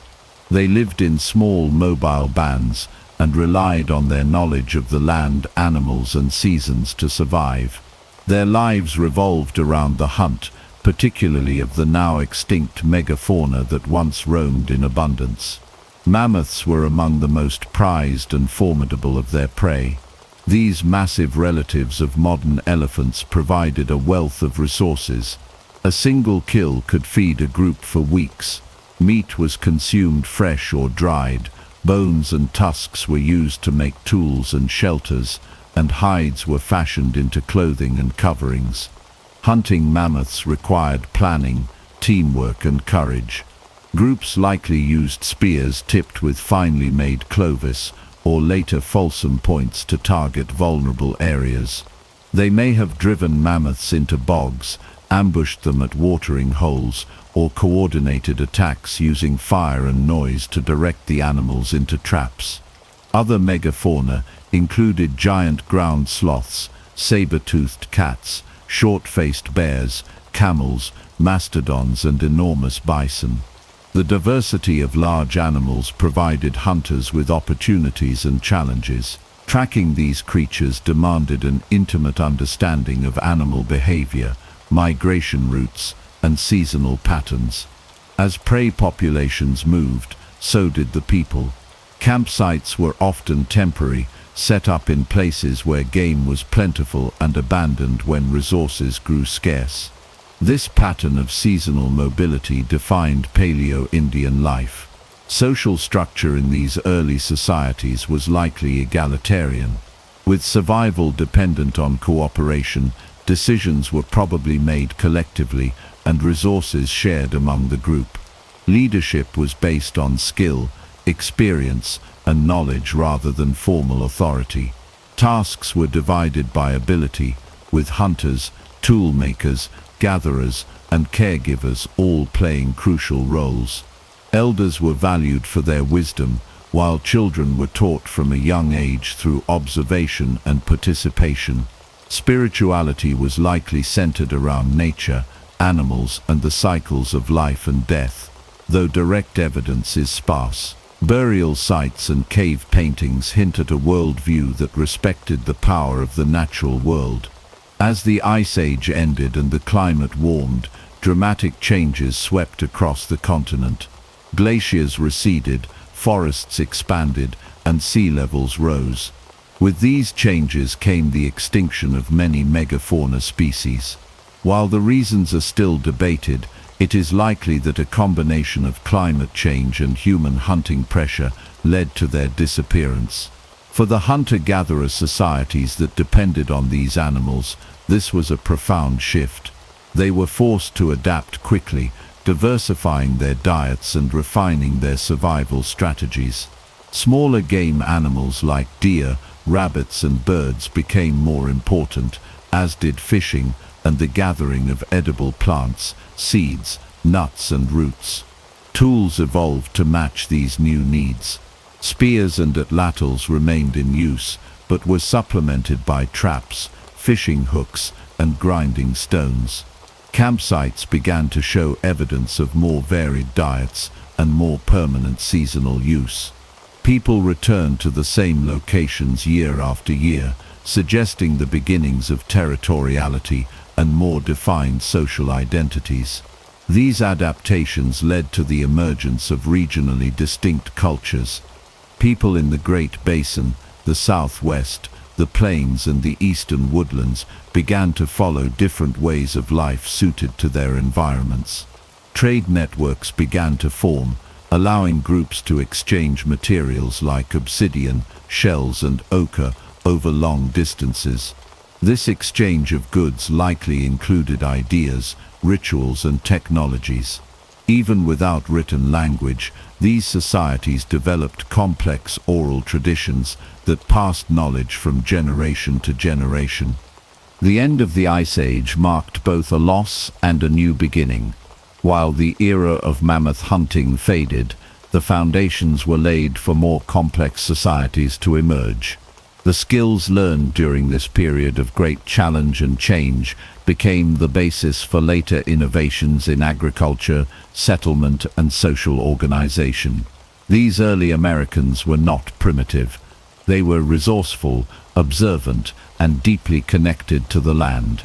They responded to one of the greatest environmental transformations in human history, not with collapse, but with adaptation and resilience. By 9000 BCE, the world these people had known for millennia had transformed. Forests replaced tundra, rivers swelled with melting ice, new species of plants and animals appeared, and the people who had once followed mammoth herds across icy plains were now shaping new ways of life. This period stands as a testament to the enduring spirit and ingenuity of the first Native American ancestors. They were survivors and innovators, the architects of a legacy that would shape the continent for thousands of years to come. Between 8000 and 2000 BCE, a major transformation began to unfold across what is now the southwestern United States and parts of northern Mexico. This was the gradual shift from a nomadic lifestyle based on hunting and gathering to a more settled way of life, supported by agriculture. The introduction and domestication of key crops, especially maize, beans and squash, fundamentally altered how people interacted with the land and each other. This shift laid the foundation for the rise of villages, more complex social structures, and eventually the development of ancient civilizations in North America. The origins of agriculture in North America are closely tied to earlier developments in Mesoamerica. In southern Mexico, indigenous peoples began domesticating maize from a wild grass called teosinte as early as 7000 BCE. Through generations of selective planting, they developed a crop that produced larger and more nutritious kernels. Over time, this knowledge and the seeds themselves spread northward. The Southwest, with its arid climate and unique geography, became a key area for early farming in North America. The first evidence of maize cultivation in the region appears around 2100 BCE. and by 1500 BCE, it had become a significant part of the diet for many groups. The adoption of agriculture did not happen overnight. It occurred alongside traditional foraging and hunting practices, forming a mixed subsistence strategy that allowed communities to gradually experiment with crop cultivation. Early farmers planted maize in floodplains and along stream banks where natural irrigation helped the plants grow. As their understanding of planting cycles improved, they began developing techniques to manage water more efficiently, including the use of check dams, canals, and dry farming methods suited to the desert environment. Beans and squash were added to the agricultural toolkit over time, and together with maize, they formed the basis of what became known as the Three Sisters. These three crops complemented each other, both nutritionally and agriculturally. Maize provided carbohydrates, beans supplied protein and helped fix nitrogen in the soil, and squash offered essential vitamins and ground cover that helped retain moisture and reduce weeds. The introduction of these crops enabled people to produce a more reliable food supply, which in turn supported population growth and the development of permanent settlements. By 1200 BCE, some groups in the southwest had begun building small villages with pit houses dug partially into the ground and covered with brush and mud. These early communities were often located near water sources and were inhabited seasonally or year-round depending on local conditions. Social organization began to evolve as people spent more time in one place. Villages required cooperation in planting, tending, and harvesting crops. Storage of surplus food became important, leading to the construction of storage pits and granaries. With more stable food supplies, populations increased, and people began to establish more permanent ties to specific territories. Trade networks expanded, allowing for the exchange of not only goods but also ideas and cultural practices. Obsidian, turquoise, and shell beads were traded across vast distances, linking early farming communities to other regions. In the Four Corners region, where modern-day Utah, Colorado, Arizona, and New Mexico meet, early agricultural communities took root in sheltered valleys and along riverbanks. Archaeological evidence shows that by 1000 BCE, inhabitants of this area were living in semi-subterranean homes, growing crops, and participating in complex social networks. Over the centuries, these communities developed increasingly sophisticated agricultural practices and architectural styles that would eventually lead to the rise of the ancestral pueblos.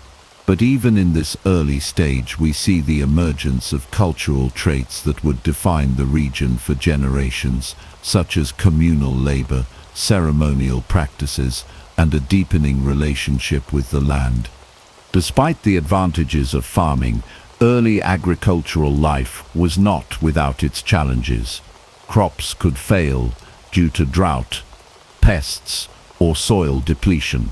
Settled life made communities more vulnerable to environmental changes and sometimes to conflict with neighboring groups. Still, the benefits of reliable food production and the ability to sustain larger communities outweighed the risks for many people. Over time, agriculture became central to life in the Southwest, and its influence would continue to spread to other parts of North America. The rise of agriculture marked a turning point in Native American history. It was not a single event, but a long process of adaptation and innovation that changed how people lived, thought, and organized their societies. This transition from mobile bands of foragers to settled agricultural communities laid the groundwork for the great cultural and architectural achievements that would follow.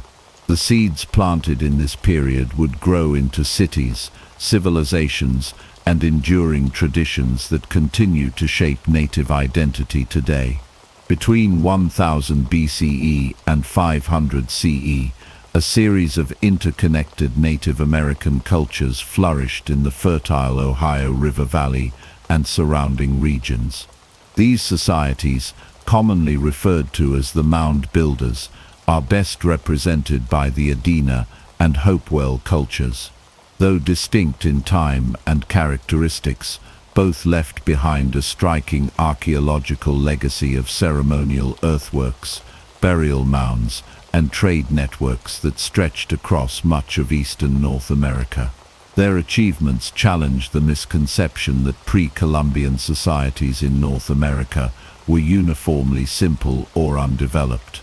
The Adena culture emerged first, around 1000 BCE, centered in what is now southern Ohio, northern Kentucky, and parts of Indiana and West Virginia. These people lived in small villages and practiced a mixed subsistence strategy that included hunting, gathering, and the early stages of horticulture. They cultivated native plants such as sunflower, squash, and goosefoot, and supplemented their diet with game like deer and turkey. Adena people are most famous for their burial mounds, some of which reached heights of over 20 feet. These mounds were constructed with deliberate planning and labor, often layered with soil, clay, and gravel brought from distant locations. The mounds served primarily as burial sites, and their construction reflected social and spiritual beliefs. Inside, archaeologists have discovered human remains often accompanied by elaborate grave goods, including stone pipes, copper ornaments, and carved effigies. The inclusion of such items suggests a belief in an afterlife and a stratified society where individuals of high status were honored with complex burials. Adena earthworks also show early signs of ceremonial function, with circular enclosures and pathways aligning with solar or lunar events, pointing to an emerging understanding of astronomy and ritual timing. Around 200 BCE, the Adena culture gradually evolved or gave rise to the Hopewell tradition, which expanded the mound-building phenomenon both in scope and sophistication. The Hopewell culture reached its peak between 100 BCE and 400 CE and spread over a vast area from the Great Lakes to the Gulf of Mexico. Its most prominent centers were located in present-day Ohio, especially around the Scioto and Miami River valleys. Hopewell earthworks are among the most impressive in North America. They include massive geometric enclosures, some spanning hundreds of acres, formed with astonishing precision. Circles, squares, and octagons were constructed with embankments and ditches, often aligned with celestial events. These earthworks were not defensive fortifications, but served ceremonial and social purposes. They likely functioned as gathering places for feasts, rituals, and political meetings. The scale of construction indicates a high degree of social organization, with coordinated labor and leadership capable of mobilizing communities for large-scale projects. The Hopewell also developed extensive trade networks, exchanging goods over thousands of miles. Archaeological finds include obsidian from the Rocky Mountains, mica from the Appalachian Mountains, copper from the Great Lakes, and shells from the Gulf Coast. These items were crafted into intricate artworks and tools, often used in ceremonial contexts. The presence of such exotic materials underscores the complexity and connectivity of Hopewell society. Trade was not just economic but also symbolic, reinforcing alliances, spiritual beliefs, and cultural identity. Artistic expression was central to Hopewell life. They produced finely carved stone pipes, detailed pottery, woven textiles, and effigy figures representing animals, humans, and mythical beings. Many artifacts exhibit a sophisticated aesthetic and spiritual symbolism, often related to shamanistic practices and cosmological beliefs.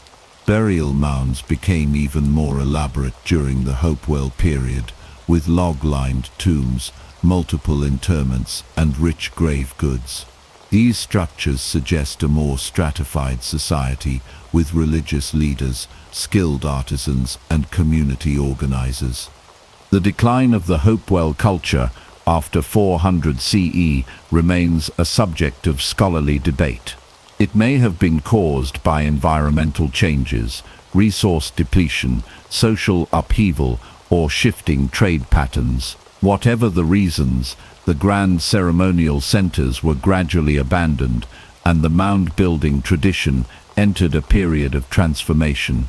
Yet, the legacy of the Adena and Hopewell did not disappear. Their knowledge, beliefs, and social practices influenced later cultures across the Midwest and Southeast, including the Mississippian peoples who would build even more monumental cities centuries later.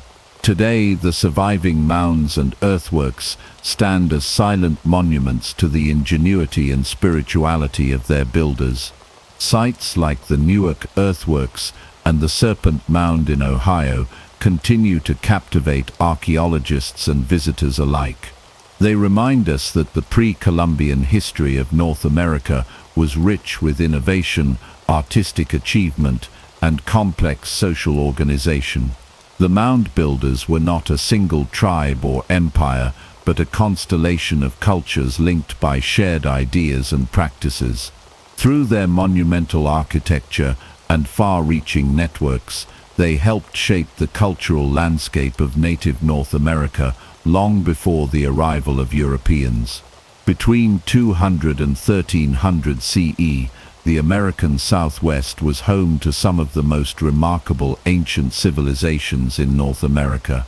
These societies developed in arid and often unforgiving environments, yet they built thriving communities marked by architectural achievement, agricultural innovation, and cultural complexity. Chief among them were the ancestral Pueblones, also known historically as the Anasazi, as well as the Hohokam and Mogollon cultures. Each adapted in unique ways to the landscape and left behind a legacy that still shapes the identity of the Southwest today. The ancestral Pueblones occupied the Four Corners region, where present-day Utah, Colorado, New Mexico, and Arizona meet. Their culture developed over centuries and is best known for its extraordinary stone and adobe dwellings built into cliffs and mesas. One of the most iconic of these sites is Mesa Verde in southwestern Colorado. Here, multi-story structures such as Cliff Palace were constructed within natural alcoves high in the canyon walls.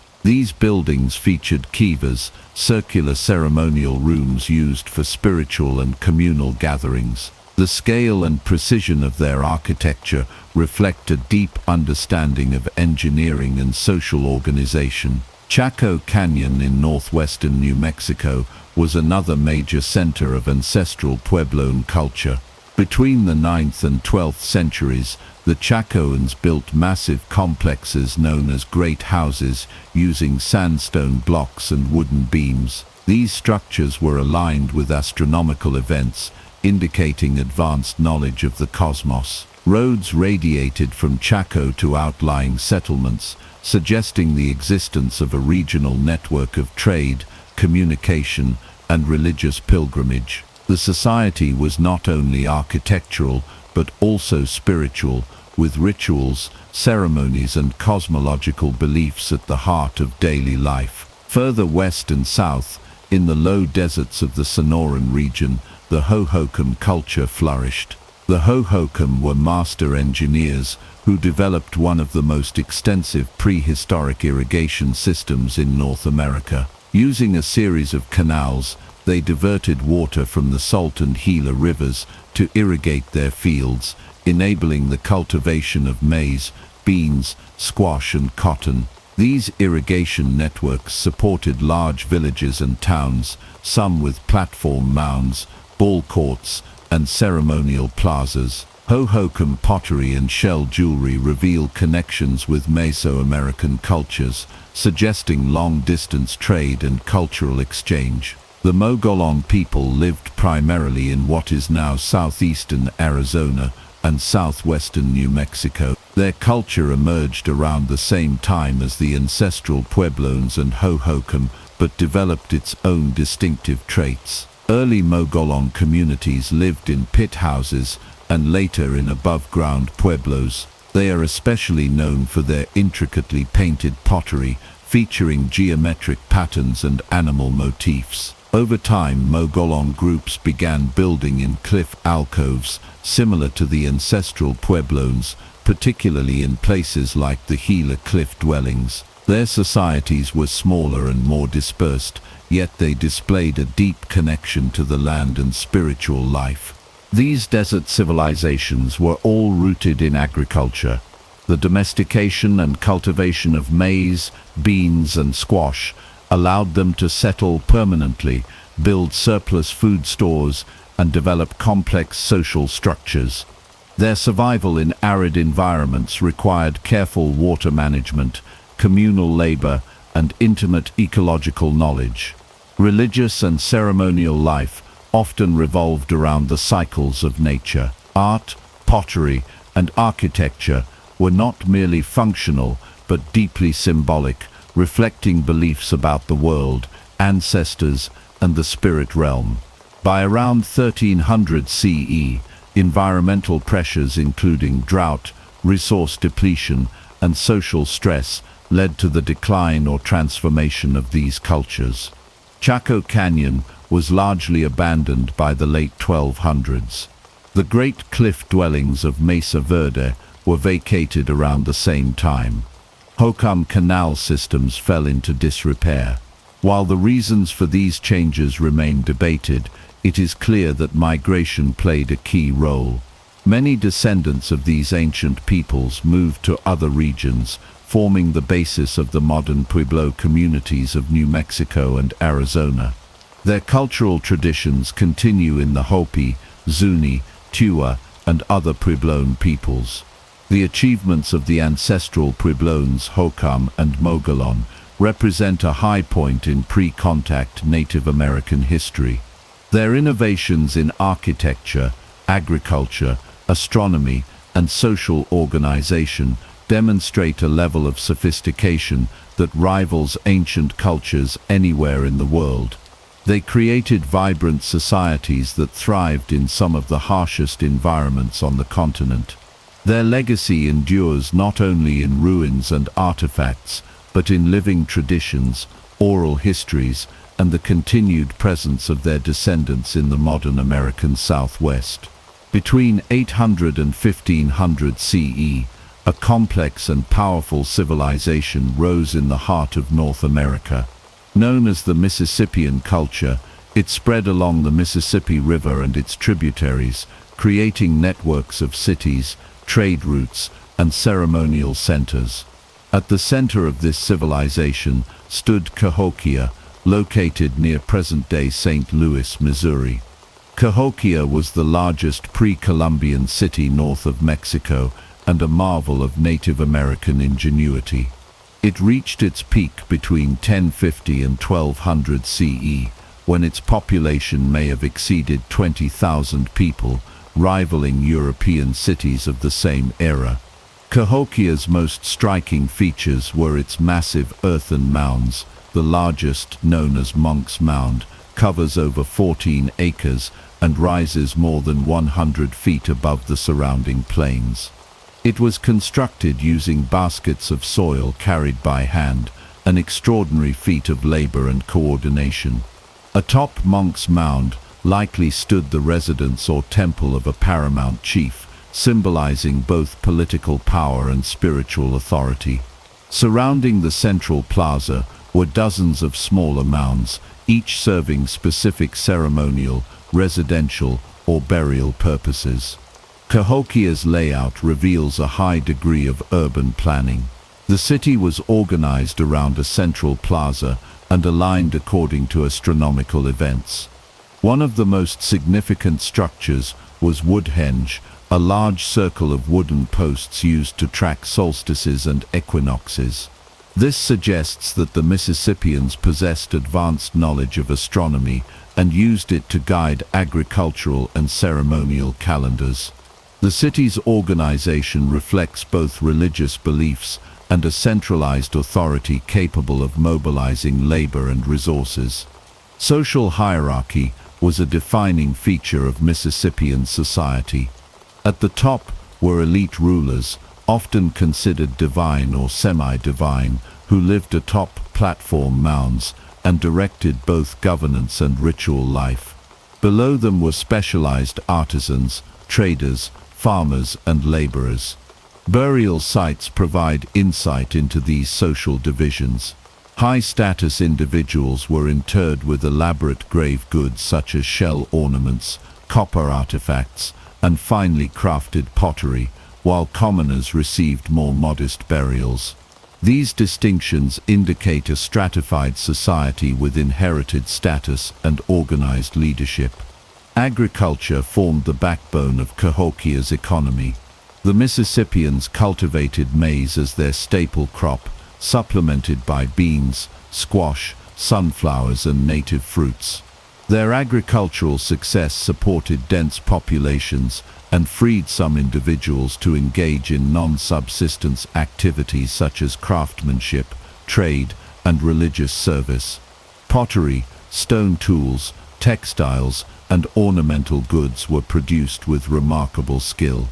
Cahokia's artisans used local and imported materials, demonstrating access to distant trade networks that extended to the Great Lakes, the Gulf Coast, and the Appalachian region.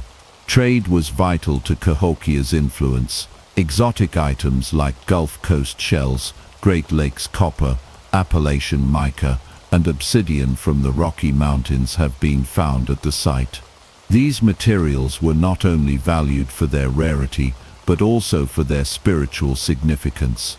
Trade brought not just goods but also ideas, technologies, and religious practices, helping to unify distant communities under shared cultural norms. As the central hub of this network, Cahokia played a dominant role in the political and spiritual life of the broader Mississippian world. Religious and ceremonial life were integral to Cahokian culture. Temples, plazas, and mound complexes served as stages for rituals that reinforced social cohesion and the divine authority of leaders. The alignment of structures with celestial bodies points to a cosmology that emphasized harmony between the earthly and spiritual realms. Public ceremonies likely included processions, feasting, dance, and offerings to deities or ancestors. These events brought people together and reaffirmed community bonds and hierarchical roles. Despite its success, Cahokia began to decline in the late 13th century. The reasons are not fully understood, but likely include a combination of environmental stress, resource depletion, social unrest, and climate change. Deforestation, soil exhaustion, and flooding may have undermined agriculture. Internal conflict and the breakdown of centralized authority could have weakened the social fabric. By 1350, the city had been largely abandoned, and by 1500, the Mississippian culture had fragmented into smaller chiefdoms. The legacy of Cahokia and the Mississippian civilization remains profound. Their achievements in urban planning, engineering, agriculture, and social organization rival those of any ancient society. Monk's Mound still stands today as a testament to their vision and perseverance. Descendant communities, including the Natchez and other southeastern tribes, carried forward many Mississippian traditions, especially in art, leadership structures, and cosmological beliefs. Cahokia challenges misconceptions of pre-contact North America as sparsely populated or culturally simple. Instead, it reveals a continent filled with dynamic and sophisticated civilizations. The story of Cahokia is a reminder of the enduring human capacity to adapt, organize, and create in harmony with the land. Between 500 and 1500 CE, the Great Plains of North America were home to diverse Native American cultures that adapted to the expansive grasslands long before the introduction of the horse. These groups developed complex societies that combined agriculture, seasonal hunting, and trade. Far from being the stereotypical horse-mounted nomads, often associated with Plains Indians, the early cultures of this region were more varied, with many living in semi-permanent villages and organizing their lives around the rhythms of the land and the great bison herds. The Great Plains stretch from the Mississippi River to the Rocky Mountains and from present-day Canada to Texas. This vast region was rich in grasses that supported immense herds of bison, elk, and other game. Early Plains cultures learned to live in balance with these ecosystems, crafting economies and social structures that reflected both mobility and settlement. Among the most prominent of these early Plains cultures were the Mandan, Hidatsa, Arikara, and Pawnee. The Mandan and Hidatsa lived primarily along the upper Missouri River in present-day North Dakota. They established large fortified earth lodge villages that could house hundreds of people. These lodges were built with wooden frames and covered in earth, making them warm in winter and cool in summer. The villages were often surrounded by palisades and strategically located near rivers for transportation, fishing, and fertile farmland. These tribes cultivated maize, beans, squash, and sunflowers, using tools fashioned from bone and stone. Agriculture formed the backbone of their subsistence, complemented by seasonal bison hunts. The Pawnee, based further south along the Platte River in present-day Nebraska, had a similar village-based lifestyle. They lived in earth lodges during the planting and harvesting seasons and undertook communal bison hunts in the summer and fall. These hunts required careful coordination and were often imbued with spiritual significance. Pawnee cosmology was highly developed, with elaborate ceremonies tied to the agricultural calendar. Their religion centered around the stars, and they built their villages according to celestial alignments.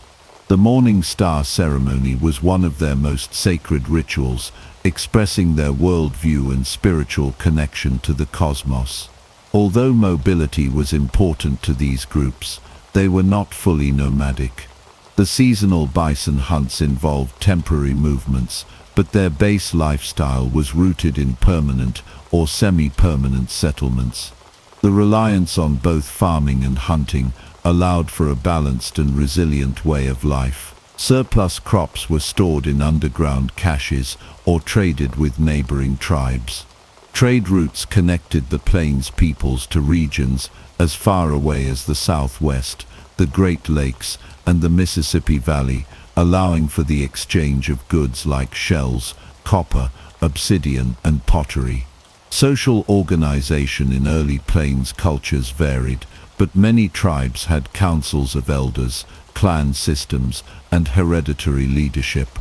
These institutions governed daily life, managed resources, and coordinated defense. Villages were tightly knit communities where cooperation was essential. Tasks such as farming, hunting, and constructing lodges were often communal efforts.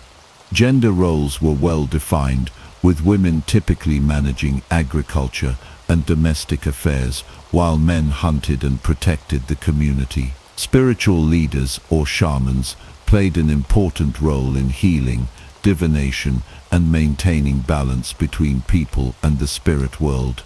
The Plains cultures placed great spiritual value on animals, particularly the bison.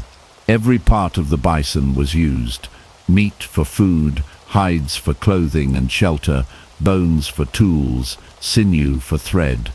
The bison was honored in ritual and story, symbolizing strength, abundance, and the sacred connection between humans and nature. Ceremonial dances, offerings, and storytelling reinforced cultural identity and passed down essential knowledge to future generations. By the late 1400s, these societies were flourishing in their own right, maintaining vibrant traditions, governing their communities, and engaging in wide-ranging trade. Their lifeways were sustainable and deeply integrated with the landscape. It wasn't until the 17th century, after European contact and the reintroduction of the horse by the Spanish, that plains cultures began to shift toward the fully nomadic, horse-mounted lifestyle most familiar to popular imagination. That transformation would drastically alter the dynamics of power, mobility, and warfare on the plains. Yet before the horse, the tribes of the Great Plains had already achieved a remarkable adaptation to their environment. Their earth lodges, agricultural practices, and bison hunting strategies formed a balanced way of life, rooted in deep knowledge of the land. Their stories, ceremonies, and social systems reflected a rich and enduring cultural legacy. Understanding this era challenges common stereotypes and highlights the ingenuity and diversity of Native American societies in pre-contact North America. Between 1000 and 1500 CE, the Pacific Northwest coast was home to some of the most culturally rich and environmentally adapted native societies in North America.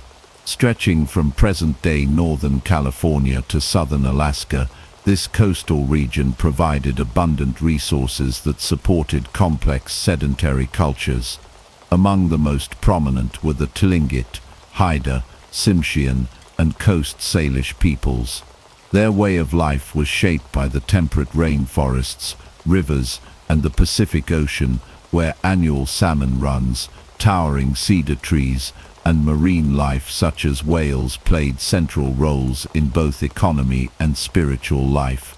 Unlike many indigenous cultures that depended on agriculture, the Pacific Northwest peoples built their societies around the wealth of natural resources, particularly from the sea. The most critical of these was salmon.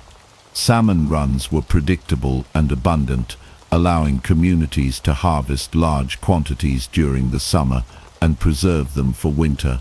This food surplus supported large, stable populations and enabled the development of permanent villages. These villages often featured large, elaborately carved cedar longhouses that housed multiple families and served as centers of communal life. The cedar tree was essential to Pacific Northwest cultures. From its bark to its massive trunks, cedar provided the materials for homes, canoes, clothing, baskets, and ceremonial objects. The art of carving reached extraordinary levels of sophistication in this region. Totem poles, carved from single cedar logs, stood in front of homes and ceremonial sites. These towering works of art depicted clan crests, mythological beings, and ancestral stories. Each figure on a totem pole held symbolic meaning and recorded family lineage, spiritual beliefs, and historical events. Contrary to common misconception, totem poles were not objects of worship, but were visual representations of cultural heritage. Clan and kinship systems formed the foundation of social organization. Societies like the Tlingit and Haida were matrilineal, meaning descent and inheritance passed through the mother's line.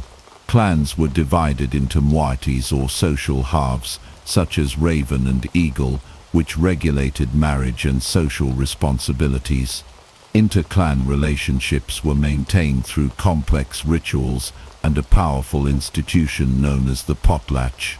The potlatch was a ceremonial feast where wealth was displayed and redistributed. Chiefs and nobles gave away gifts such as blankets, food, copper plates, and other valuable items to assert status, honor ancestors, and mark important life events like births, marriages, and deaths. Spiritual life in the Pacific Northwest was deeply intertwined with the natural world. Animals, rivers, mountains, and celestial bodies were believed to possess spiritual power and consciousness. Storytelling preserved oral histories and mythologies that explained the origins of the world, the roles of supernatural beings, and the laws of human conduct.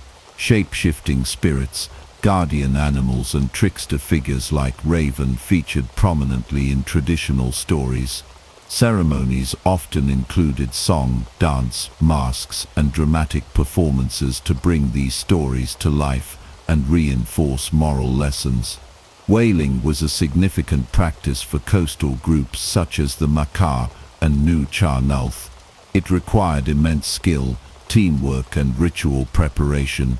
Whales provided food, oil, and bone, and their hunting was surrounded by spiritual observances to ensure respect for the whale's spirit and the success of future hunts.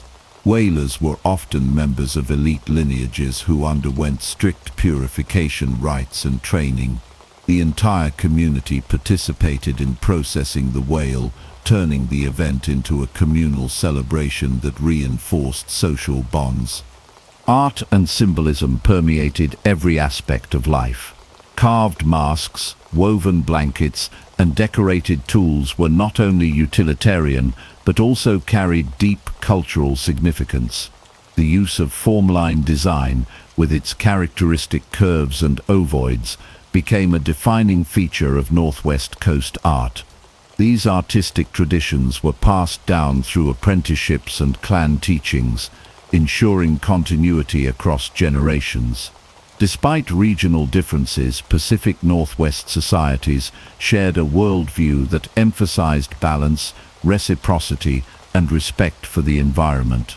This ethos was reflected in their governance systems, which involved councils of elders, clan leaders, and ceremonial figures who mediated disputes, managed resources, and upheld traditions.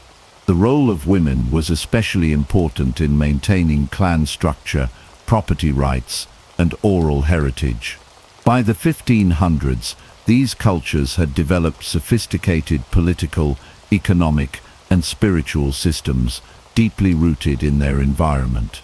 Their coastal villages were vibrant centers of life, art, and knowledge, connected by trade routes that extended inland and along the coast. The wealth generated by the land and sea did not lead to widespread warfare, but instead encouraged ceremonial competition and generosity through institutions like the potlatch. These values fostered stability and cohesion in a landscape marked by seasonal cycles and ecological abundance. The legacy of the Pacific Northwest societies continues today in the traditions, art, and cultural resurgence of their descendant communities. Totem poles still stand as symbols of identity and resilience. The potlatch, once banned by colonial authorities, has been revived and remains a cornerstone of cultural expression. The stories of Raven and the spirits of the cedar forest still echo in the oral traditions passed from elder to youth. In remembering these vibrant civilizations, we recognize the profound ways in which people can thrive in harmony with their environment, guided by deep spiritual vision and enduring cultural wisdom. The Iroquois Confederacy, also known as the Haudenosaunee, is one of the most influential political unions in pre-Columbian North America. Formed around 1100 CE, the Confederacy brought together 5, and later 6 distinct nations, the Mohawk, Oneida, Onondaga, Cayuga, Seneca, and Tuscarora, into a powerful union that would shape the political landscape of the Northeast for centuries. At the heart of their society was the Great Law of Peace, a sophisticated system of governance that emphasized diplomacy, consensus, and unity. The origins of the Haudenosaunee lie in the traditions and cultures of the eastern woodland peoples. The Confederacy arose in response to centuries of conflict between the nations of the region. The story of the Confederacy's formation is rooted in the teachings of the Peacemaker, a legendary figure who united the warring nations through the concept of peace, justice, and power shared equally among the people. According to oral traditions, The peacemaker worked alongside Hiawatha, a leader from the Onondaga Nation, to bring about this union. The Great Law of Peace was the foundation of the Iroquois Confederacy's governance. It outlined a system based on consensus decision-making, where all decisions were made collectively rather than by a single leader. Each nation within the Confederacy retained its own leaders and traditions, but was bound by the Great Law to maintain peace and cooperation with the other nations. The Confederacy's decisions were made by a council of chiefs, and the council's role was to ensure that the voices of all members were heard and respected. The structure of the Confederacy was designed to prevent the rise of despotic power and to promote equality among the nations. The Onondaga, often considered the firekeepers of the Confederacy, held a special role as the central guiding force. The Mohawk and Seneca nations, located at the eastern and western ends of the Confederacy, acted as the protectors of the Union. The Oneida and Cayuga served as mediators and advisors. The peacemakers' teachings encouraged a system that balanced power among all the nations and ensured that decisions were made for the good of the whole community, not just one individual or group. The Confederacy's governance structure had profound implications for the way the Iroquois organized their societies. It created a political system that emphasized unity and the importance of maintaining peaceful relations among the nations. This system also extended to the Confederacy's interactions with other tribes, including the Algonquin and Lenape. Although these groups were not part of the Iroquois Confederacy, the Confederacy's diplomatic practices and governance model had a lasting influence on the political structures of neighboring tribes. Socially, the Haudenosaunee were a matrilineal society. In this system, lineage was traced through the mother, and women played a central role in both family and community life. Clan mothers held significant authority as they were responsible for selecting the male chiefs who would represent their clans in the Confederacy's council. Women also had the power to remove chiefs if they were not fulfilling their duties. This matrilineal structure not only placed women at the heart of governance, but also ensured that the welfare of the community was prioritized. The Iroquois Confederacy was a sophisticated and highly organized society with a rich cultural tradition that included unique art, oral storytelling, and spiritual practices. The Iroquois were skilled farmers, hunters, and traders, and they maintained a deep connection to the land. They cultivated crops like maize, beans, and squash, often referred to as the Three Sisters, and they used these crops as the basis for their sustenance. Their skill in hunting and fishing complemented their agricultural practices, ensuring that they could sustain their communities year-round. The Iroquois also had a complex spiritual belief system. Their spirituality was closely tied to the natural world, and they believed in the existence of a creator, as well as a variety of spirits that inhabited the land, sky, and water. Rituals and ceremonies were conducted to honor these spirits and to ensure harmony between the people and the natural world. The Confederacy's council decisions often involved spiritual considerations, as leaders would consult spiritual advisors and elders before making important decisions. In addition to their internal governance, the Iroquois were also a powerful force in the broader Northeast region. They were formidable warriors, and their military alliances and diplomacy were key to their influence. They frequently engaged in warfare with neighboring tribes, including the Algonquin, but also formed alliances with some of them to resist European encroachment.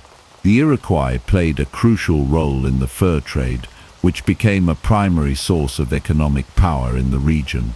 Their strategic location and diplomatic skill allowed them to maintain a degree of autonomy even as European powers began to exert control over North America. The Algonquins, a group of related tribes that occupied much of the northeastern part of the continent, had a different social and political structure from the Iroquois. While the Algonquins were organized into independent bands, they were united by language and shared cultural practices. The Algonquins had a more decentralized system of governance, where decisions were made by individual bands rather than a central authority. The Lenape, another important tribe in the region, lived along the eastern seaboard and had a similar social structure. Despite their differences, both the Algonquins and the Lenape were deeply impacted by the Iroquois Confederacy's influence, especially in terms of diplomacy and alliances. The Iroquois Confederacy's political structure, social organization, and cultural practices provide an invaluable example of Native American governance and diplomacy before European contact.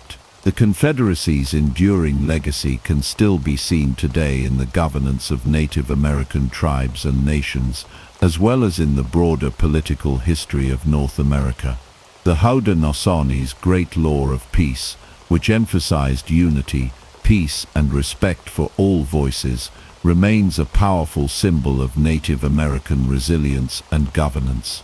As the 15th century drew to a close, the vast landmass of North America was home to a dazzling diversity of Native American nations, each with its own unique culture, language, economy, and spiritual beliefs. Long before the arrival of European explorers and settlers, the continent was a thriving tapestry of interconnected societies that had developed sophisticated systems of governance, trade, and knowledge. From the lush Pacific Northwest to the arid deserts of the Southwest, from the fertile river valleys of the East to the expansive Great Plains, these nations had lived and adapted to their environments for thousands of years. In the Northeast, the Iroquois Confederacy, or Haudenosaunee, had established a political and social system based on the Great Law of Peace. This union of 5 nations, Mohawk, Oneida, Onondaga, Cayuga, and Seneca, had created a model of governance that valued diplomacy, consensus, and peace. Their intricate network of alliances and their ability to maintain harmony between distinct nations made them a dominant force in the region. Meanwhile, the Algonquin-speaking tribes, including the Lenape and the Wampanoag, thrived in the forests and coastal areas, developing systems of agriculture, fishing, and hunting. In the southeast, nations like the Cherokee, Creek, Choctaw, and Seminole had long histories of complex social structures and extensive trade networks. These societies built large towns and villages with sophisticated agricultural systems centered around the cultivation of maize, beans, and squash. The mounds of the Mississippian culture, particularly in places like Cahokia, stand as monumental reminders of the advanced urban planning and political organization of these people. Their societies were interconnected by extensive trade routes that stretched from the Great Lakes to the Gulf of Mexico. Farther to the west, the Southwest was home to the ancestral Puebloans, Hohokam, and Mogollon cultures. These desert civilizations were skilled in agriculture, especially the cultivation of maize, and were known for their intricate pottery, weaving, and cliff dwellings. The ancestral Puebloans in particular built elaborate cliff dwellings such as those at Mesa Verde, while the Hohokam developed complex irrigation systems to support their agriculture in the arid Sonoran Desert. In the Great Plains, the tribes that lived there before the arrival of the horse had developed complex systems of agriculture, social structure, and bison hunting. Tribes like the Mandan, Pawnee, and Hidatsa lived in large, semi-permanent villages and relied on a combination of farming and seasonal bison hunts for survival. These cultures were not fully nomadic, but lived in a way that balanced mobility with settled life, and they developed intricate trade networks that spanned the continent. The Pacific Northwest was home to rich maritime cultures, such as the Tlingit, Haida, and Coast Salish, whose societies revolved around the abundant salmon runs, cedar forests, and marine resources. These peoples built large, permanent villages and relied on fishing, hunting, and gathering for their sustenance. They were skilled artisans, creating elaborate totem poles and masks that reflected their spiritual beliefs and clan structures. Potlatch ceremonies were an essential part of their social fabric, where wealth and resources were redistributed in elaborate feasts. By the time of European contact, North America was also home to a number of other significant nations. The Pacific coast featured the Chumash and Pomo, whose basket weaving and fishing skills were renowned. The Great Basin was inhabited by groups such as the Shoshone, Ute, and Paiute, who had adapted to the harsh desert environment with their own unique systems of resource management. The California region, with its diverse ecosystems, was home to a multitude of groups, including the Miwok, Yurok, and Pomo, each with distinct cultures and languages. The Southeast and the Midwest were home to agricultural societies like the Mississippian culture, which built large mound complexes and developed extensive trade networks that connected them to other cultures across North America. They had complex ceremonial practices, and their chiefdoms were among the most advanced in pre-Columbian North America. These cultures were vibrant, with complex social hierarchies, religious practices, and economies built around maize cultivation. Across the continent, languages were as diverse as the landscapes themselves. There were hundreds of distinct language families, with each tribe and nation speaking its own tongue or dialect. These languages reflected the unique ways in which different cultures interacted with their environments, governed their societies, and passed down their histories and traditions. Native American languages remain an essential part of cultural identity for many tribes today, and efforts are underway to preserve and revitalize them. As the 1490s came to a close, Native American societies were at a pivotal moment in their history. The complex web of trade, diplomacy, and cultural exchange that had developed over millennia was poised to change forever. While these societies had already faced challenges such as climate change, resource depletion, and intertribal conflict, nothing would prepare them for the arrival of European explorers and the catastrophic impact that colonization would have on their lives. The arrival of Christopher Columbus in 1492 and the subsequent waves of European exploration and settlement would bring disease, warfare, and displacement to Native American nations across the continent. Entire societies would be wiped out, their land taken, and their ways of life forever altered. Yet even as these nations were subjected to the violence and disruption of colonization, their resilience, ingenuity, and cultural richness would continue to shape the history of North America for centuries to come. The pre-contact era is a testament to the diversity, innovation, and resilience of Native American nations. These societies were not isolated, primitive peoples, but sophisticated cultures with rich traditions, governance systems, and relationships to the land. The history of Native America before European contact is not just a story of tragedy, but also one of achievement, adaptation, and survival. It is a history that deserves to be remembered, honored, and celebrated as a vital part of the American past. In the late summer of 1619, a ship called the White Lion appeared off the coast of the English colony of Virginia. Aboard were about 20 Africans who had been captured from the kingdom of Ndongo in present-day Angola. These people were not free. They had been taken during a war with Portuguese colonizers, imprisoned, and sold into the transatlantic slave trade. The White Lion was an English privateer, a pirate vessel sanctioned by England to attack enemy ships. It had intercepted a Portuguese slave ship, the São João Bautista, and seized a portion of its human cargo.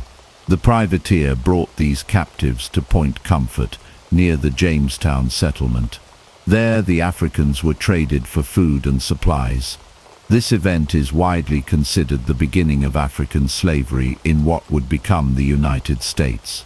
At this time, the English colonies were still in their infancy. Jamestown, founded just 12 years earlier in 1607, had struggled to survive. Labor was in high demand. Tobacco, a lucrative cash crop, had taken root in the colony, but it required intense and constant labor to cultivate. To meet this demand, the English relied on indentured servants from Europe. These were individuals who agreed to work for a period of 4 to 7 years in exchange for passage to the New World, food and shelter. After serving their term, they were typically granted their freedom and sometimes land. When the first Africans arrived in 1619, it was not immediately clear how they would be classified. Some may have entered into arrangements similar to indentured servitude, but the lack of clear records makes this uncertain. What is clear is that over the next few decades, the legal and social status of Africans in Virginia began to diverge sharply from that of white indentured servants. By the 1640s and 1650s, court records began to reflect this change. African laborers were increasingly treated as property rather than as contract-bound workers.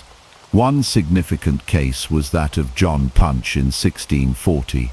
Punch, an African man, attempted to escape servitude along with 2 European men. When they were caught, the 2 Europeans had their indentures extended by a few years. But Punch was sentenced to a lifetime of servitude. This is one of the earliest documented cases in which a black person was legally condemned to lifelong slavery in the English colonies. It set a precedent for the treatment of Africans as inherently different from Europeans under colonial law. During the same period, some Africans like Anthony Johnson did manage to gain their freedom and even own land and enslaved laborers themselves. But these cases became rarer as laws increasingly codified racial slavery. In 1662, Virginia passed a law that stated the status of a child would follow that of the mother. This principle, known as partus sequitur ventrum, ensured that the children of enslaved women would also be slaves, regardless of the father's status. This law solidified the hereditary nature of slavery. By the end of the 17th century, slavery had become institutionalized in Virginia and throughout much of the English colonies. Africans and their descendants were no longer seen as individuals who might earn their freedom. They were viewed as property, to be bought, sold, and passed down through generations. This system was built not only through legal codes but also through violent enforcement and social norms that reinforced white supremacy. The arrival of the first enslaved Africans in 1619 was not the beginning of slavery in the Americas, but it was a pivotal moment in the history of what would become the United States.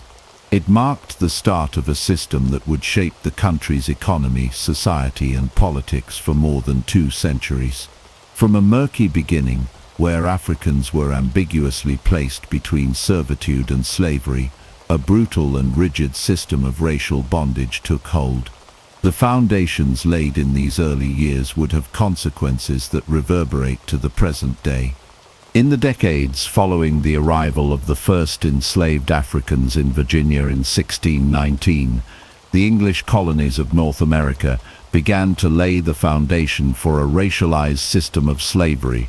Between the 1620s and the early 1700s, slavery evolved from a relatively undefined status into a legally codified institution that would shape every aspect of life in the colonies, especially in the South. This transformation was driven by economic needs, cultural perceptions, and deliberate legislative action.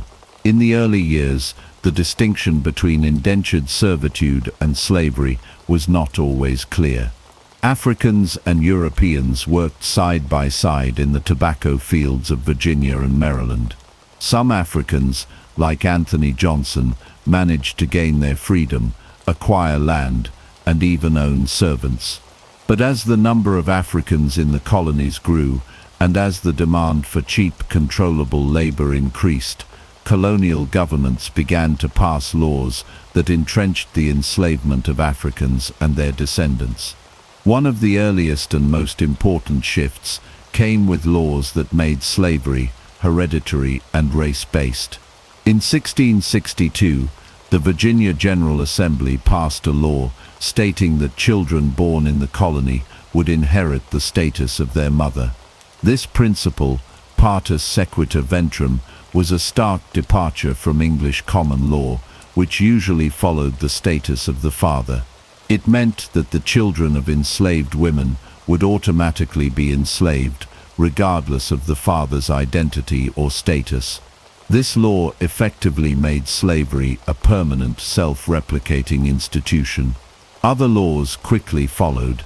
In 1705, Virginia enacted a comprehensive slave code that defined all non-Christian imported servants as slaves and placed harsh restrictions on the lives of enslaved people. These laws forbade enslaved Africans from owning weapons, traveling without permission, or gathering in large groups.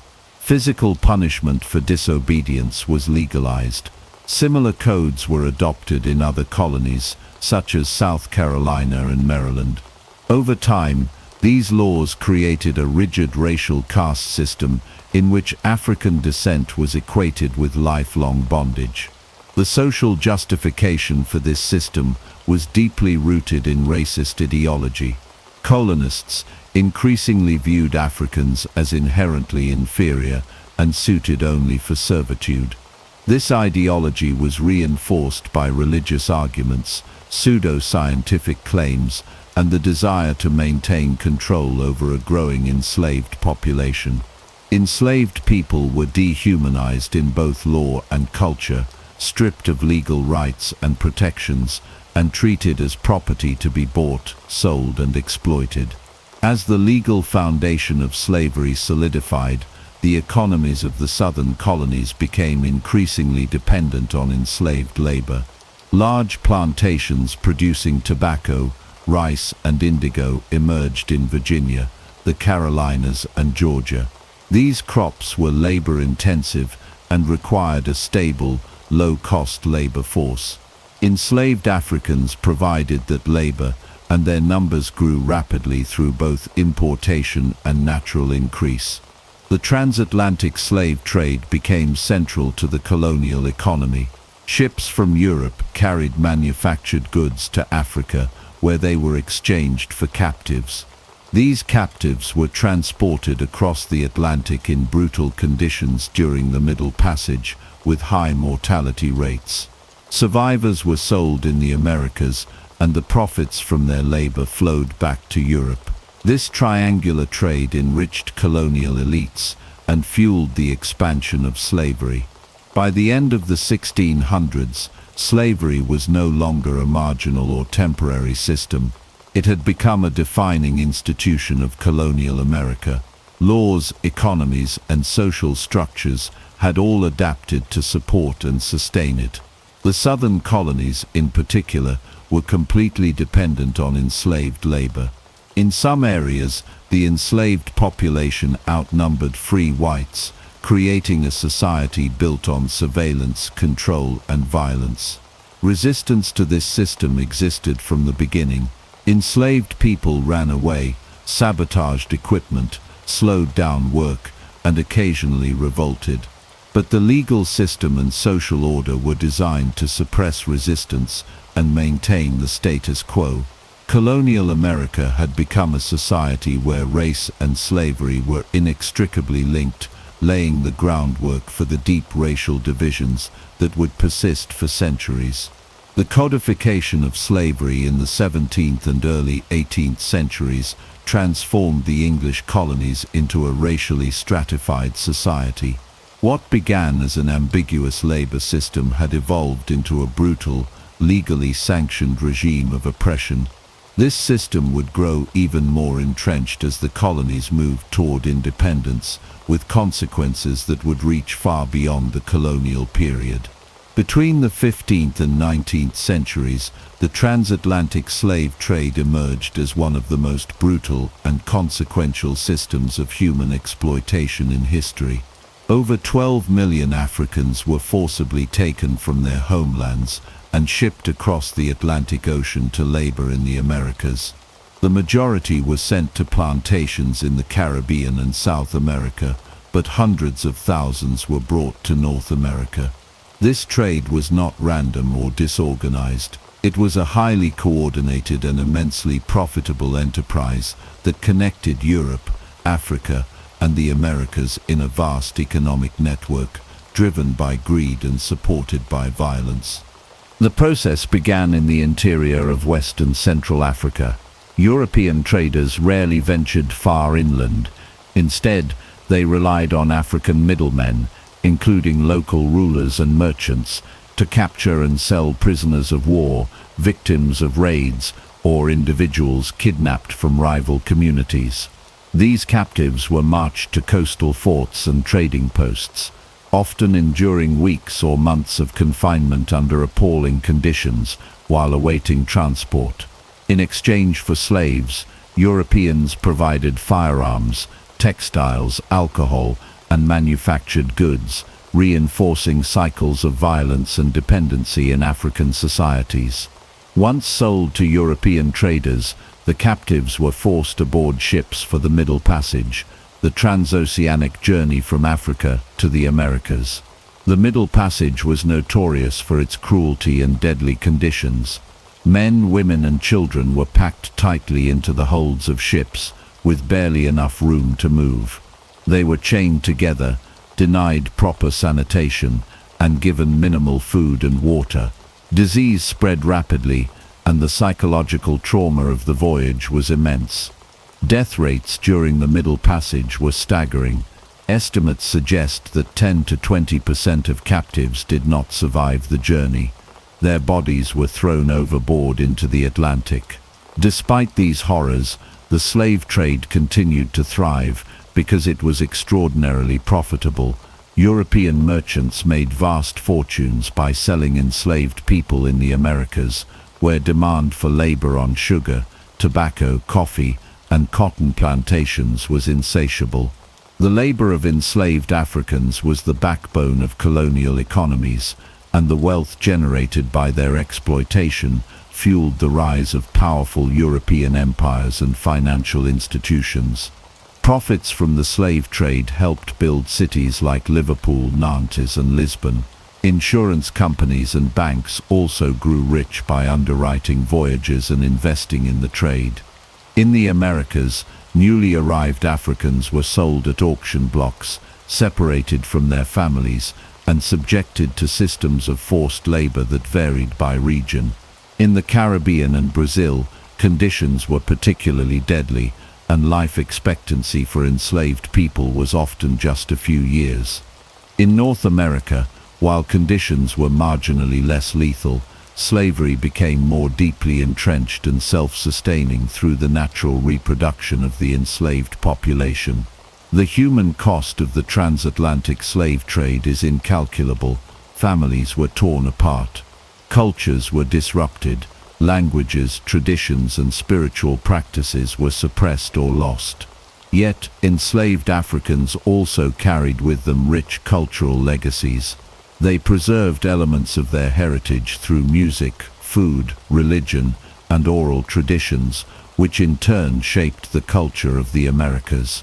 Resistance began at every stage. Some captives resisted even before boarding the ships. Others fought back during the voyage, staging uprisings that were often met with deadly force. There are documented cases of revolts aboard slave ships, where captives attempted to seize control and return to Africa. Though few were successful, these acts of defiance demonstrated the unbreakable will of those who refused to accept bondage without a fight. The transatlantic slave trade officially ended in the 19th century, with Britain banning its participation in 1807 and the United States following suit shortly thereafter.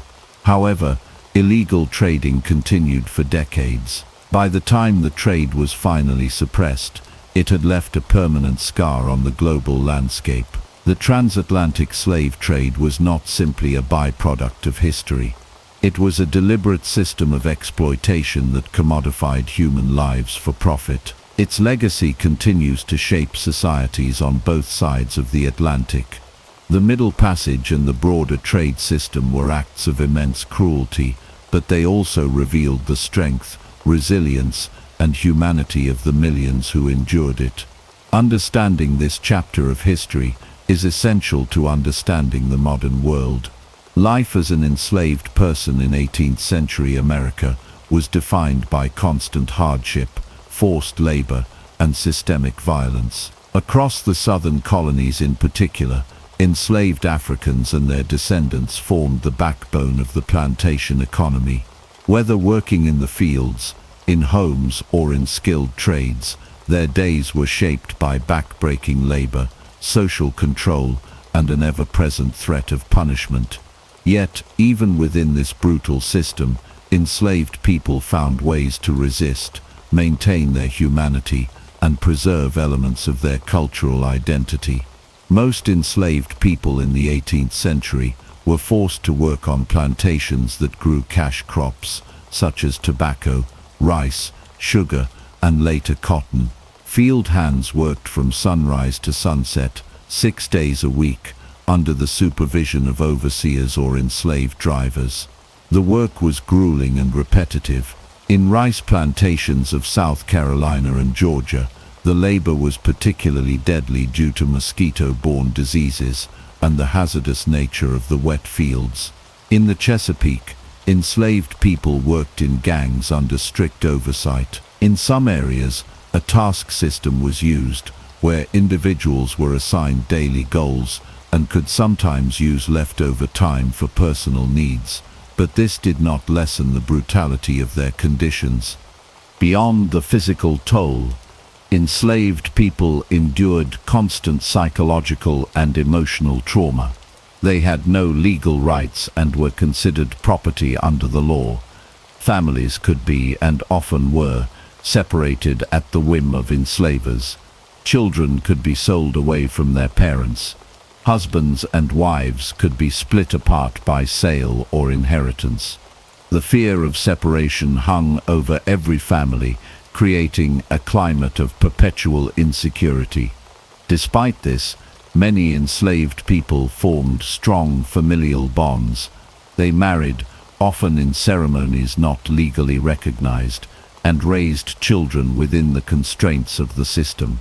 These relationships were a source of strength and resilience. Punishment was an ever-present part of life. Enslavers used violence as a tool of control.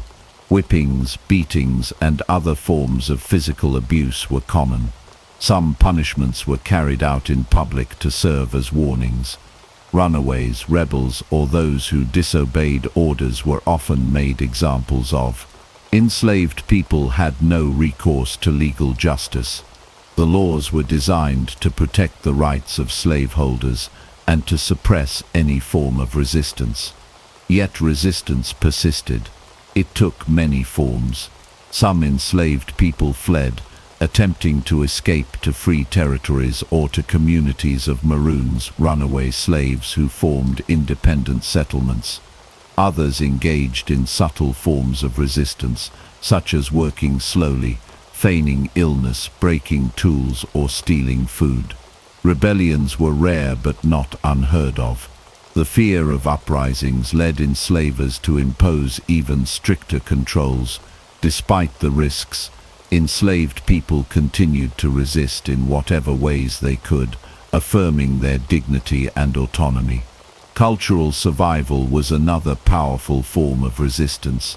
Enslaved Africans brought with them rich cultural traditions. Despite efforts to erase these identities, many customs endured. Music, dance, storytelling, and spiritual practices served as means of expression and cohesion. African rhythms and melodies merged with Christian hymns to create spirituals. Folk tales and oral histories passed down lessons and preserved collective memory. Enslaved people created new identities, drawing from African, American, and Christian influences to form a culture that was uniquely their own. Religious life also played an important role. Some enslaved people adopted Christianity, often reshaping it to reflect their own experiences of suffering and hope. Biblical stories of liberation, such as Moses leading the Israelites out of Egypt, resonated deeply. Secret prayer meetings, often held at night in the woods, became places of community and resistance. Religion offered both a means of psychological survival and a vision of future freedom. There were countless stories of individual resilience. One example is Phyllis Wheatley, who was enslaved in Boston and became the first African American woman to publish a book of poetry. Despite the odds, she achieved literary fame and became a symbol of intellectual and cultural resistance. Another is Venture Smith, who wrote an autobiography detailing his capture in Africa, his life in bondage, and his eventual purchase of his own freedom. His story offers a rare first-hand account of the enslaved experience and the determination to reclaim autonomy. Enslaved artisans such as blacksmiths, carpenters, and coopers often worked in towns and plantations. Their skills were essential to colonial economies, and some managed to earn money through extra work, eventually buying their freedom or that of family members. These individuals navigated a dangerous and repressive system with courage and ingenuity. The daily life of enslaved people in the 18th century was marked by suffering, but also by extraordinary resilience. They endured physical hardship, emotional trauma, and systemic oppression, but they also forged communities, preserved their cultures, and resisted their oppressors in countless ways. Their lives and legacies form a foundational chapter in American history, one that continues to influence the nation to this day. Throughout the history of American slavery, resistance and rebellion were constant. Enslaved people resisted their bondage in countless ways, through escape, subtle acts of defiance, work slowdowns, and at times violent uprisings. From the Stono Rebellion of 1739 to the Nat Turner Rebellion of 1831, enslaved people's efforts to reclaim their freedom were met with brutal repression, but their actions also left a lasting legacy on both the enslaved community and the white South, shaping the future of slavery in profound ways. The Stono Rebellion of 1739 was one of the first major slave uprisings in colonial America. It began in South Carolina, where a group of approximately 20 enslaved Africans, led by a man named Jemmy, organized a march from the Stono River toward Florida, hoping to reach Spanish-controlled Florida, where enslaved people were promised freedom. Along the way, the group attacked white settlements, killing several people. The rebellion quickly grew to over 100 enslaved people, but the rebellion was brutally suppressed by a militia. Many of the participants were killed, and their bodies were displayed as a warning to others. The rebellion, however, instilled a deep fear in the white South, leading to even stricter slave codes. South Carolina passed the Negro Act of 1740, which placed more restrictions on enslaved people, including limits on assembly, education, and movement. Despite the heightened repression, uprisings did not cease. In the late 18th century, as the nation began to fight for its independence, enslaved people increasingly saw the contradictions between the fight for freedom and their own enslavement. One of the most significant instances of resistance during this period was the escape of thousands of enslaved people during the American Revolution. Both the British and the American sides promised freedom to enslaved people who would fight for them. In exchange for joining British forces, over 30,000 enslaved people escaped to British lines, particularly in the southern colonies. Many of these individuals were evacuated to British-held territories such as the Bahamas, where they found freedom after the war. The 19th century saw a shift in the resistance strategies of enslaved people, with many seeking freedom through escape and organizing covert rebellions. However, the most significant and violent uprising of the time came in 1831, when Nat Turner, an enslaved preacher in Virginia, led a revolt that would shake the nation to its core.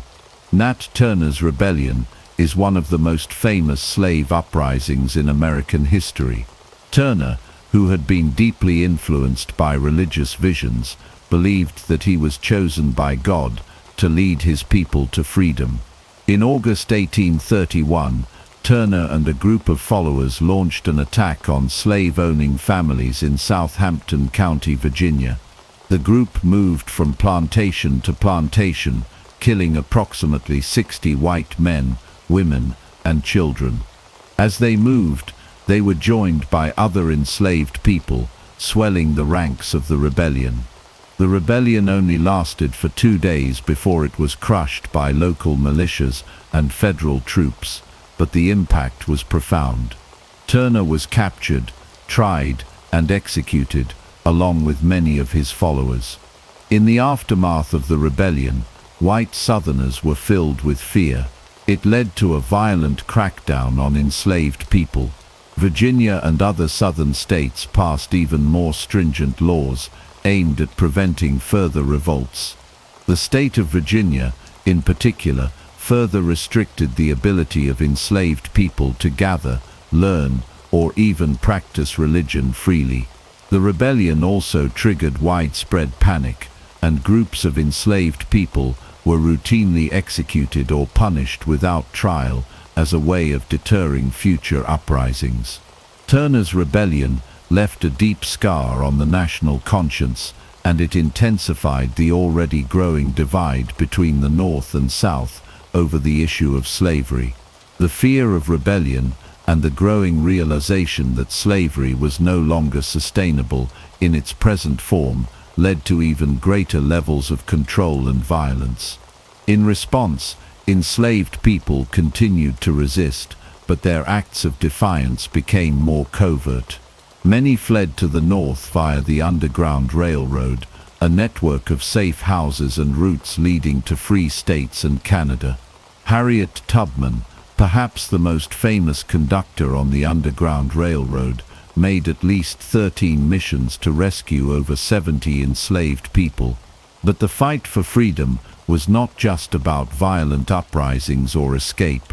Enslaved people resisted daily through small acts of rebellion that were often more difficult for slaveholders to detect. They broke tools, worked slowly, feigned illness, sabotaged crops, and pretended to be loyal while secretly plotting escape.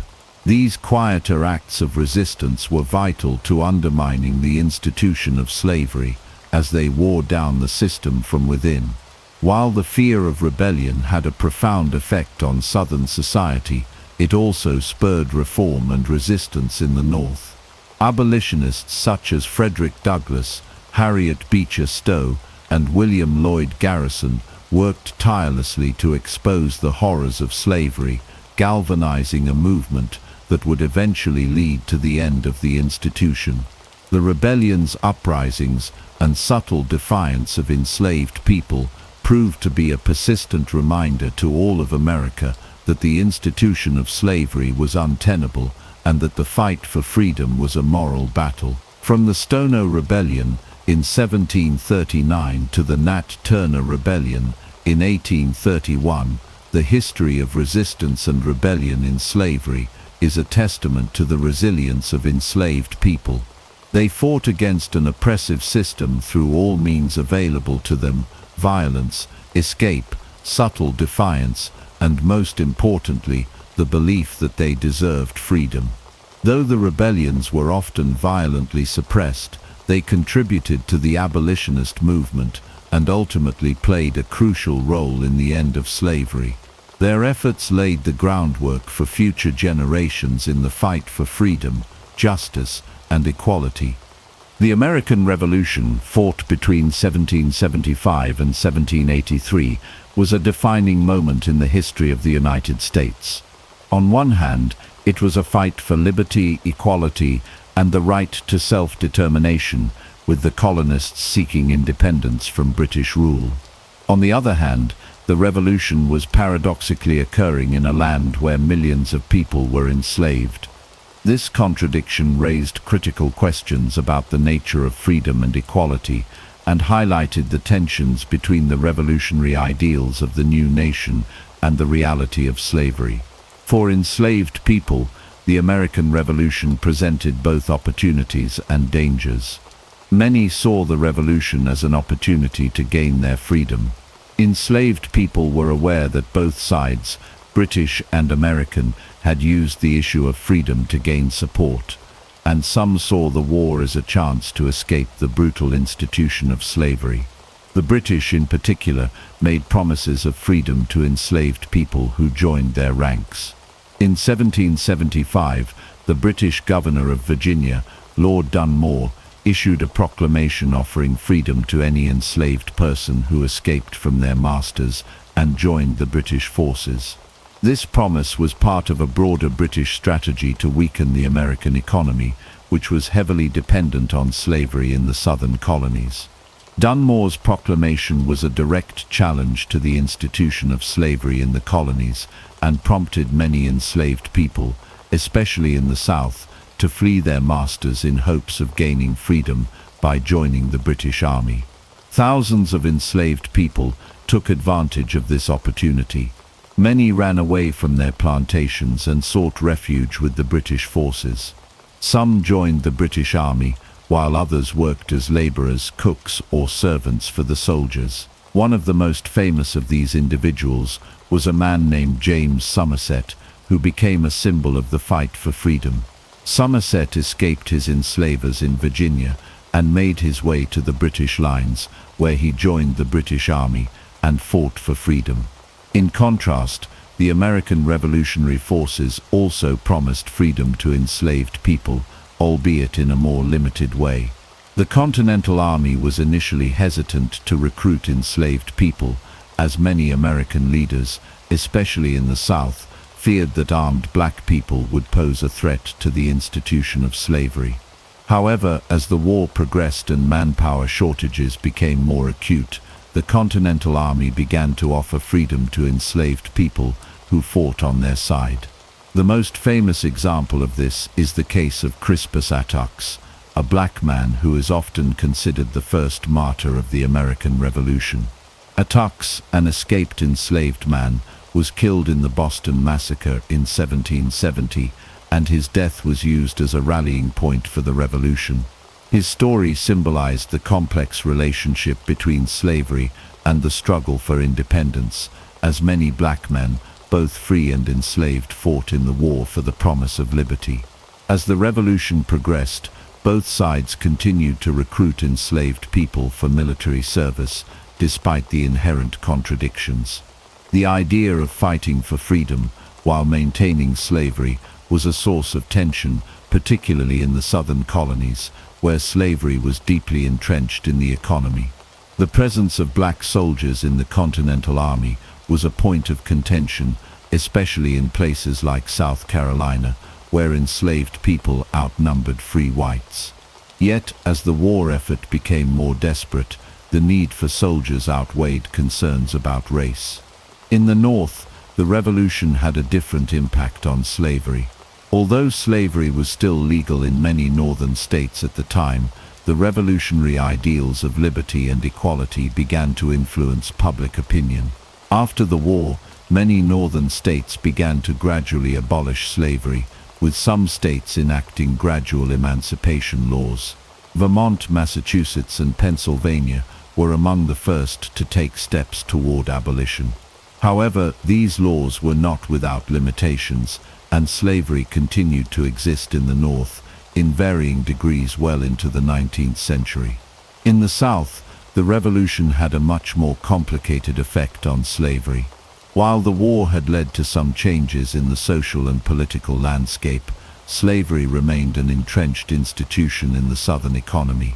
The end of the war saw the British departure, but the institution of slavery was left largely intact. While the Revolution did not lead to the immediate abolition of slavery, it did sow the seeds of resistance to the system. The idea of liberty that had been central to the Revolution would eventually fuel the abolitionist movement and lead to growing tensions between the North and South. In conclusion, the American Revolution was a time of great contradiction for enslaved people. On one hand, it was a war for liberty and freedom, but on the other hand, it was fought in a land where slavery was widespread. Enslaved people saw the revolution as an opportunity to escape bondage and claim their freedom, and many fought for both the British and the American forces in hopes of achieving that goal. The revolution marked a turning point in the history of slavery in America, setting the stage for the eventual abolition of slavery, but it also highlighted the deep divisions within the young nation over the issue of slavery. The promises of freedom made during the Revolution were not fully realized for enslaved people, but the seeds of resistance were planted, and the struggle for freedom would continue for generations to come. The expansion of slavery in America during the late 18th and early 19th centuries was directly tied to economic, technological, and territorial developments that reshaped the South and the nation. One of the most important events in this period was the invention of the cotton gin by Eli Whitney in 1793. This invention, which revolutionized cotton processing, played a pivotal role in the dramatic expansion of slavery in the South and into the new Western territories. As the demand for cotton soared, so too did the demand for enslaved labor. The rise of the cotton economy fueled the internal slave trade, which forcibly relocated hundreds of thousands of enslaved people, tearing families apart and displacing entire communities. Before the cotton gin, cotton was a relatively small-scale crop in the United States. It was time-consuming to separate cotton fibers from their seeds by hand, limiting its profitability. Whitney's cotton gin, a mechanical device that rapidly separated cotton fibers from seeds, dramatically increased the efficiency of cotton production. This made cotton a highly profitable crop, particularly in the Deep South, where the soil and climate were ideal for its cultivation. The cotton gin's impact was immediate and profound. Cotton quickly became the most important crop in the Southern economy, and the demand for enslaved labor to cultivate, harvest, and process cotton skyrocketed. As cotton became the driving force behind the Southern economy, new areas of the South and the West became prime land for cultivation. The agricultural expansion was particularly marked by the rise of large-scale cotton plantations in states such as Alabama, Mississippi, Louisiana, and Texas. These new territories, which were previously sparsely populated, became increasingly important in the growing cotton industry. The expansion of cotton production in these areas required more enslaved labor, as cotton was a labor-intensive crop that required workers to plant, tend, and harvest it. The westward expansion of slavery was directly tied to the demand for land to grow cotton. As settlers pushed into newly acquired territories, such as those gained from the Louisiana Purchase in 1803, and later from the annexation of Texas in 1845, they brought enslaved people with them. The Southern economy, which had long been based on tobacco and rice, increasingly became dominated by cotton.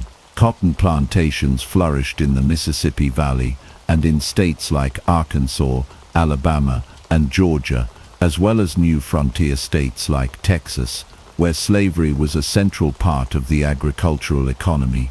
The demand for enslaved labor to cultivate cotton led to the rise of the domestic slave trade, a vast internal system of buying and selling enslaved people that primarily served to meet the needs of the expanding cotton economy. As the cotton boom spread westward, enslaved people were forcibly uprooted from their homes in the Upper South, states like Virginia, Maryland, and Delaware, and sold to new plantations in the Deep South and the West. The domestic slave trade became a brutal, profitable industry, with traders facilitating the forced relocation of hundreds of thousands of people.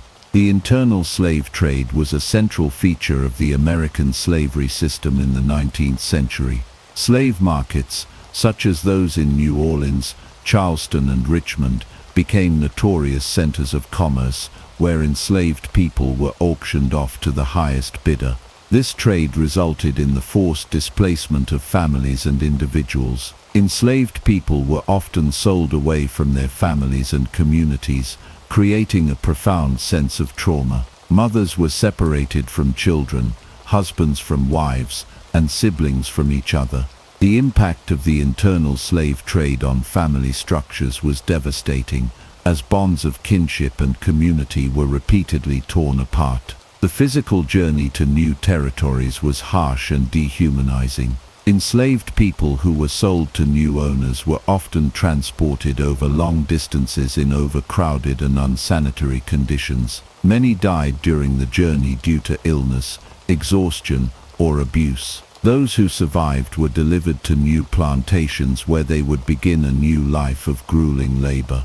The internal slave trade was marked by extreme violence, exploitation, and degradation, but it was also an integral part of the expansion of the American cotton economy. In addition to the economic and social consequences, the rise of the cotton economy and the domestic slave trade deepened the political divide between the North and the South.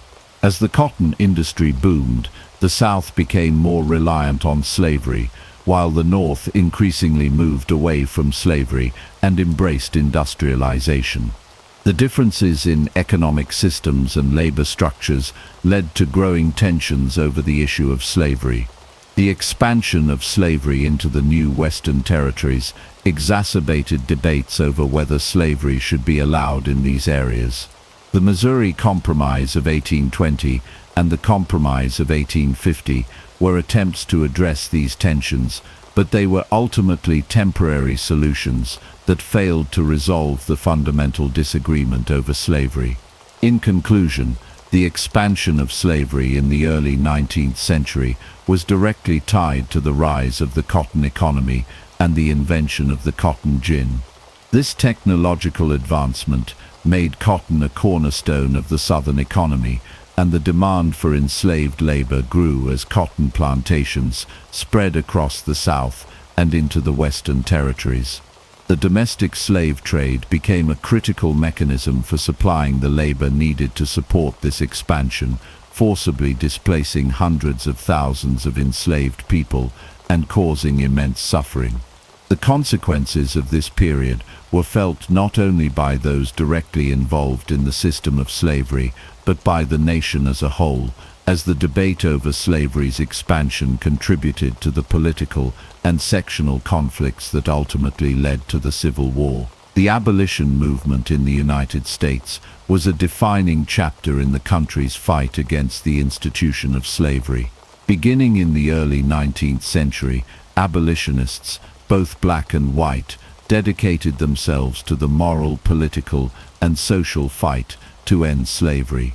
The movement was multifaceted, with leaders like Frederick Douglass, Harriet Tubman, William Lloyd Garrison, and Sojourner Truth, driving change through moral arguments, speeches, writings, and the creation of escape routes like the Underground Railroad. These efforts would eventually culminate in the end of slavery through the 13th Amendment, but the road was long and filled with challenges. One of the most influential figures in the abolition movement was Frederick Douglass. Born into slavery in Maryland in 1818, Douglass escaped to freedom in the North and became one of the most articulate and powerful voices in the fight to abolish slavery. His autobiography, Narrative of the Life of Frederick Douglass, an American Slave, published in 1845, was a groundbreaking work that gave a first-hand account of the brutalities of slavery, helping to galvanize the abolition movement in the North. Douglass's eloquent speeches, his activism in the abolitionist press, and his ability to advocate for the rights of all oppressed people made him a global figure. He emphasized that slavery was not only a moral evil, but also a violation of the basic principles of human rights and equality.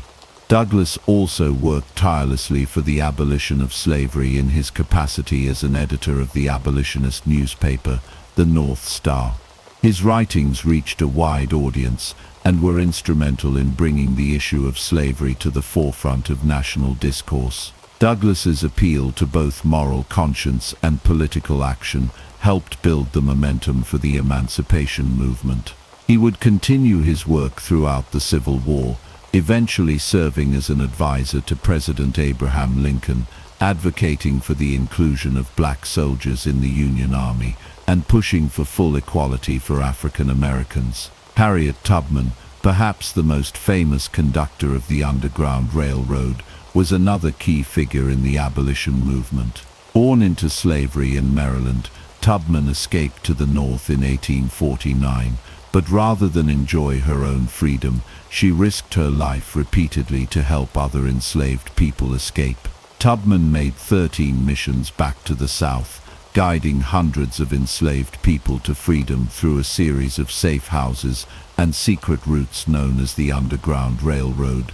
Her efforts were marked by bravery and resourcefulness. She employed a network of supporters, used covert signals, and often traveled under the cover of darkness to evade capture.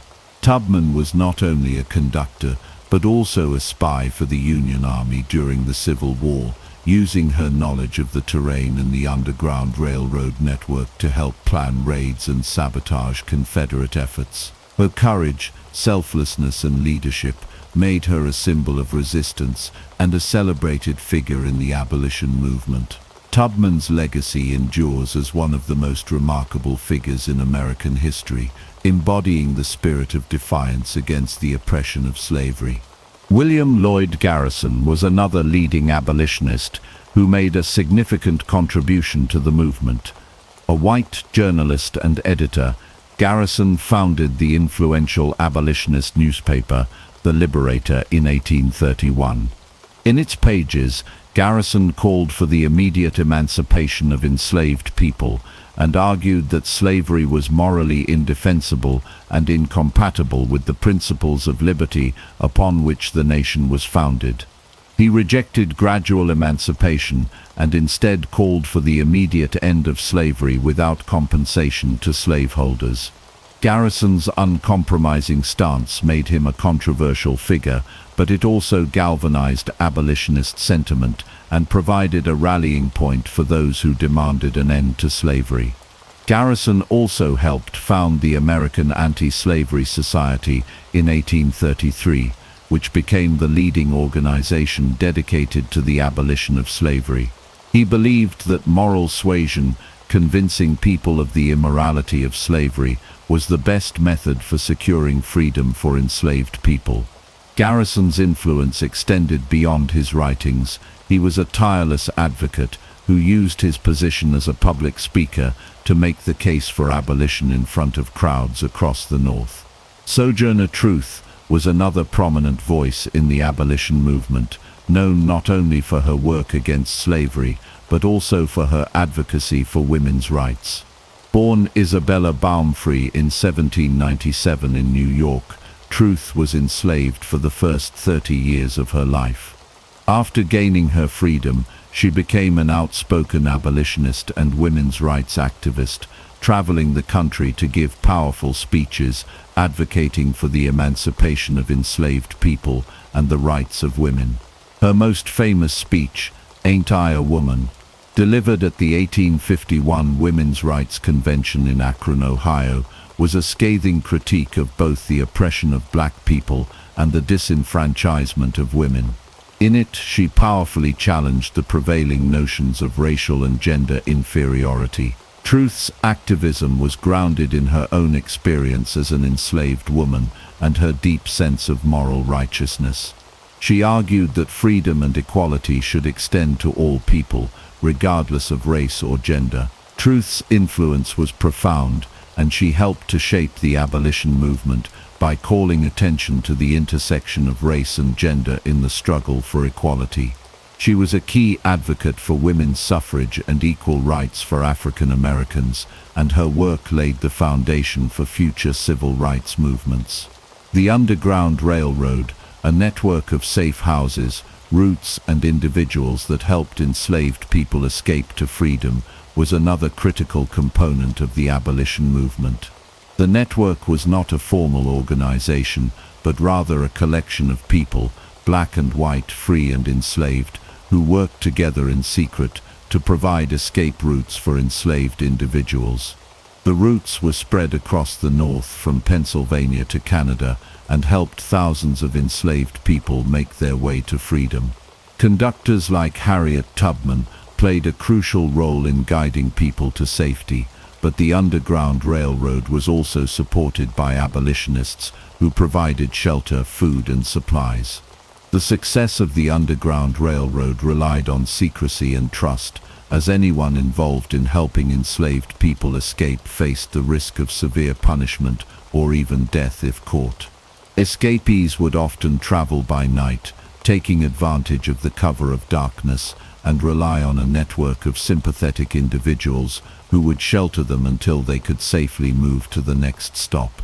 Many escapees made the dangerous journey to Canada, where slavery was outlawed, but others found refuge in northern cities where they could live as free people. In conclusion, the abolition movement and the Underground Railroad were essential in the fight against slavery in the United States. Figures like Frederick Douglass, Harriet Tubman, William Lloyd Garrison, and Sojourner Truth were instrumental in spreading the message of abolition and working toward the goal of emancipation. Their strategies ranged from moral persuasion and publishing to direct action, speeches, and aiding escapes, and their contributions helped bring about the eventual end of slavery. The Underground Railroad, while dangerous and secretive, was a lifeline for thousands of enslaved people seeking freedom. The bravery, tenacity, and dedication of these abolitionists left a lasting impact on the United States, contributing to the eventual abolition of slavery with the passage of the 13th Amendment in 1865, forever ending the legal institution of slavery and marking a turning point in the nation's long struggle for justice and equality. The road to the Civil War was marked by a series of political, legal and social events that gradually deepened the divide between the North and the South.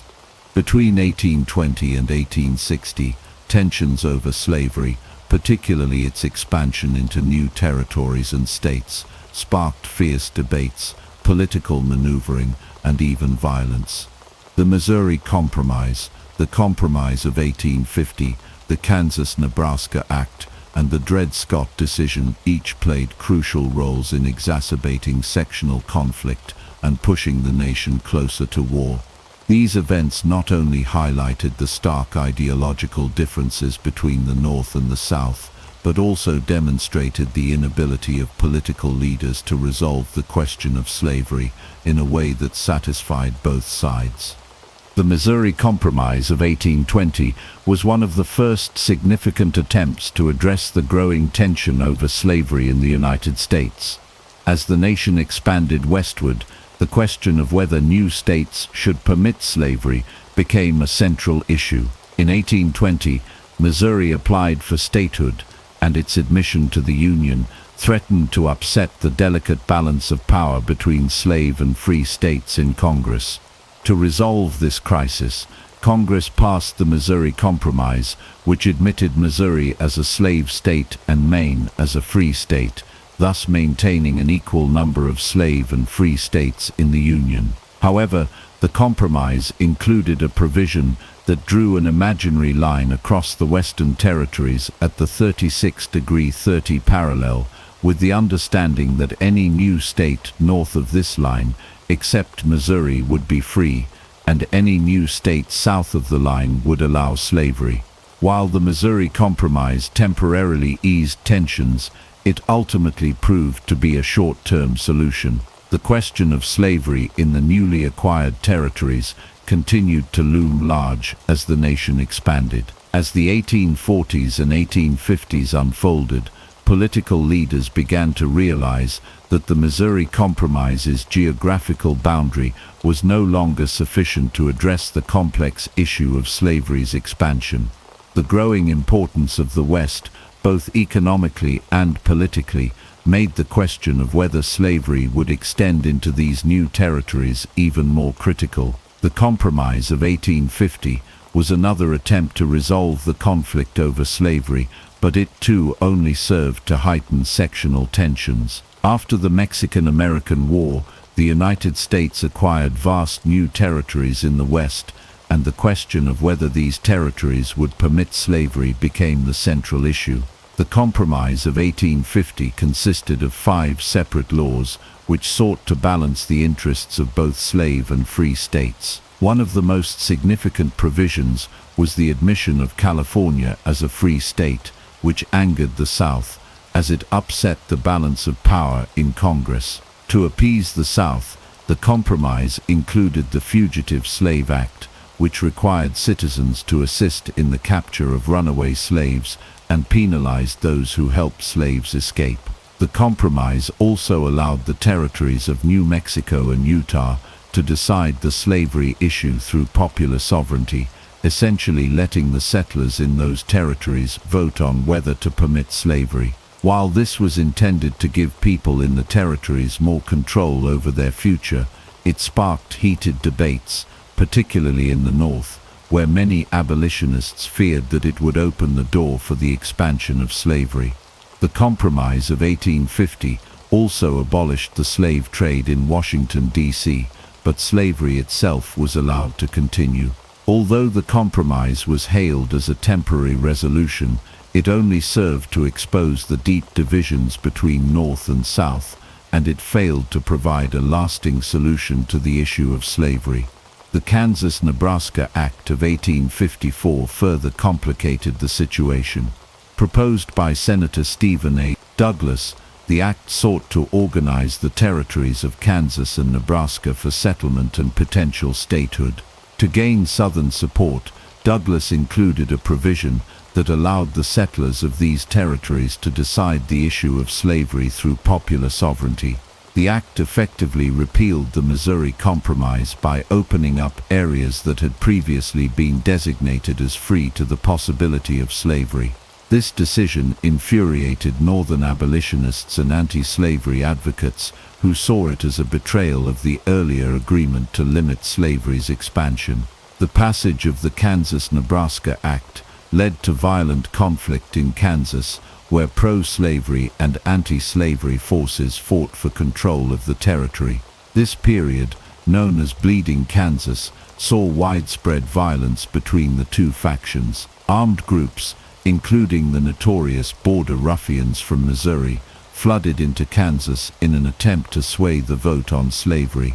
In response, anti-slavery settlers organized their own militias to resist the pro-slavery forces. The violence in Kansas, which included massacres and retaliatory attacks, was a preview of the larger conflict that would eventually engulf the nation.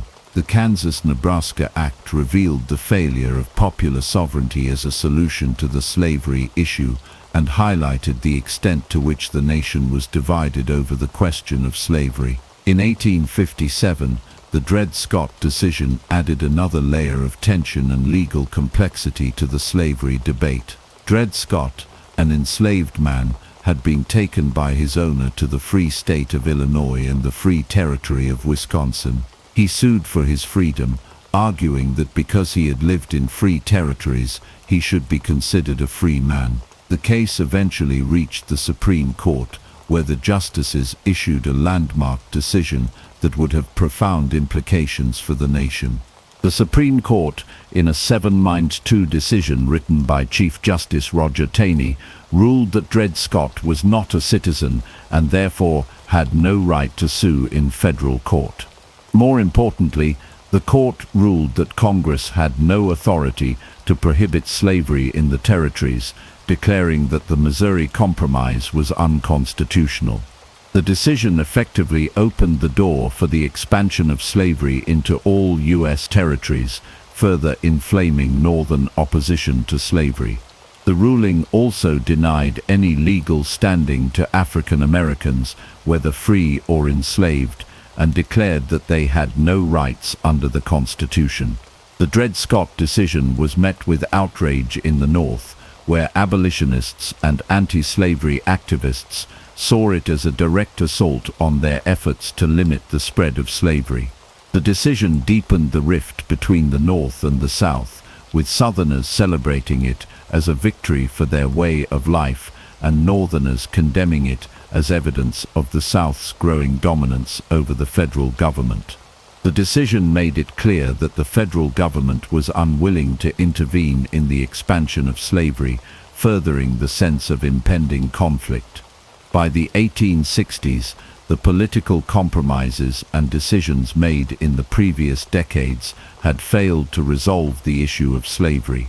The growing sectional divide was evident in the rise of the Republican Party, which was founded on an anti-slavery platform and the belief that slavery should not be allowed to expand into the new territories. The election of Abraham Lincoln as president in 1860 was the final straw for many Southern states, who saw Lincoln's victory as a threat to their way of life. Within months of his election, several Southern states seceded from the Union, forming the Confederate States of America. In conclusion, the events leading up to the Civil War, such as the Missouri Compromise, the Compromise of 1850, the Kansas-Nebraska Act, and the Dred Scott decision, were critical in deepening the national conflict over slavery. These events highlighted the inability of political leaders to find a lasting solution to the slavery issue and showed how deeply divided the nation had become.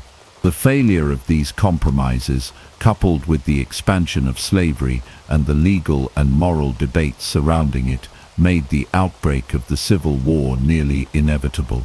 The tensions between the North and South were no longer reconcilable through political means, and the nation was on the brink of a conflict that would ultimately reshape the United States forever. The Civil War, fought from 1861 to 1865, was a pivotal chapter in the history of the United States, and slavery was central to the conflict that tore the nation apart. The war was initially fought to preserve the Union, but as it progressed, the abolition of slavery became a key objective for the Union. In the South, slavery was deeply ingrained in the social, economic, and political fabric, while in the North, the institution was increasingly seen as a moral evil that had to be eradicated. The war, then, became a battle not only for the future of the Union, but also for the future of slavery itself. The secession of Southern states from the Union in late 1860 and early 1861 was the direct result of the intensifying sectional crisis over slavery. When Abraham Lincoln was elected president in 1860, many in the South saw it as the final sign that their way of life, built on slavery, was under threat. Lincoln's position on slavery was clear. He opposed its expansion into the new territories and states, but he did not initially advocate for immediate abolition where it already existed. However, this stance was enough to drive the Southern states to secede from the Union, culminating in the formation of the Confederate States of America under President Jefferson Davis.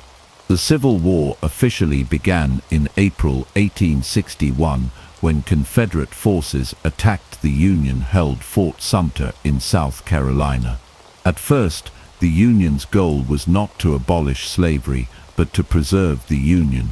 However, as the war continued and the death toll mounted, the issue of slavery increasingly became a moral and political imperative for the North.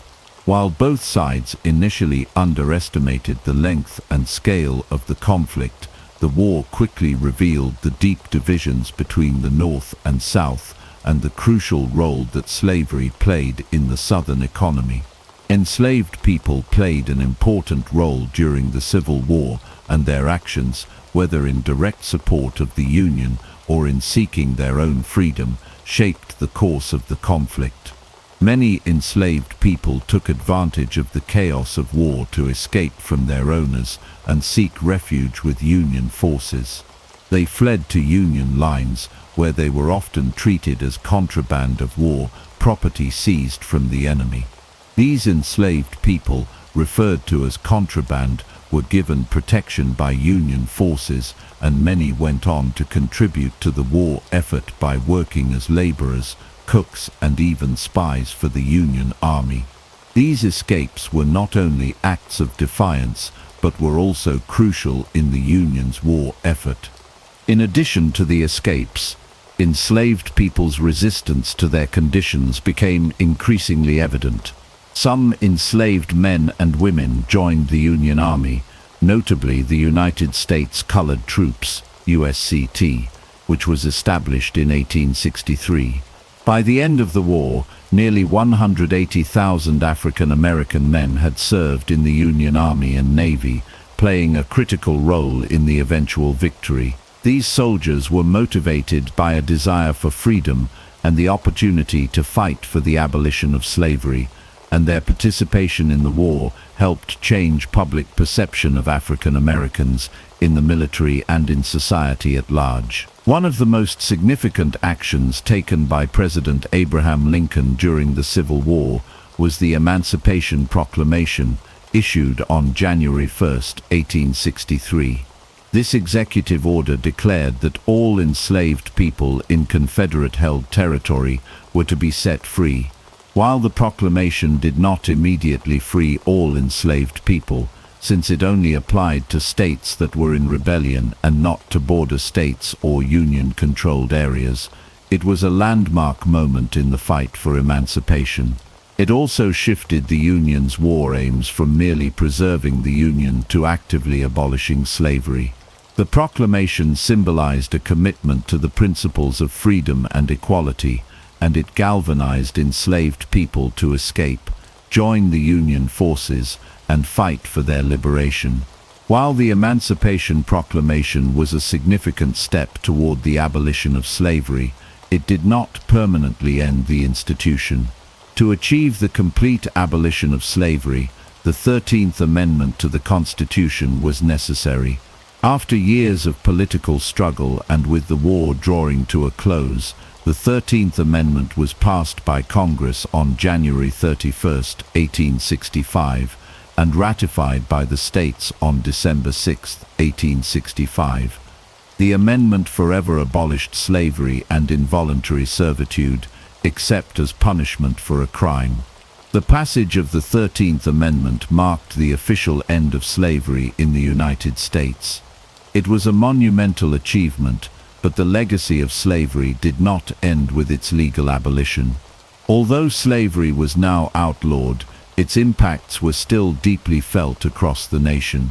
The former enslaved population faced significant challenges in their transition to freedom as they confronted economic hardship, racial discrimination, and social inequality. In the South, many African Americans found themselves bound to the land through sharecropping and tenant farming, systems that often mirrored the conditions of slavery, with little opportunity for upward mobility. Moreover, while the abolition of slavery was a victory for African Americans, it did not immediately grant them full citizenship or equal rights. The Reconstruction period, which followed the Civil War, sought to rebuild the South and integrate formerly enslaved people into American society. However, Reconstruction faced intense resistance from white Southerners who sought to maintain their control over African Americans through discriminatory laws, intimidation, and violence. The legal and social fight for civil rights would continue for decades, leading to the civil rights movement of the 1960s. The legacy of slavery also influenced the course of American history in ways that continue to shape the nation today. The struggle for racial equality, the fight for civil rights, and the ongoing debate over issues like systemic racism and reparations can all trace their roots back to the centuries of enslavement that preceded the Civil War. The Emancipation Proclamation and the 13th Amendment were critical milestones in the fight for freedom, but they were only the beginning of a much longer struggle for full equality and justice. In conclusion, the Civil War and the Emancipation Proclamation were transformative events in the history of the United States. The war not only determined the fate of the Union, but also put an end to the institution of slavery that had been a central part of American life for over 2 centuries. The abolition of slavery through the passage of the 13th Amendment was a significant achievement, but it was only one chapter in a long, ongoing struggle for racial equality. The legacy of slavery continues to shape the United States in profound ways, and the fight for freedom, justice, and equality is far from over.